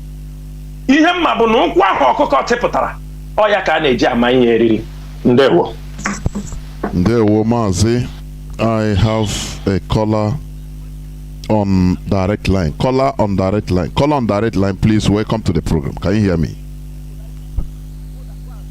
Mazi, can you hear me? The whole world is hearing you. Please go on. Yes, Mazi. Good evening from here. Thank you very much, my big brother Mazi Jonathan. I appreciate you so much. And Mazi Chinasa, Nworu, I salute you, my big brother. Mazi is your brother, good calling from UK. Mazi, I want to say something here. I salute Biafra all over the whole world, and then I commit Nnamdi into the hands of our ancestors. Let them continue to keep guiding and protecting him. Mazi, I want to say something here. There's something that makes me to call, and I want to make it clear so that our people could understand something here. I want to refer to two of our brothers that call. One is our brother Akas, he's an hardcore, and one is from our brother from Morocco. They asked some questions about this Eberima in Finland. Let me say something here, my two brothers. You see, this is the thing this Eberima is looking for. DOS are not stupid. DOS will never ask IPOB to storm Finland to go and look for that idiot. It's nobody. This is exactly what he's looking for, so that he will come out on social media and say that US have sent IPOB to come and kill him in Finland. Then he will go on hiding, telling the whole world that they have come to kill him. But he did not know that we don't have his time. We don't have his time. This is exactly what he's looking for, so that he will keep carrying his propaganda against DOS. We are fine. He's using Mazi Nnamdi Kanu. We have won him. But there is a particular thing I want to let our people know. He can't cross the red line. We are waiting for him to cross the red line. There's a place he cannot touch. Any day he wants to see the wrath of IPOB, the day he come out and start threatening DOS and HOD, telling the whole world that he's going to kill them, then we go for him.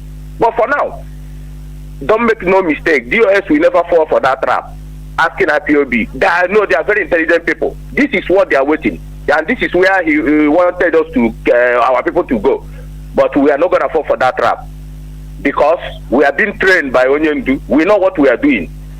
What we are saying is the only way we come for him if he's come and threaten our HOD and DOS, say in his platform that he's going to kill them, then IPOB have every right to go for him. Anywhere he thinks that because he's doing all these things, IPOB in all over the whole world. He thinks that maybe Samanepa, this Eberima is not defeating IPOB. He's an agent. I've told people that this guy is an agent. Just like Mazi Chinasa Nworu tell Mazi Nnamdi Kanu, that this guy is an agent. But you know Mazi Nnamdi Kanu, he will love to watch you by himself. But it's left for him. When Mazi comes out, Mazi will judge this guy by himself, because our people adapt. There is nothing Mazi Chinasa Nworu will say here, and our people will understand it, because our people adapt in the brain. You cannot see the handwriting on the wall. You cannot see what this guy. How many times Mazi have come to ask you $20,000 on social media, and he will bring Biafra for you before 2023. Our people are mad and sick. This is what makes me sometimes when I look at this useless set of people, I just get mad of some these idiots. Cannot reason. Do you know the reason why he went and took Mbaka number to threaten Mbaka? Do you know the reason why? He wants Mbaka to mention his name, pulpit, and Mbaka should simply do that. Immediately Mbaka mention his name, then he now goes and tell the whole world that Mbaka is supporting him, which is lie. That is exactly what our people. That is where he was, trying to make our people, just like my brother said, we should go. No, we are not going for him.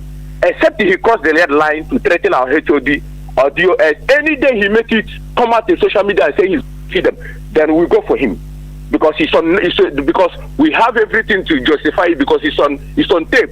We catch him on tape and he's on social media. He cannot deny it.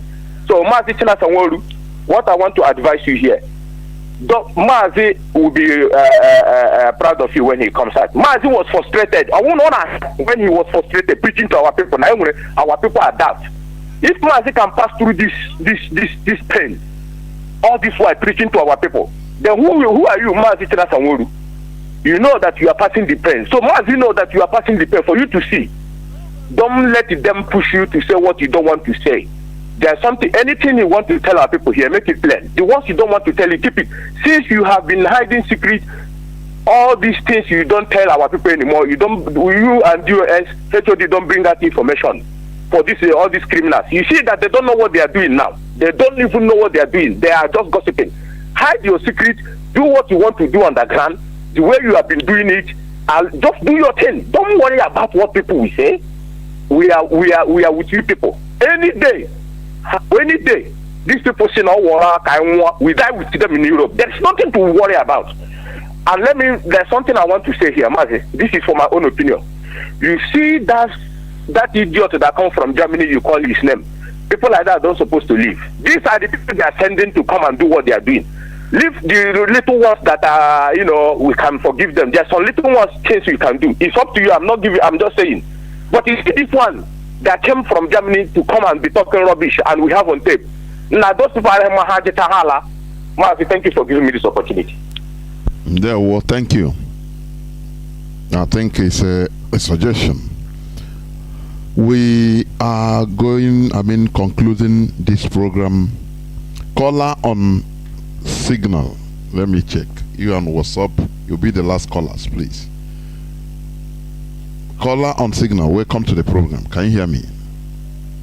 Yes, I'm hearing you. Good evening, sir. There, well. Yes, sir. Good evening, Mazi. Chinasa, Nworu, and to beg all of you. My name is Mazi Museum. I'm from my location. Ohadima is Mazi. I want to appreciate all of you for us, and I want to appreciate our great leader, Nnamdi. That's what I want to ask is yesterday. Of this, all of them, all the ministers, whatever, what they are people in Anambra. I want to ask, are they being in Anambra? They were there yesterday, and also what are they going to do in Anambra? Gathered all the free ministers, they gathered in Anambra, and the problem they are having. Other reasons. Today, this but yesterday, both that use man that anywhere is dead to the place, which is land. We saw all of them. Your phone is sounding funny. Even I cannot make out what you're saying. Whether you are using earphone, please. I'm saying is Mazi, you're a regular caller. I don't know. I will be repeating this. If you call here, remove your earphone. It wastes time. You are talking and no person is hearing. Every blessed day I will say this. Still the same mistake. That is the same thing. Our people strong head. Mazi, go on, please, and round up. I'm sorry, Mazi. You have to be sorry. It's the same thing every time. Go on, please. Yes, what I'm saying is that yesterday we saw a Katrina land and other foreign ministers, almost all of them in Abuja, they came to Anambra yesterday. My question is, what are they doing in Anambra? Because since our leader was Nigeria, these people never come. They never even make any comment about today. They all went to Anambra. What are they doing in Anambra? And IPOB leadership, I want to ask, make sure they find out the reason why all of them, because we know that this they are planning evil against us, against our leader, and why we are there. That is my question. Taking my comment. Program of blessings, sir. There, Mazi Chinasa, do you hear him? Do you understand him? Yeah, Mazi, I heard him. I heard not everything he said, but I tried to understand where he said, what are these people doing in Anambra? Yes. Mazi, I can tell you, we do not know what they are doing in Anambra. We do not know what they are doing in Anambra, but in due time, we will find out what they are doing in Anambra. We know they don't always visit our place for any good, but any step they make, they won't bring any development in our land. They won't bring anything than they are going to bring war. That is what they are doing. That is what they are coming to say, to consult, to know the mindset of people before they will unleash their terror. After this program, Mazi Chinedu, nobody should, after this program, even if it's finished, I urge everybody to please exercise patience. There will be an audio that we played on this platform. I want everybody to listen to that audio. Then you go home and think and know what is about to face Biafrans. For those, this audio will be played so that if we play it, if we start sharing it on WhatsApp, it won't be enough, but it will be played on Radio Biafra so that everybody will listen to what is happening. I want to use this opportunity to come to Anambra because you brought up issue of Anambra.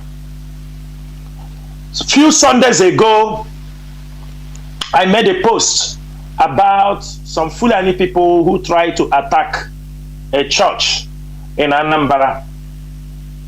When I made that post, at least in this struggle or in this fight for the restoration of Biafra, people like us should be very careful with the information we dish out because we know people listening to us or whatever we are doing.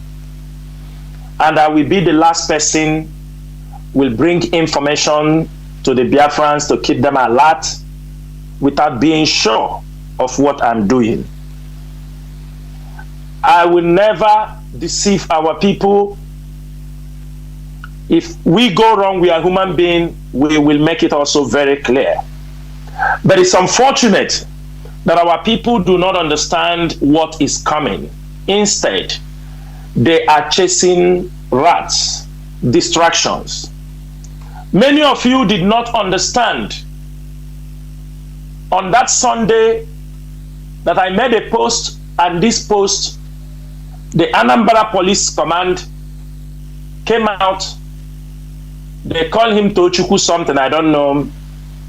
He said one Facebook user. It is me, Chinasa Nworu, he's calling one Facebook user. As if he doesn't know who is Chinasa Nworu. He call it one Facebook user. For those who know Tochukwu, it is an insult to me and to this struggle and to the IPOB worldwide. If you know Tochukwu, the Anambra Police Commissioner of PRO, tell him he must give an apology, because I will never forgive somebody like him. When he found out that we sent out a message of what happened, but he want to, because he's in the police, he come out to call me a Facebook user, and that is debunking that I am trying to instigate ethnic violence. Have you seen the work our people are doing through the social media and through? What everybody have to know is this. The military PRO, public relation officer, is an Igbo man, Ada Onyema Nwachukwu.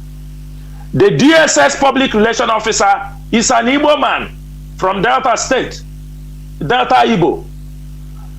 The police PRO, they are all Igbos, because they planted them where they will continue to give this. They are the people BBC supposed to run a program against the Nigerian institutions that are very good in disinformation. Instead, it is IPOB they come to run. On that fateful day, on that particular fateful day, one thing, when we said that IPOB is everywhere, we have our intels on the streets. We have them churches. On that particular day, this group of Fulani men, they went to St. Mary's Catholic Church. But St. Mary's Catholic Church have closed at that particular time. Maybe they came late. You know, Catholic Church, they do their things, everybody go home. They are not like Pentecostal. People were monitoring them from the St. Mary's. They came down to Grace of God. Is it Grace of God Church in Awada? And they tried to step into the church. The ones carrying something escaped. They were Fulanis. They escaped, and one was caught. And before the mob killed him around that place. The mob, they were questioning him, people were questioning him, and he vomited what they came. He is the one, he said, they were coming from St. Mary's, that those people that run are the ones having the bag for the bomb they want to throw in the church. That is not the one holding it. He vomited bullshit before the mob. Said these people have come. It is the mob that killed him. When after he was talking, people said if you hand him over to police, that they are going to save him. And these remaining people that ran away ran into the army barracks in Awada. That is where I'm coming to make my point. They ran into the army barracks. Then a whole PRO who said that he is Anambra police PRO, Anambra command, a whole state. The PRO is debunking that I lied. There is no army barracks in Awada. And I am calling this evening, if you are in Anambra or if you know Anambra, I am asking everybody listening this evening, is there army barrack in Awada? The same army barrack that is facing the express, the Zik roundabout, all the back entrance, they are all in Awada. Rainbow net at the back of it is Awada. That is the back entrance. It is because it is a very big, massive army barrack that it covered the whole of that Obosi area. From there, the same army barrack, you will enter Rifite, Paul Ume Street. How many gates? Where is Mami Market? A whole PRO of Anambra Police Station deception. When I drop this message, I know what I said. I didn't say it. This is based on men on ground intelligent report that was reported, and we alerted our people. It is unfortunate that Tochukwu, the Anambra, this thing now informed the radio FMs in Anambra. The following day, they started attacking Chinasa Nworu. Chinasa Nworu said that this terror attack want to come, that Chinasa Nworu would have allowed police to make investigation and come out. One Facebook user asking Chineke Mande radio station, no nonsense. You people have learned to deceive our people. You want what happened in our war to happen.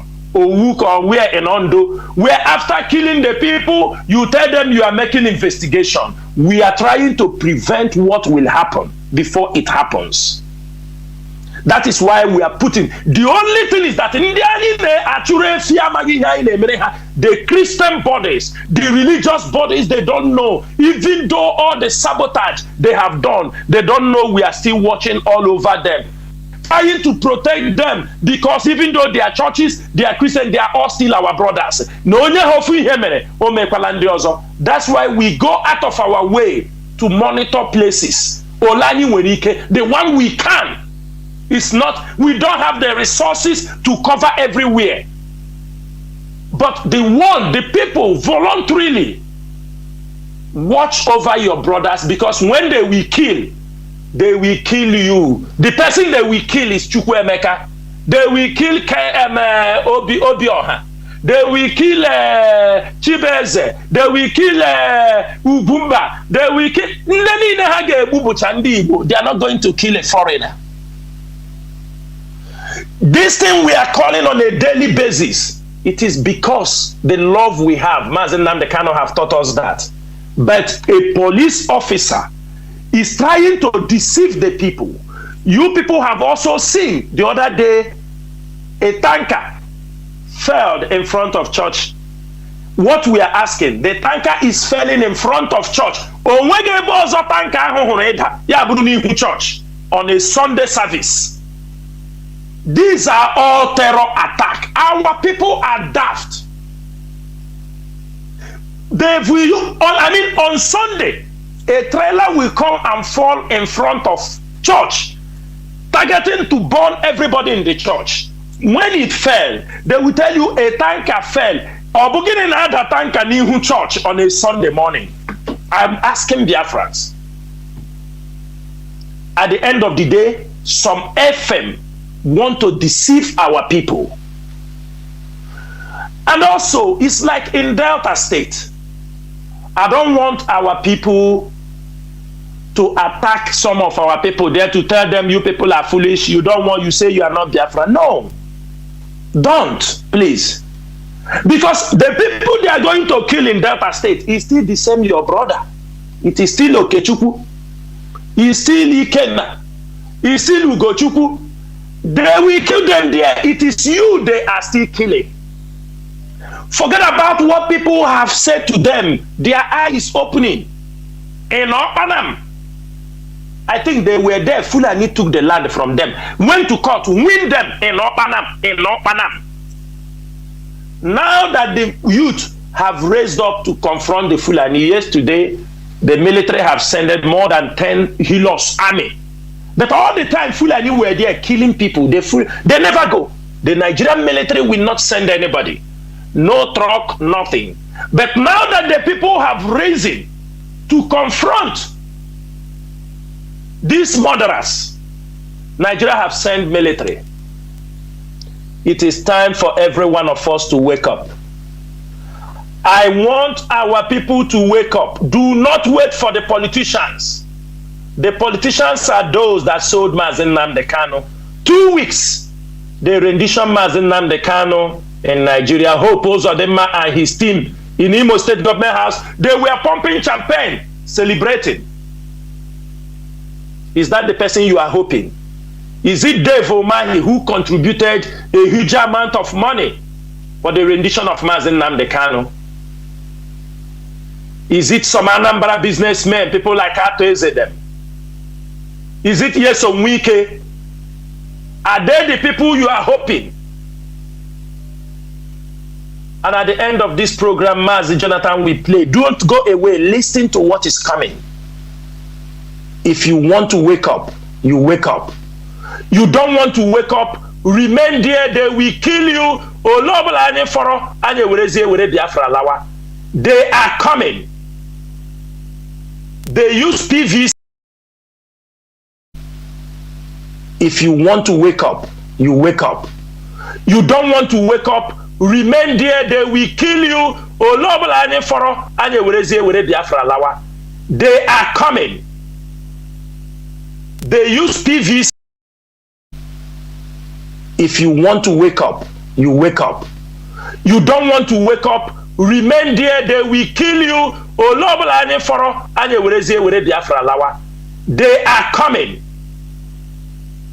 They use PVC. If you want to wake up, you wake up. You don't want to wake up, remain there, they will kill you. They are coming. They use PVC. If you want to wake up, you wake up. You don't want to wake up, remain there, they will kill you. They are coming. They use PVC. If you want to wake up, you wake up. You don't want to wake up, remain there, they will kill you. They are coming. They use PVC.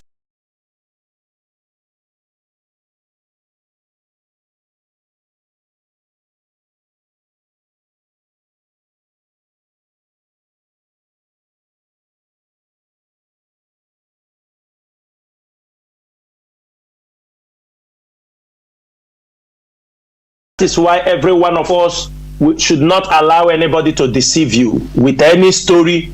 Let us go and face our enemies. Biafrans, rise up and support. If you are an IPOB family, anywhere you are in the world, support the struggle for the restoration of Biafra. Support ESN. The task is it's a huge task ahead of us. A very huge task. There is no time to gossip. There is no time for distraction. If the leadership have lose focus, by now, all things pertaining this struggle would have scattered. and we would have disappointed our leader who is in the enemy's dungeon. That is why everything he says, any little advice he's giving us from inside, we will adhere to it. We must adhere to it, because this fight is not a one-way fight. This is freedom fighting. Sometimes you go, you retrieve. You go, you retrieve. That is all I can say, Mazi. There is this caller. It will be the last caller, please, because caller on WhatsApp, please. You have 3 minutes, please, to make your point. You have been waiting. Caller on WhatsApp, can you hear me? I can hear you. There, Mazi, go on, please. Mazi Jonathan, God bless you. I'm Mazi Chinasa. My name is Mr. Chukwudi. I'm calling all the way from Switzerland. My question goes like this, similar like what our brother have asked before about defense. Since our leader was kidnapped from Kenya to Nigeria, it's like when two teams are playing football, and the one other team played the other one to defense, and they remain defense. It's like we are playing defensive games since then, and these people are inside our 18. And when the enemy is inside your 18, either you get penalty or you score goal. So my question is, when should we push this our enemy out of our 18, even to the midfield or to their 18? Because they see our weak point as this allegation. They are giving us allegation after allegation after allegation, and we keep on defending ourselves, and as a result, we don't have chance anymore to attack. If they say we are the one who called every Monday sit at home, we will be defending ourselves. We are not the one. We are not the one. If you want to be free from that one, they will call again. We are the one who break the pipeline. We will begin to defend ourselves. After that, they will put another one. We are the one who break this Kaduna railway train line. We are the one who bomb it. We will begin to defend ourselves. From that one, they will say we are the one who break Kuje prison yard. So we begin to. So this is their idea. They are putting allegation upon us, and they see that it's working. We remain under defensive till now, and we don't have chance anymore to attack. And my question is, we know that law is not working in that zoo. Fulani don't believe in law. They don't believe in anything court. So all this time they are calling us every day in Abuja to come and with our leader. They don't mean it. They don't believe in that. You can understand it when Boris Johnson asked the man in Asolok, when will you release our leader? He said our leader will not be released. That means what they are doing in that court does not matter to them. So my question is, when should we stop following them according to this their law in their court? Because we know that is joke. It cannot work. Going to court will not bring our leader out. And what should we do to force ourselves out of this defensive game? Mazi, you can as well give a suggestion what we shall do, because this question has been coming. You know, Mazi, I'm coming. Our people don't understand the enormity of what we are doing. They think, Mazi, you know, Mazi Chinasa, you have said this one time. Mazi Nnamdi Kanu is not in a police this thing where you go and bail him with 1 million naira. No. Yesterday I said something. Is it yesterday or the day before yesterday? During my program, the leader of Ambazonia is sentenced to perpetuity. It doesn't prevent people from fighting. They are still fighting. They are fighting. But what would they do? This is freedom fighting. Our people think that, oh, you go and take him out from here. You know, this question sometimes he used to irritate me, honestly. I must be honest with you. Because when you are saying something like this, as if the leadership is doing nothing, you know, we just left him there. It's all these things that used to bring Obi Wago. Do you know what Nigeria is? It's a government, for goodness sake. With a budget, our leaders say Nigeria has a budget of more than $30 billion. One time 70 billion. Yes, to fight us that are 70 billion. I don't know what people. Okay, we should go and fly to Abuja and release our leader immediately. Sometimes, this question used to irritate me. I'm telling you honestly. For our leader to be even to still remain there, be alive, is a credit. That is the thing. And the leadership will continue doing what he have to do. What are you going to do? You carry arm, go there. They first of all kill him and say it's you that killed him. Is that why what our people are? I don't really understand. Mazi, please come in here, please. Mazi, like what he said, Mazi, as long as if our leader is not in their custody, at least we have the legal team. Of course. They say, what are we doing? The legal team will handle the legal aspect of it. IPOB leadership handles the one they will handle. There are moves they will not make public. The families, people making their lobby, people pushing from all angles. We are pushing. We are not giving up. The same thing when we went to Brussels. People were saying, what were you? But they don't know that Brussels is yielding a lot of results. You put pressure. This is a prisoner of conscience. It's not a criminal. So sometimes, like you ask him, I wonder, he would have suggested, or they want, as they fail to not to release Onyendu, what do? We move to another step, another legal room, which I know the legal team, they are working on it. They are doing it. And we have to understand that they are doing it. So I don't know, we have passed the stage. We will not be telling people what we are planning, because it is what we are planning that most times that time people were leaking from inside our DOS was what they used, tried their best to sabotage this struggle. There are things, if you have to know, we will let you know. If you don't have to know, we will leave it. It is leadership. We are in a freedom fighting. We are not just in an association where we are playing, this person will play this person will play that. That is all I will say on that, Mazi. Thank you so much. Yeah, well, I think this is where I'm going to stop picking calls, Mazi. We need to conclude, and I think I never see the clip, So, Mazi Chinasa, please, your closing remark before I close this program. Okay, Mazi, I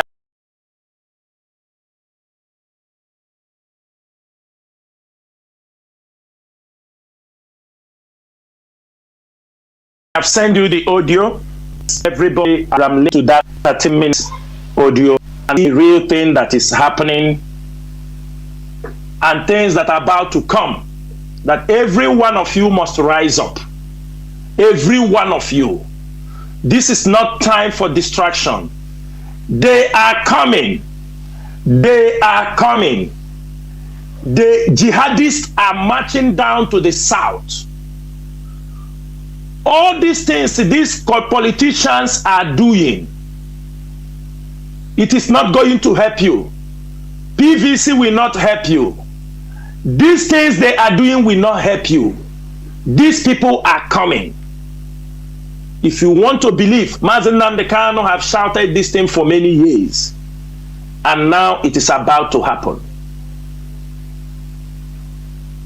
And what I'm telling every Biafran this night, as we have come to the end of this program, if you are an IPOB member, I'm telling you, it is time you speak responsibly. If you are an IPOB member, it is time you engage on seeing how to drive this force. Every one of us will not be speaking. Things are going to come. Even though they are pursuing people indirectly, you people start to organize. What will befall the land because of this election? The way you will help to protect your people, pass information. And I'm asking every one of you, if you are at home, when you see these people, when you see their trailers, you have a telephone. If you can record, you record. And also bring, it is an awareness. Sometimes some foolish people will say, hey, you come on Facebook and be talking. Inform the people first. Nothing is more powerful than information. Give people the information they need to know. They can protect themselves. If I go today and bring military equipment, if I don't show it to the world, how will they know? Who will know? If Fulanis are coming to kill, to attack our land, if you don't show it to the people, how will they know that the Fulanis have come? That is why we will not stop educating our people through social media. For every one of you to understand the level of the attack, the question you will ask yourself, why is it that radio stations at home will be attacking Chinasa and Nworu, down to Enugu, Solid FM, Owele Radio in Enugu? You will ask yourself, why are they attacking? Why are they talking about Chinasa and Nworu this, Chinasa and Nworu that? Who am I to them? What did I do? Because it's a coordinated attack by the Nigerian government and their agents. I saw there are two people on the radio in, is it Solid FM or what FM they call them, where they are canvassing that they should do to Chinasa and Nworu what they did to Mazi Nnamdi Kanu. Tell they are calling people elites go him back the Chinasa did. I stole Nigerian government money. Did anybody? Am I doing any contract for Nigeria? And I used to bet everybody. Go and ask. Nobody. Nobody. No politician. Nobody will even dare to talk to me. Talk less of to give me something. They know my stand. They know what I believe in. They know I do not have even their time. You think if truly that this leadership have compromised, that all these people talking this thing cannot bring any tangible evidence. Even at the time they said we were in Nigeria cruising in Jeep, they couldn't even bring the picture of the Jeep. Biafrans, we have a very long way to go. This is a fight every one of you must rise up. We know that when the going becomes tough, not everybody will fit in. People have come into this struggle to make money. Those people shouting they are making money, they are the real people making money in the name of our people. They are the people making money from one politician to another, from one person to another. They are making money. They are making money to give them. Do you know that many of them also claim they descend the DOS they are fighting for? They are fighting. Some of them go also to the politicians. They told the politicians that they are members of the DOS because now DOS have a name. After the extradition of Mazi Nnamdi Kanu, DOS has become a force that could not be broken.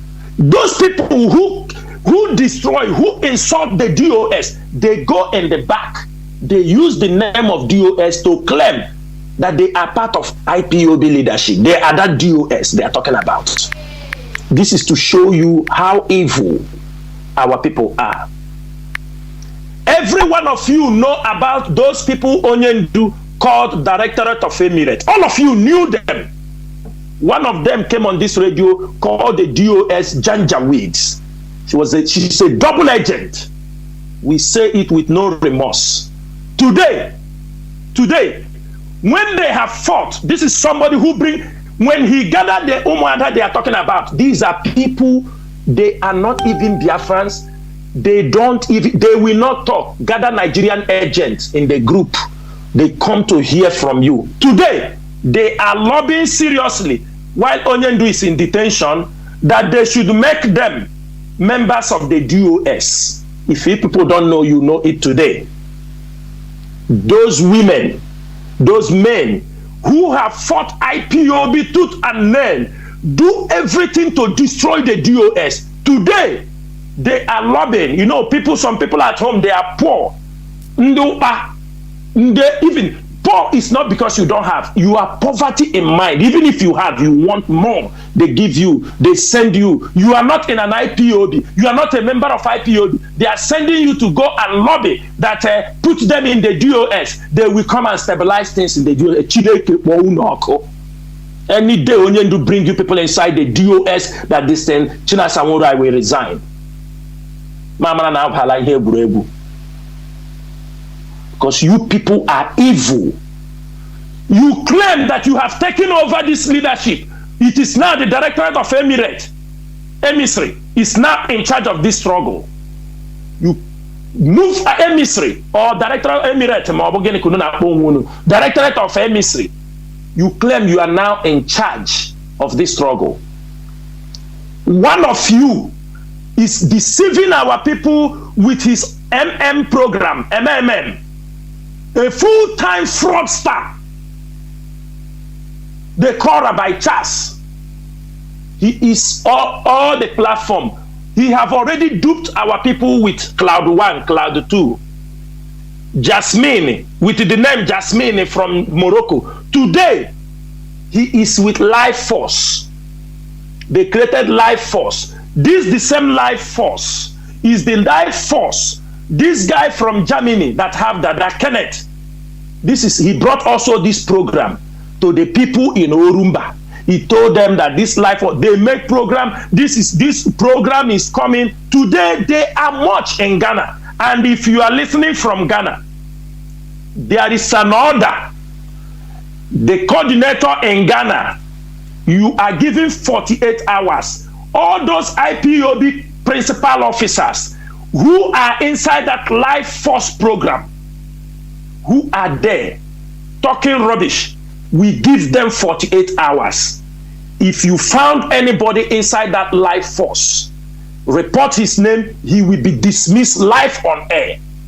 Here on Radio Biafra, the same people that cheated our people in Lagos with Cloud 1, Cloud 2, they now, after duping our people on Cloud 1 and Cloud 2, now they have returned. They say it's Life Force.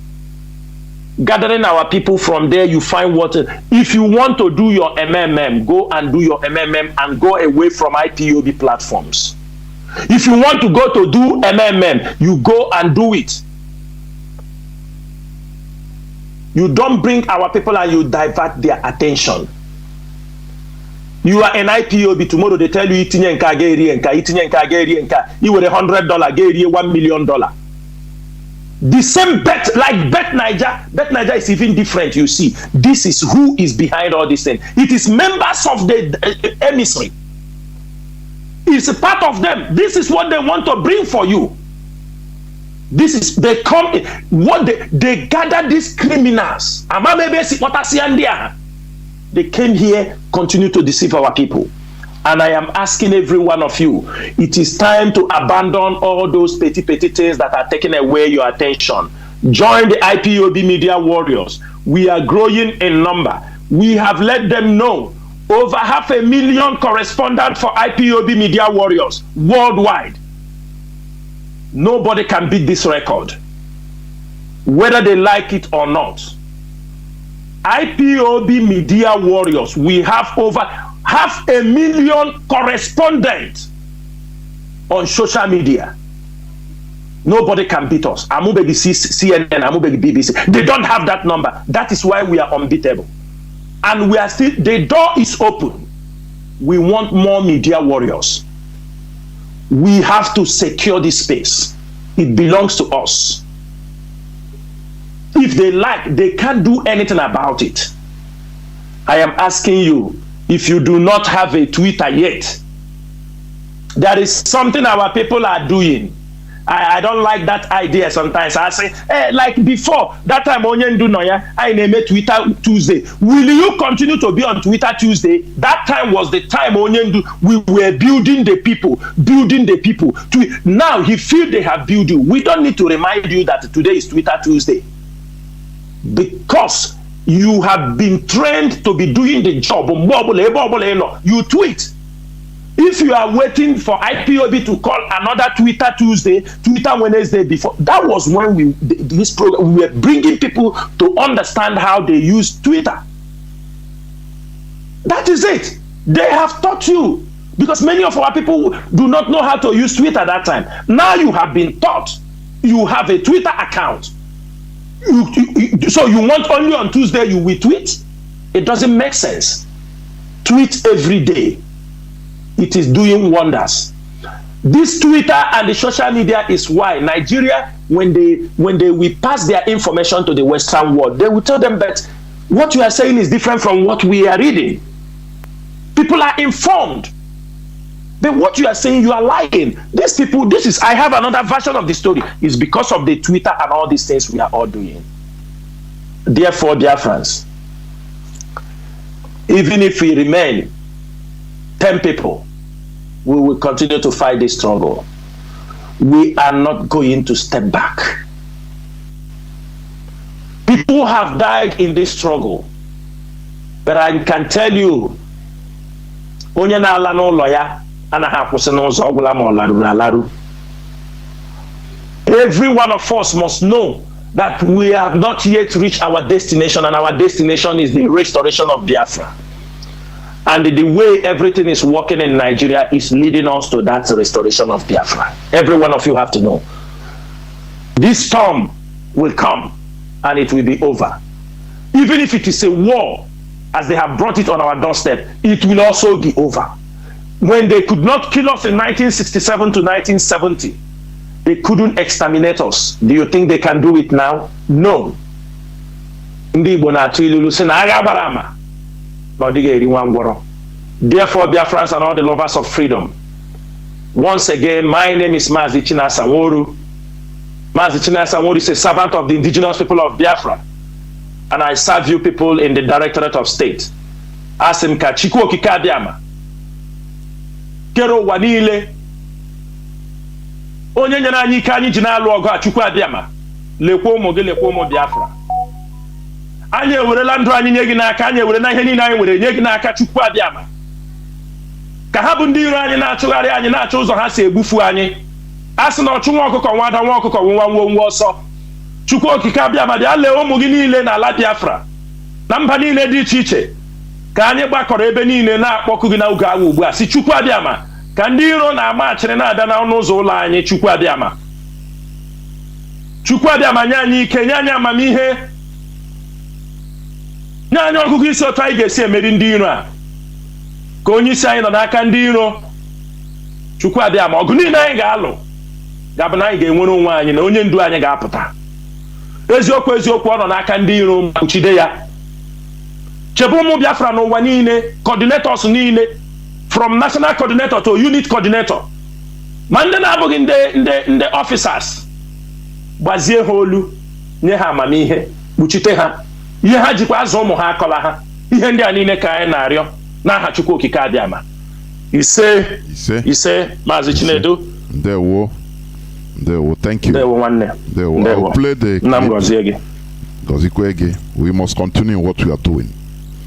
Biafrans and lovers of freedom, we have come to the end of this program, although today I'm sick, but I have to.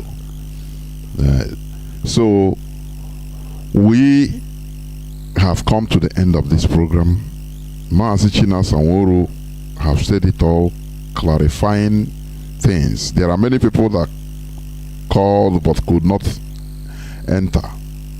It is normal, because not everybody will, everybody's call will penetrate. That is for sure. What we are doing is freedom fighting. Mazi Chinasa Nworu said that we should be sophisticated, because the people that are fighting us, or we are fighting, they are sophisticated. It is not one-way traffic. Sometimes things will go like this. Sometimes he can play winger. Sometimes it will be defense. You know, ball may roll everywhere. So that is the issue. Our people, our mentality have been destroyed. I used to say this all the time. 1970, our people think that the war has ended. That is, sophistication we lack. We didn't have any other, reserve. No reserve. We just carry everything, believe the same one way. Oh, Nigeria. Oh, Nigeria. And today, we see the result. The Fulani ended the battle. It's part of the battle. Now, the real war started from 1970 to today in order to destroy us. They use everything available in order to make us to be behaving incoherently. And that is the thing. We behaving singular. Religion is one of the main factors. Now, Chinasa, he made a very vivid example about it. Somebody, your brother, your sister, you grew up with. When you sleep the same bed with, eat on the same pot with, or plate. Now, when you grow up, one person that says a prophet will tell you that your brother is the cause of your problem, and you believe it. As we are talking, I was reading something. Maybe it's a one woman, his son sent him money.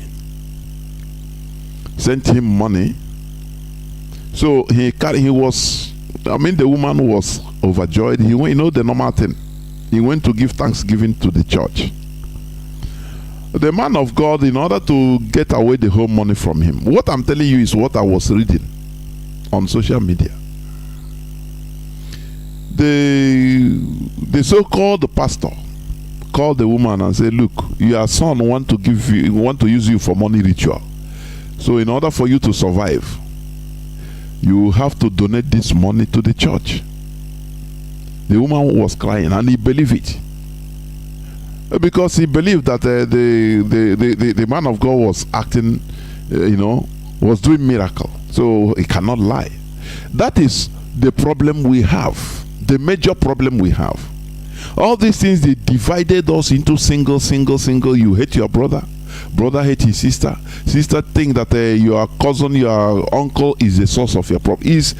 Sometimes I used to ask, everything you find it, trace it back to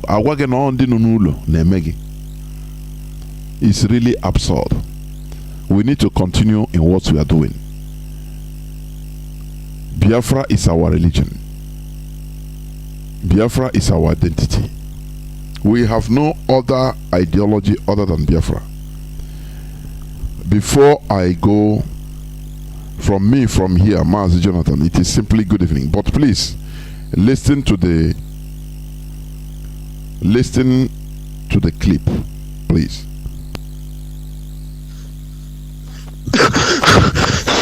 Good morning.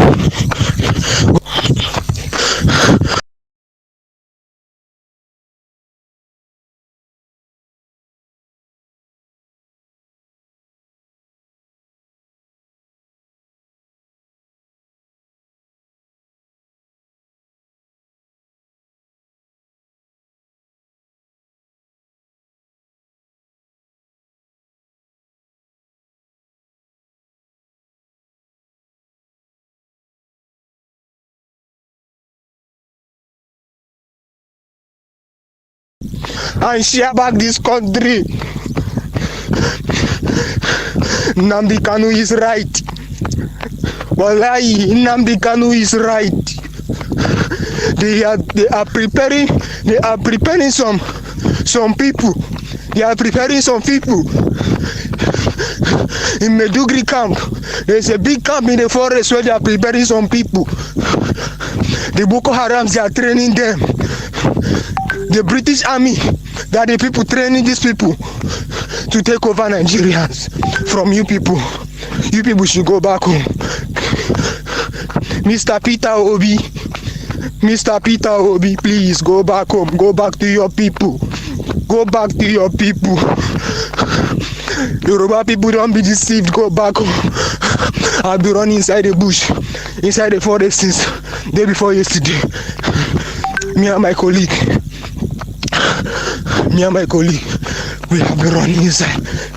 But we don't know these people are all over the forest here. They are all over the forest. They are all over the forest.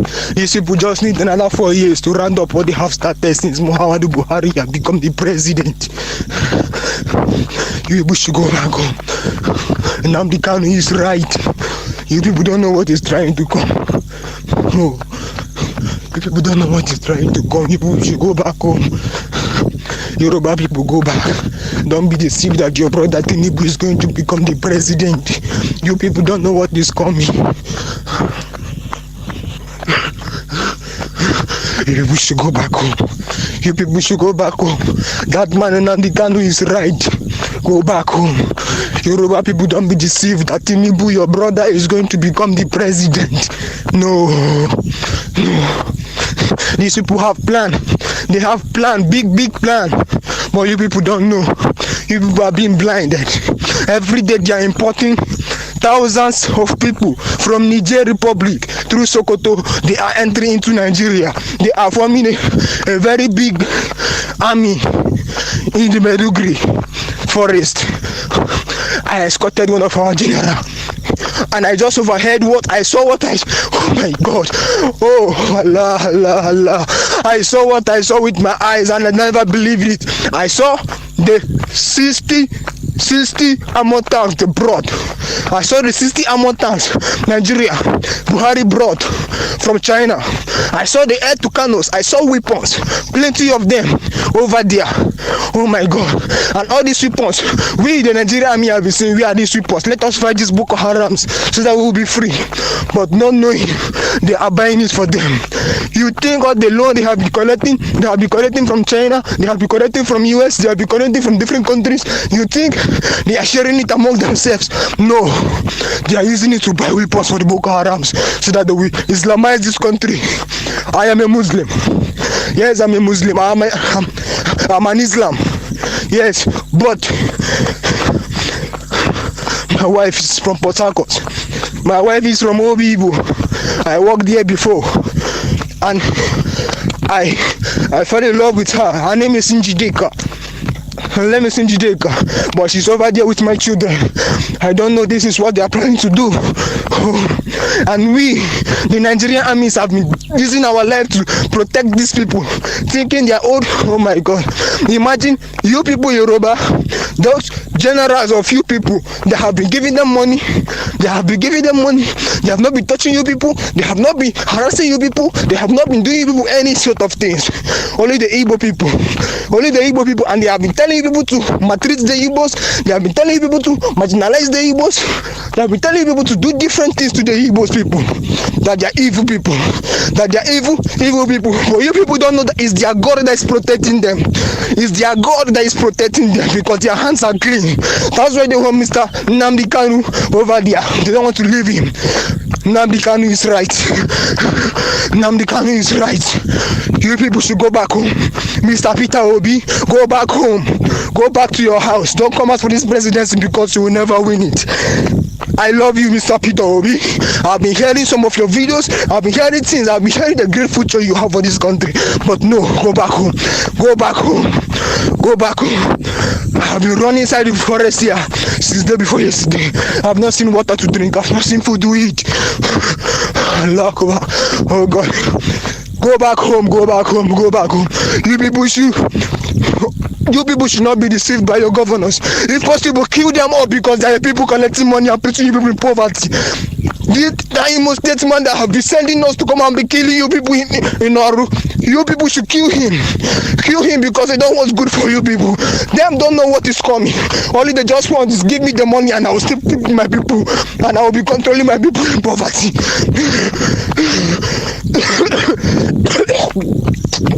Go back home. Go back home. Go back home.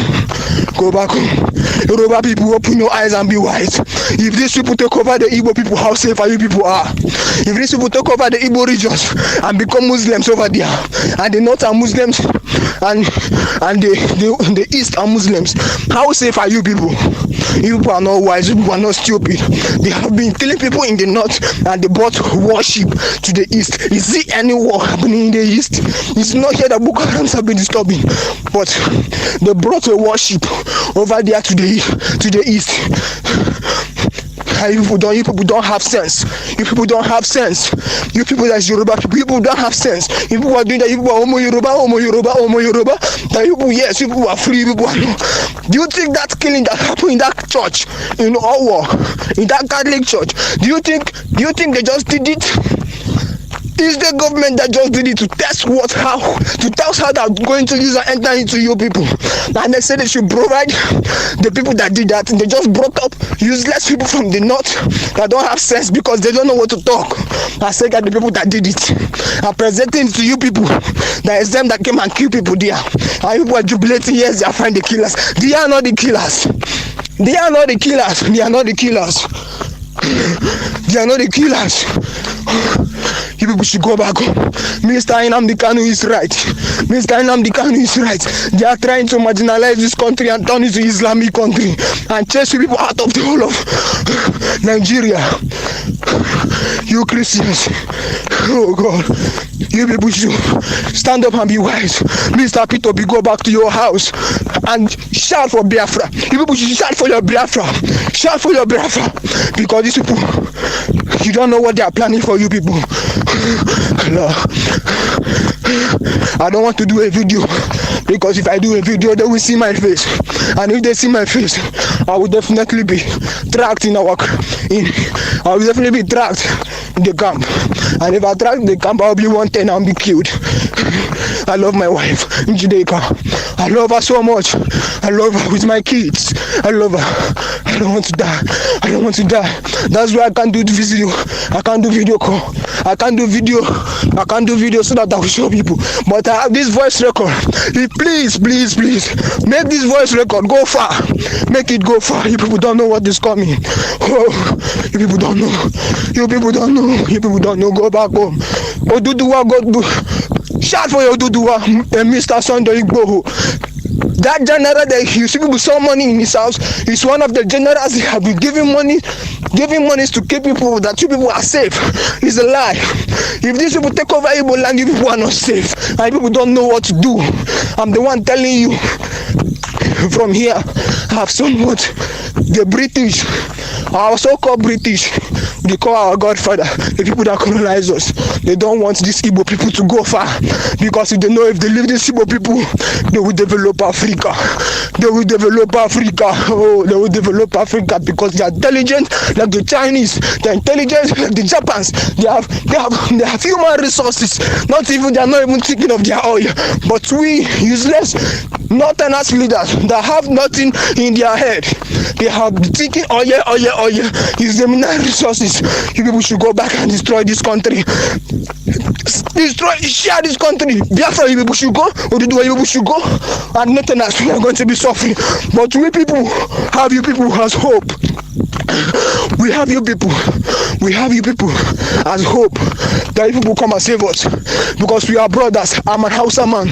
These Fulani people are foreigners. They came into our land that they are using us anyhow. If we the Hausas, we don't have right. We don't have rights in our own land. We don't have rights. We don't have rights at all in our own land. No. Master Nnamdi Kanu is right. Master Nnamdi Kanu is right. Master Nnamdi Kanu is right. P2B, go home. Go home. P2B, go home and help your people. Go home and help your people.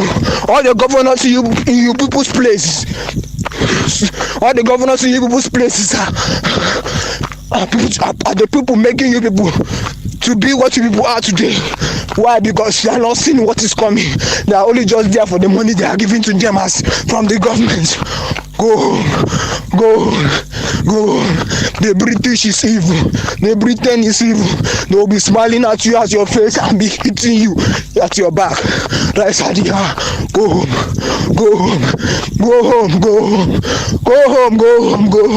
Go home. You people don't know what is coming. You people are not safe. They just need another 4 years to take over, to conclude what they have been starting since Muhammadu Buhari has been president. If Chinedu become the president, they will give him the presidency. And if they give him the presidency, they know he's going to die. And if possible, they are going to kill him and proclaim him that he is dead. And if they proclaim he is dead, just they did to Yaradua. That's what they're going to do to him. And the vice president will take over, as Goodluck did. And the vice president is a full animal. And the man take over. Even you people, there's Yoruba people, they are put in different places. They will wipe people out. They will take you from all the offices you people are.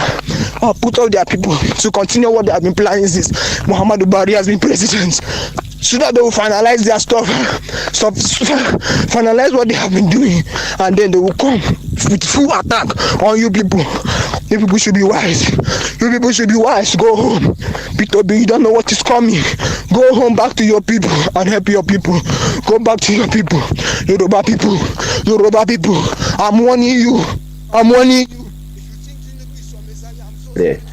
I was on a gig of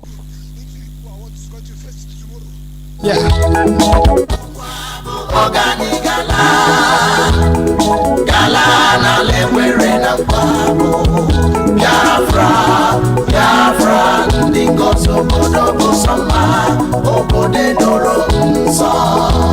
The land of the rising sun is a home of the Biafrans. The fire of the eastern land is a promised land, a blessed land of the Chukwuabiama. Ebe ka unu si Biafra, ebe ka unu si Biafra, gaimara Biafra, kanebozo kabiri, agaimara Biafra, kanebozo kabiri, Biafra kanebozo. Sombe waboke anijala na mama. Wana lemo kamno na lombo wana jumo wasina Biafra na tago. Chukwu okike Biama onye anyị nọ n'aka ya mere anyị ihe mara mma. Sombe ugbu a bụ oge anyị ji ala n'ala nna m. Biafra bụ ala ọma, ala Chukwu gọziri, ala mma na ahụ, ala Chukwu gọziri, the rising sun. Mgbe mbuka kwuru okwu wesi n'oji ihe nwatakịrị, o were aka ya elu aka fụwa ya ụfụ wetuo ya, maka na ọnọdụ udo ga-adịrọ n'igwe mma. Sombe lee ndị ala adịghị mma, ndị zuru, ndị na-aṅụ ọbara mmadụ, ndị okwu ha abịakwala n'ọzọ ka ha kwatusu Biafra. Mana Chukwu okike Abiama gị ka ị nọ n'aka o. Mana Chukwu okike Abiama gị ka ị nọ n'aka o. Na anyị ga-ala, ugbu a bụ ka anyị je nwere onwe anyị. Ugbu a bụ ka anyị je ala, Biafra na-atago. The land of the rising sun is a home of the Biafrans. The fire of the eastern land is a promised land,